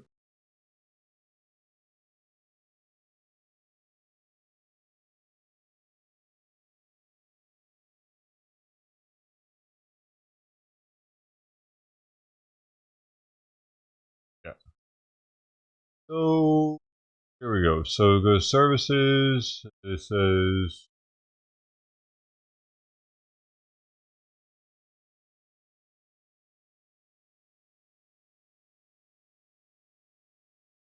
Twitch or YouTube. Whatever is relevant.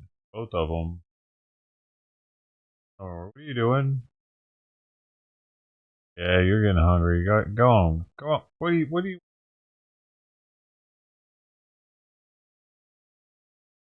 do?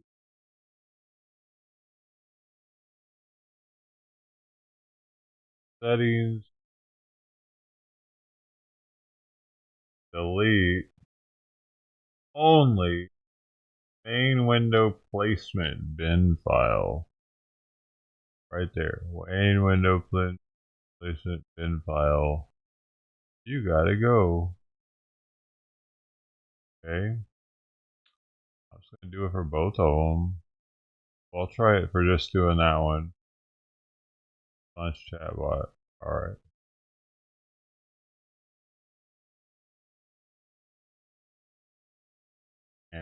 You can't. Other.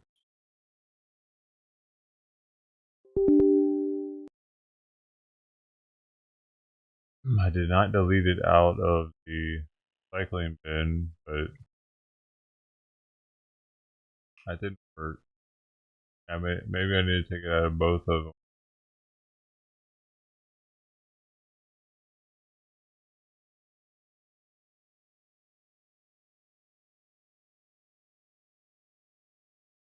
I'll try that. File location, services, switch this time, settings, change no placement bin, and delete. Ow. Now can't. I need.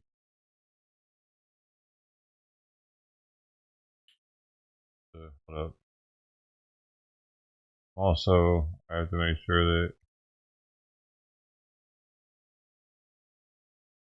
Oh fuck. Oh.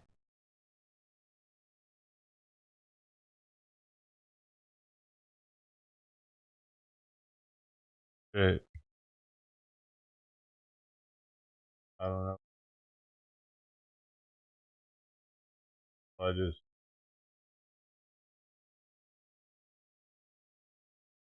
Trying to do that though. Guess I'm still here.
Right, that should all be back.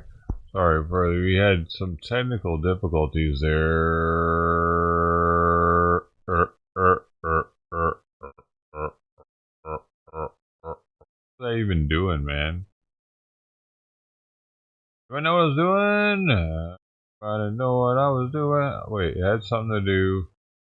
That's right, I was trying to get the bot working. Now that I've done that, make sure that it's not running, which it is. So I have no user interface. Oh no, it's not running. Okay. Run it.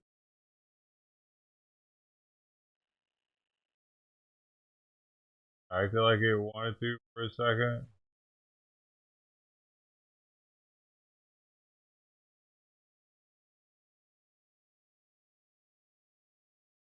I wonder if it has something to do with my. What? Hold up. I wonder if it has something to do with my disk drive space. Device.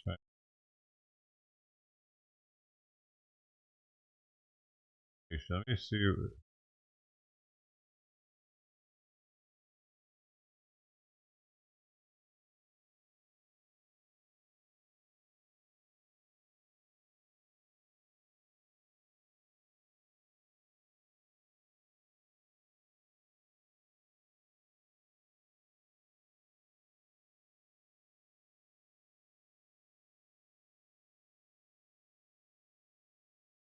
Oh. My drive says 0 free space on it.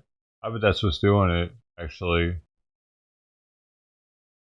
Alright, yeah, I bet that's what's doing it. I'm gonna reinstate the files.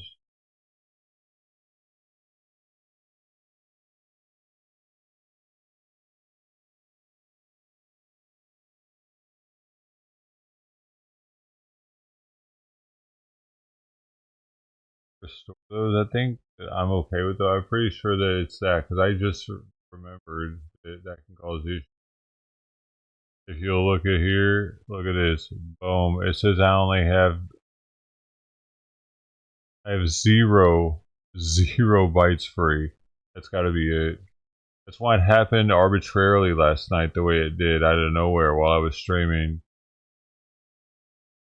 Yeah, I figured it out now. That's exactly what it is. I'll have to update them and let them know. But what I need to do is just take some shit off of here.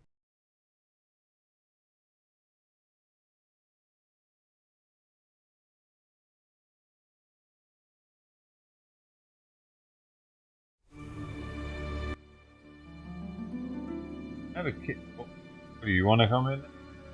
Like she's gone. Yo, that was a full-size joint. I'm just realizing earlier.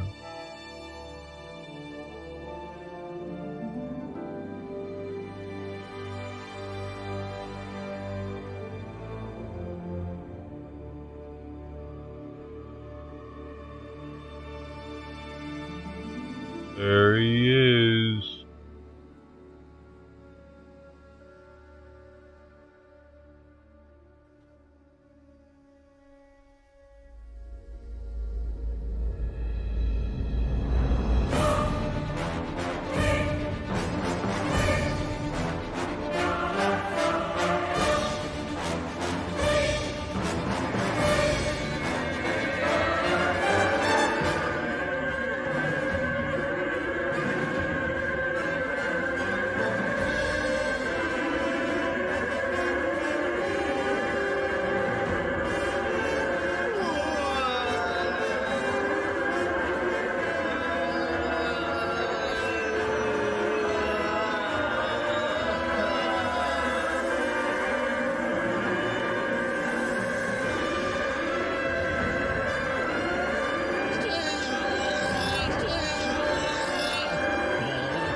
Simon's in my lap.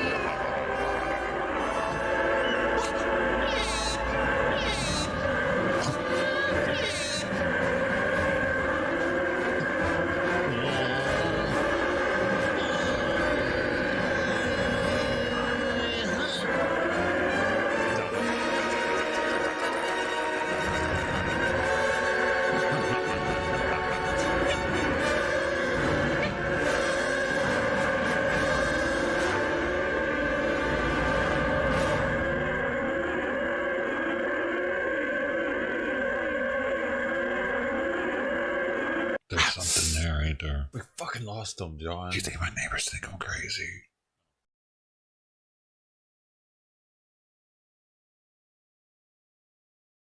I don't know, I can delete that video because I have it. It's just one that I have on here. Because I can always download it from YouTube. Where would I need to upload that to?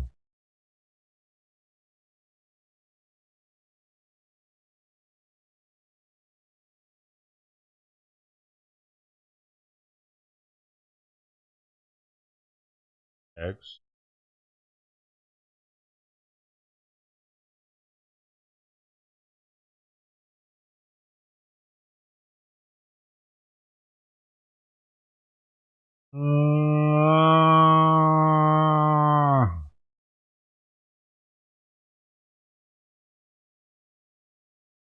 He's meowing at me down there, meowing and meowing and meowing and meowing.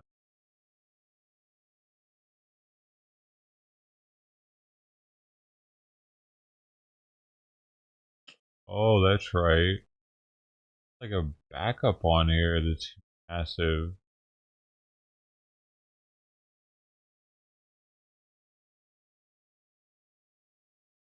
Like almost, it's 115 gigs. Rated 20. I don't know if I need it anymore. Maybe I do. If my main hard drive ever goes down.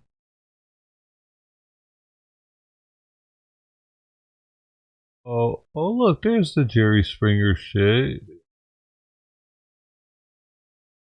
Art file.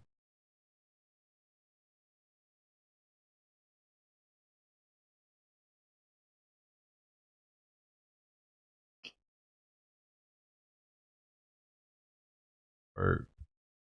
Oh, because there's no space.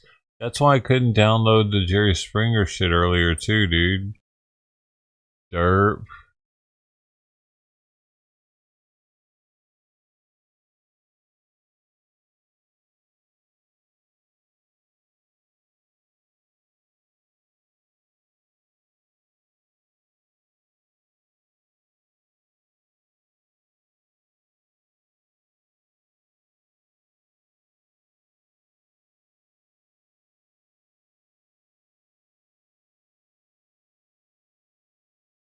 Yeah.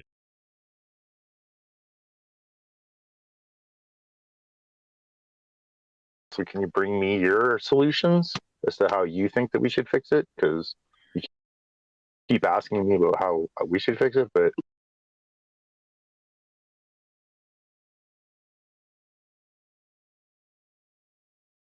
so can you bring me your solutions as to how you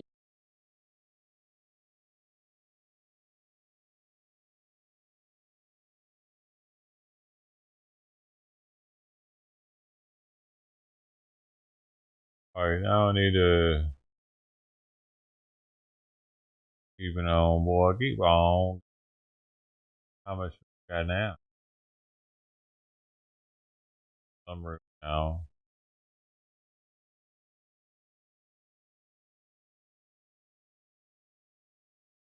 Still says 0 bytes.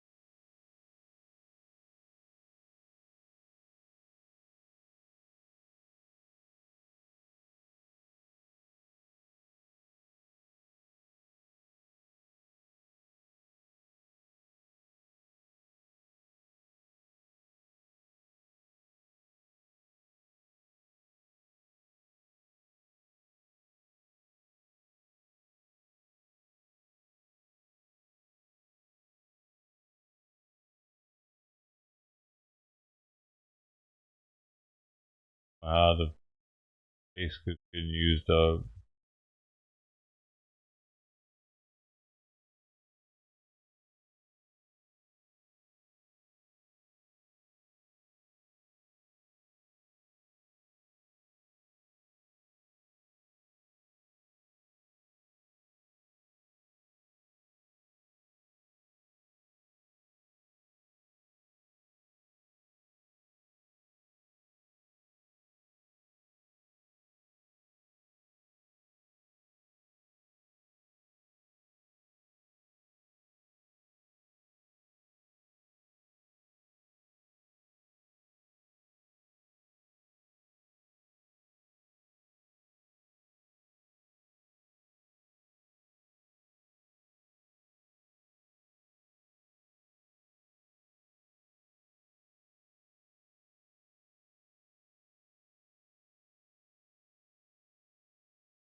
Alright.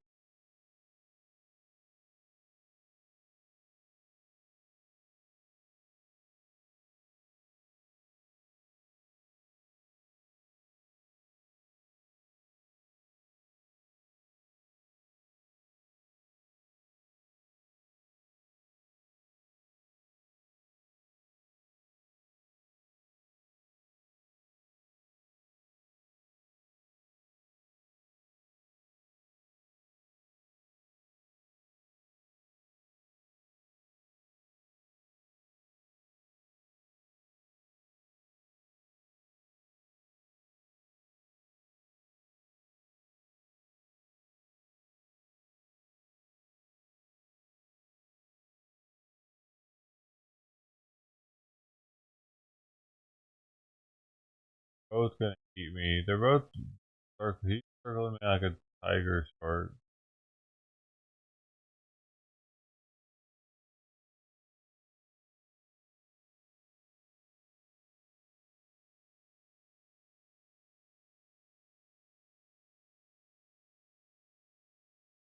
Or all this data's being up.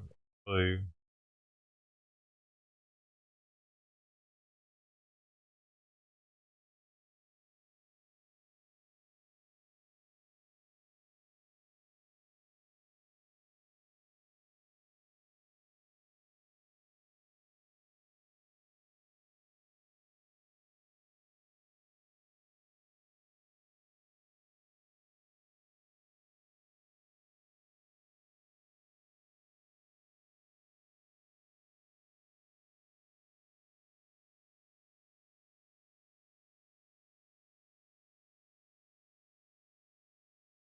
wow. The thousands of kilobytes.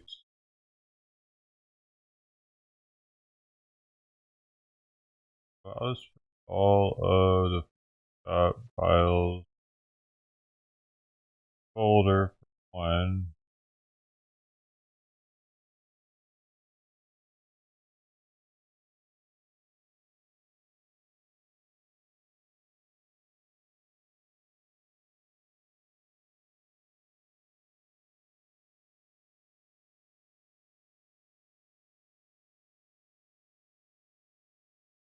Oh, you just had to do it. You.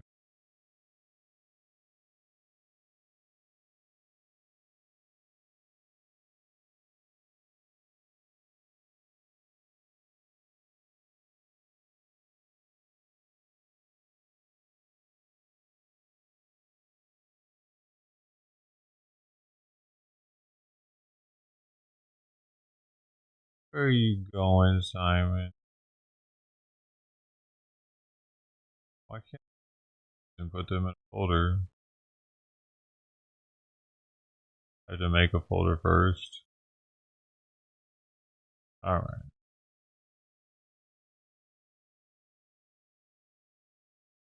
Oh, maybe I could do like that.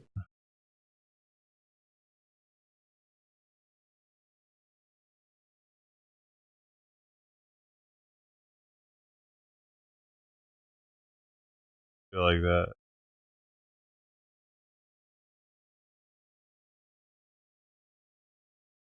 Why not? Alright.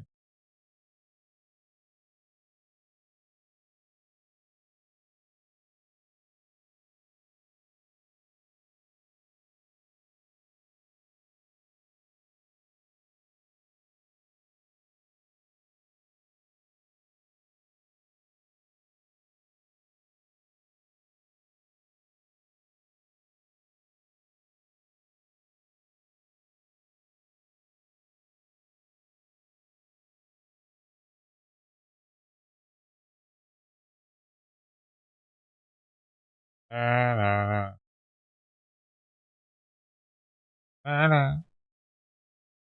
so easy. I'm about to tell it. And I'm about to remind Photoshop where these are probably.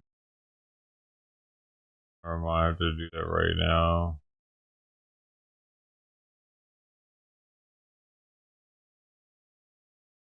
Don't want or maybe.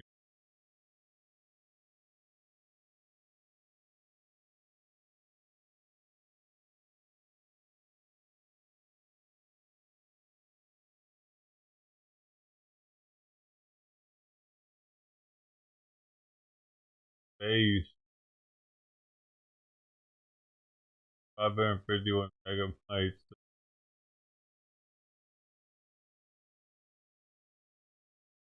I don't have enough space.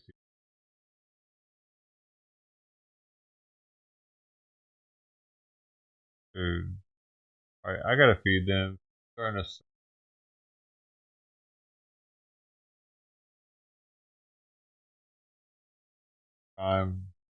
You hungry? Food?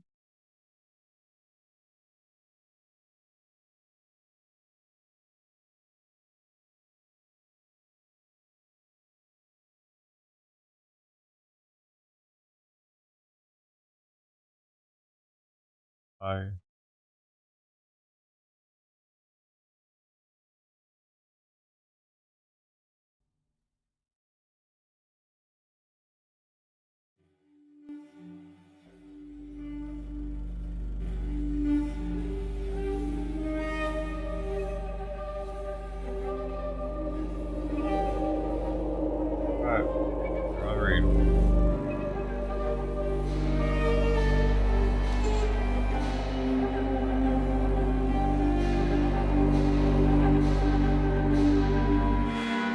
Alright then.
like I'm starving her.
I got another idea.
I only made 500.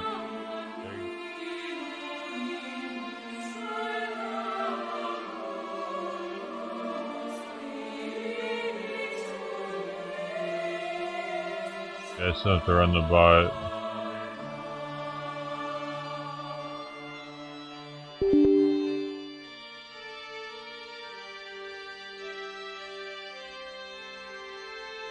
It is. It's working now, dude. Gosh. Yeah.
Also, not happy. I didn't even share a whole gig.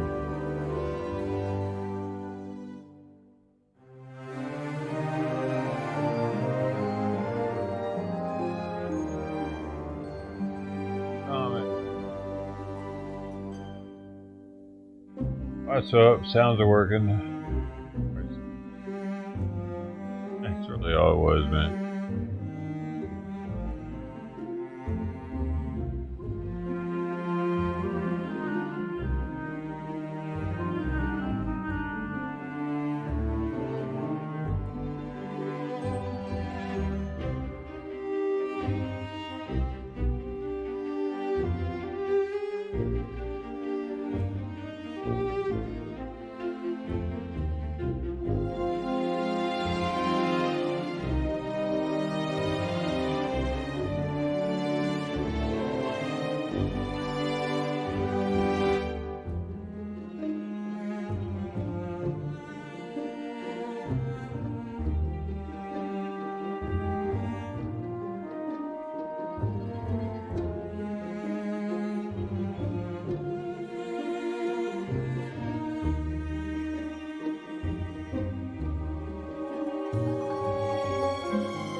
Boom, boom, boom, boom, boom. A little bit.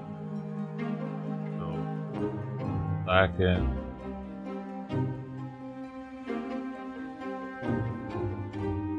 I have 1.1 gig of free space, so I can probably run both bots now at least. That's what it was though.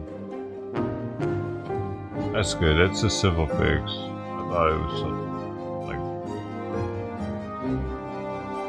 software related virus or some update or some and I don't know. What is it doing? That's the easiest fix.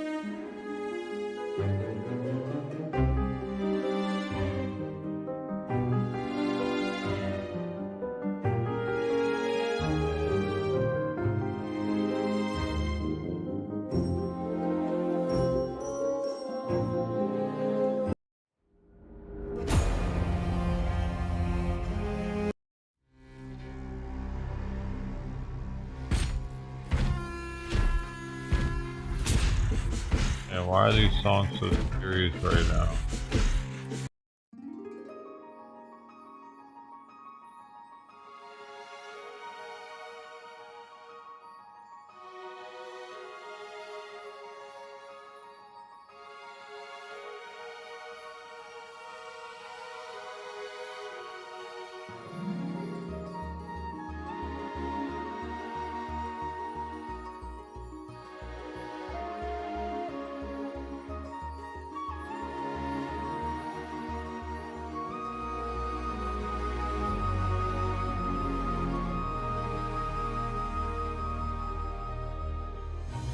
chat isn't coming up. Okay, yeah, I know why.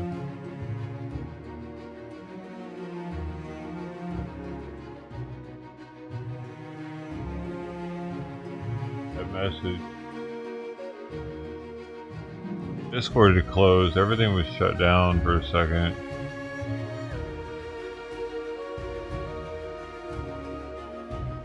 I did something wrong.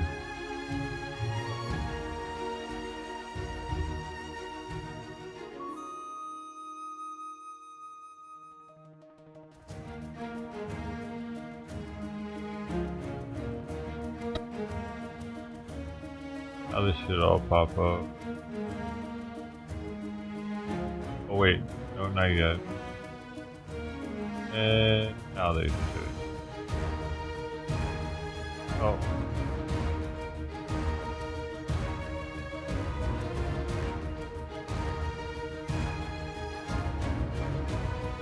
That worked. That should be working.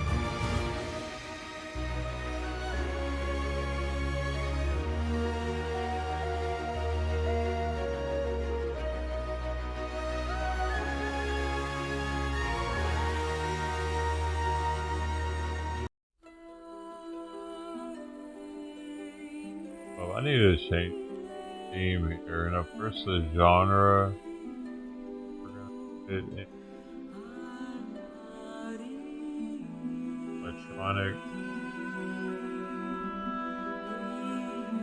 Food. It's Friday.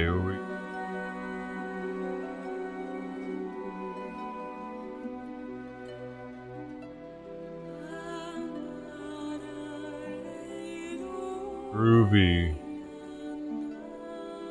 Serious. That's it.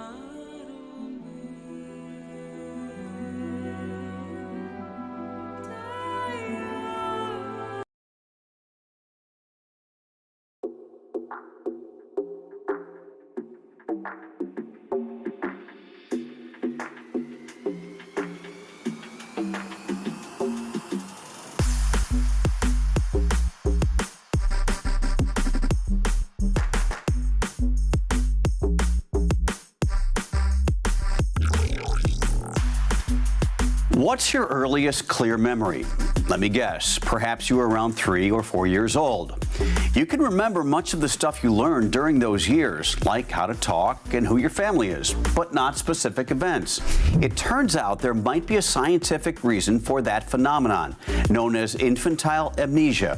For a long time, scientists have believed you do not hold on to experiences because the hippocampus, the part of the brain responsible for saving memories, is still developing. But new research from Yale University shows that might not be the case after all. Researchers studied a group of infants between 4 months and 2 years old.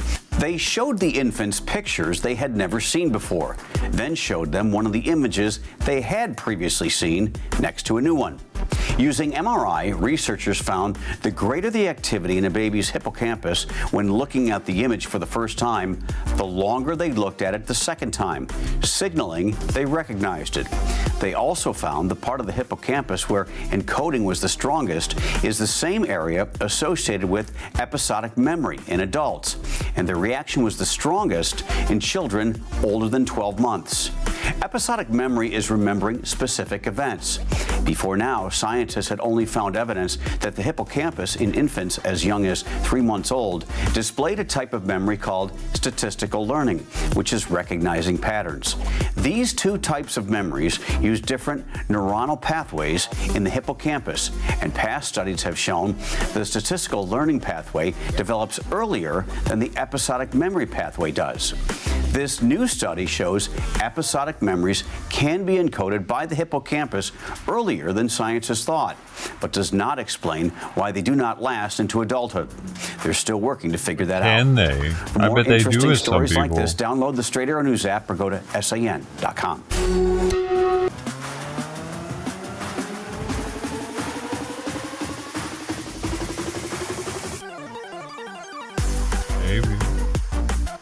Baby, I remember my baby penis being cut on out. What are you doing? Don't take that.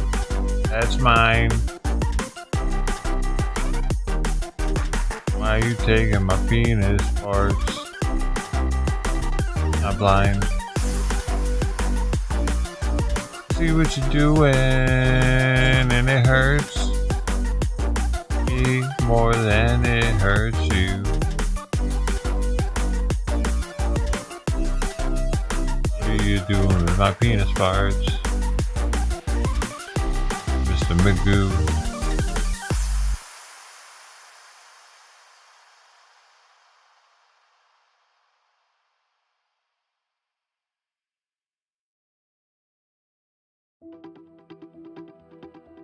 Was that a banger?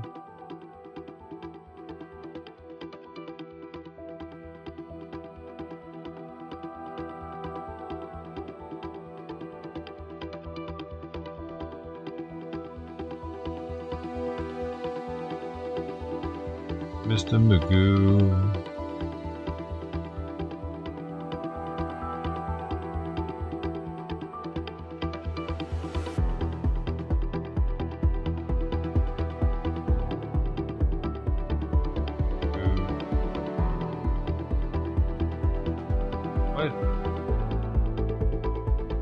Dude, wake up. This is powerful. It's powerful for me and you together.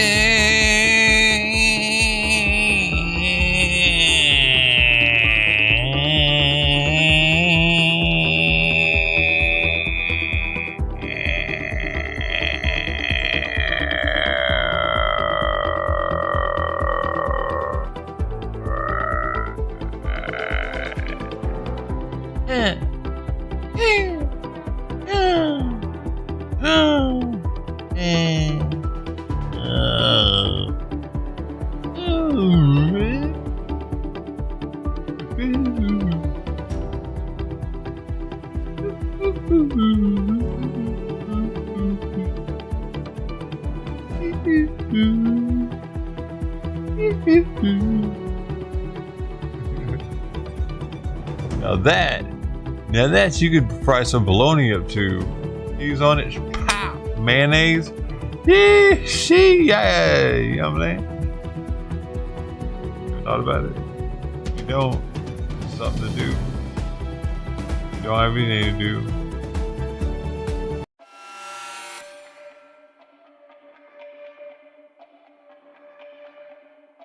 I'm retarded. What's it to you, cat? Talking to me again. Yeah, it's talking to me again. Where's Dominic? Oh, the sun is upon us. The sun is upon us.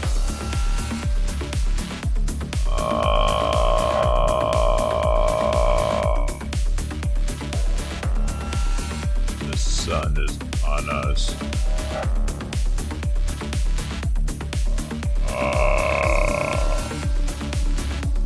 And we take the heat,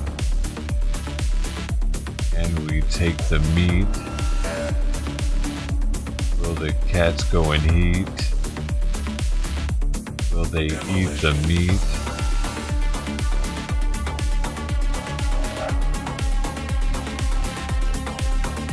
The meat. Once it hits the heat, sun is coming. Pigs are running down my chin. Should have thrown them in the bin. We're not rotted. So I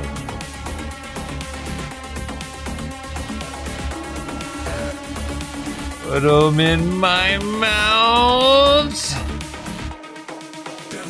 instead.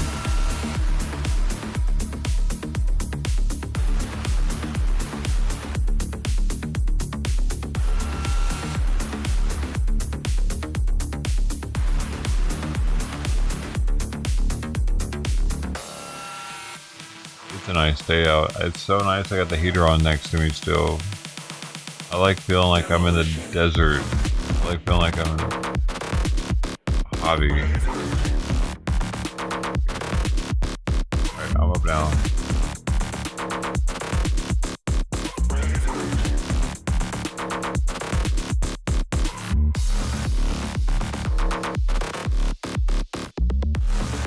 How many licks?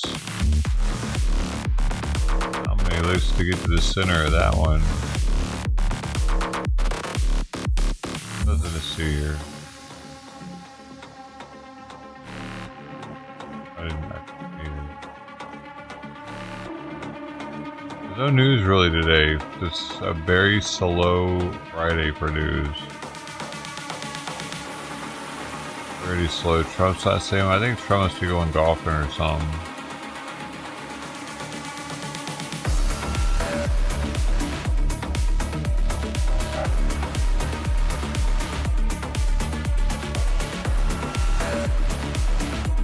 Yeah, it might be already PUBG time already. All the effing F ready. Good.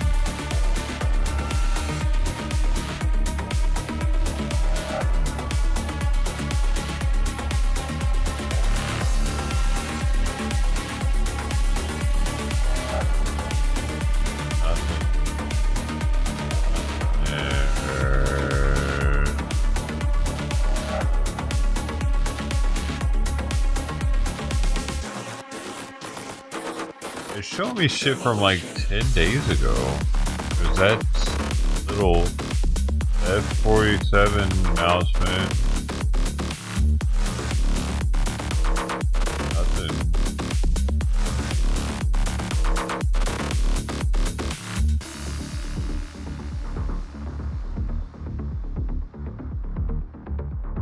I ended on that, man. Sun is on the food. No news. And kitty cam for the day.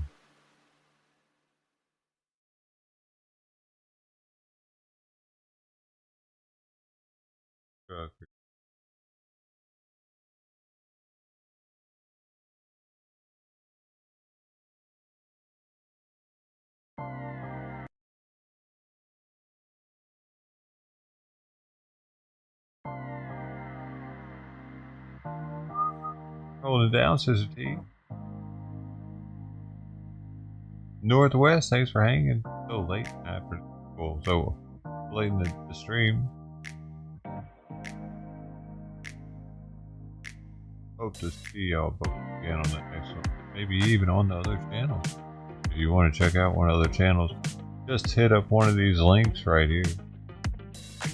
Well, the one link. It'll take you to all the links. And we'll probably be on Twitter, YouTube, Show channel with the most subs. If you want to be on YouTube, those links are free of charge.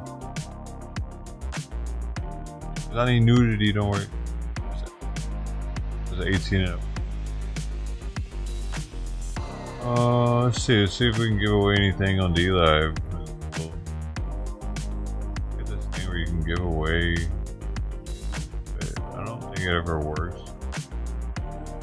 Distribute 146. Just see if it'll distribute it. 30 seconds.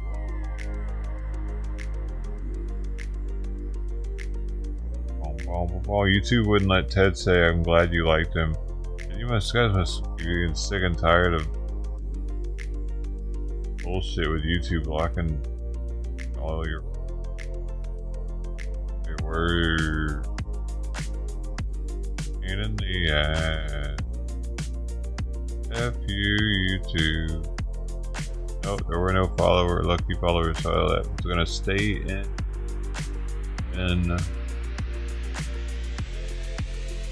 put the states up at a certain amount of time of me doing it. For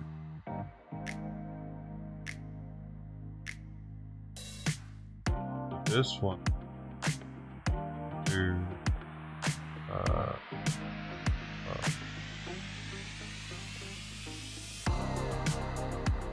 Another one.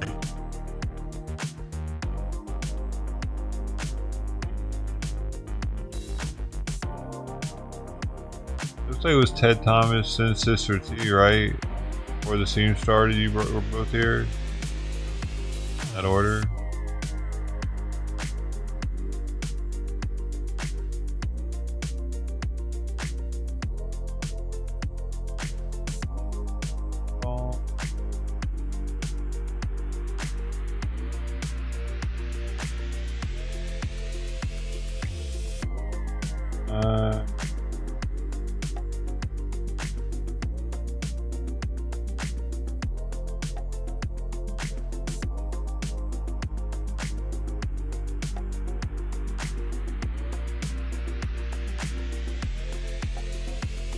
Added the dough for early and the dough for this.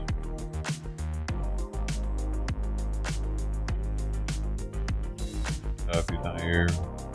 Thanks for all the likes. We got 8 likes. We can get 10. If we could get 10, that'd be amazing though. Like we failed for the day. Oh, try that next time. Thanks for being here though, y'all. See you again on the next one. Oh, chirp, chirp, chirp, chirp, chirp. Breathe in. Got to.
Meow, meow, meow, meow, meow, meow.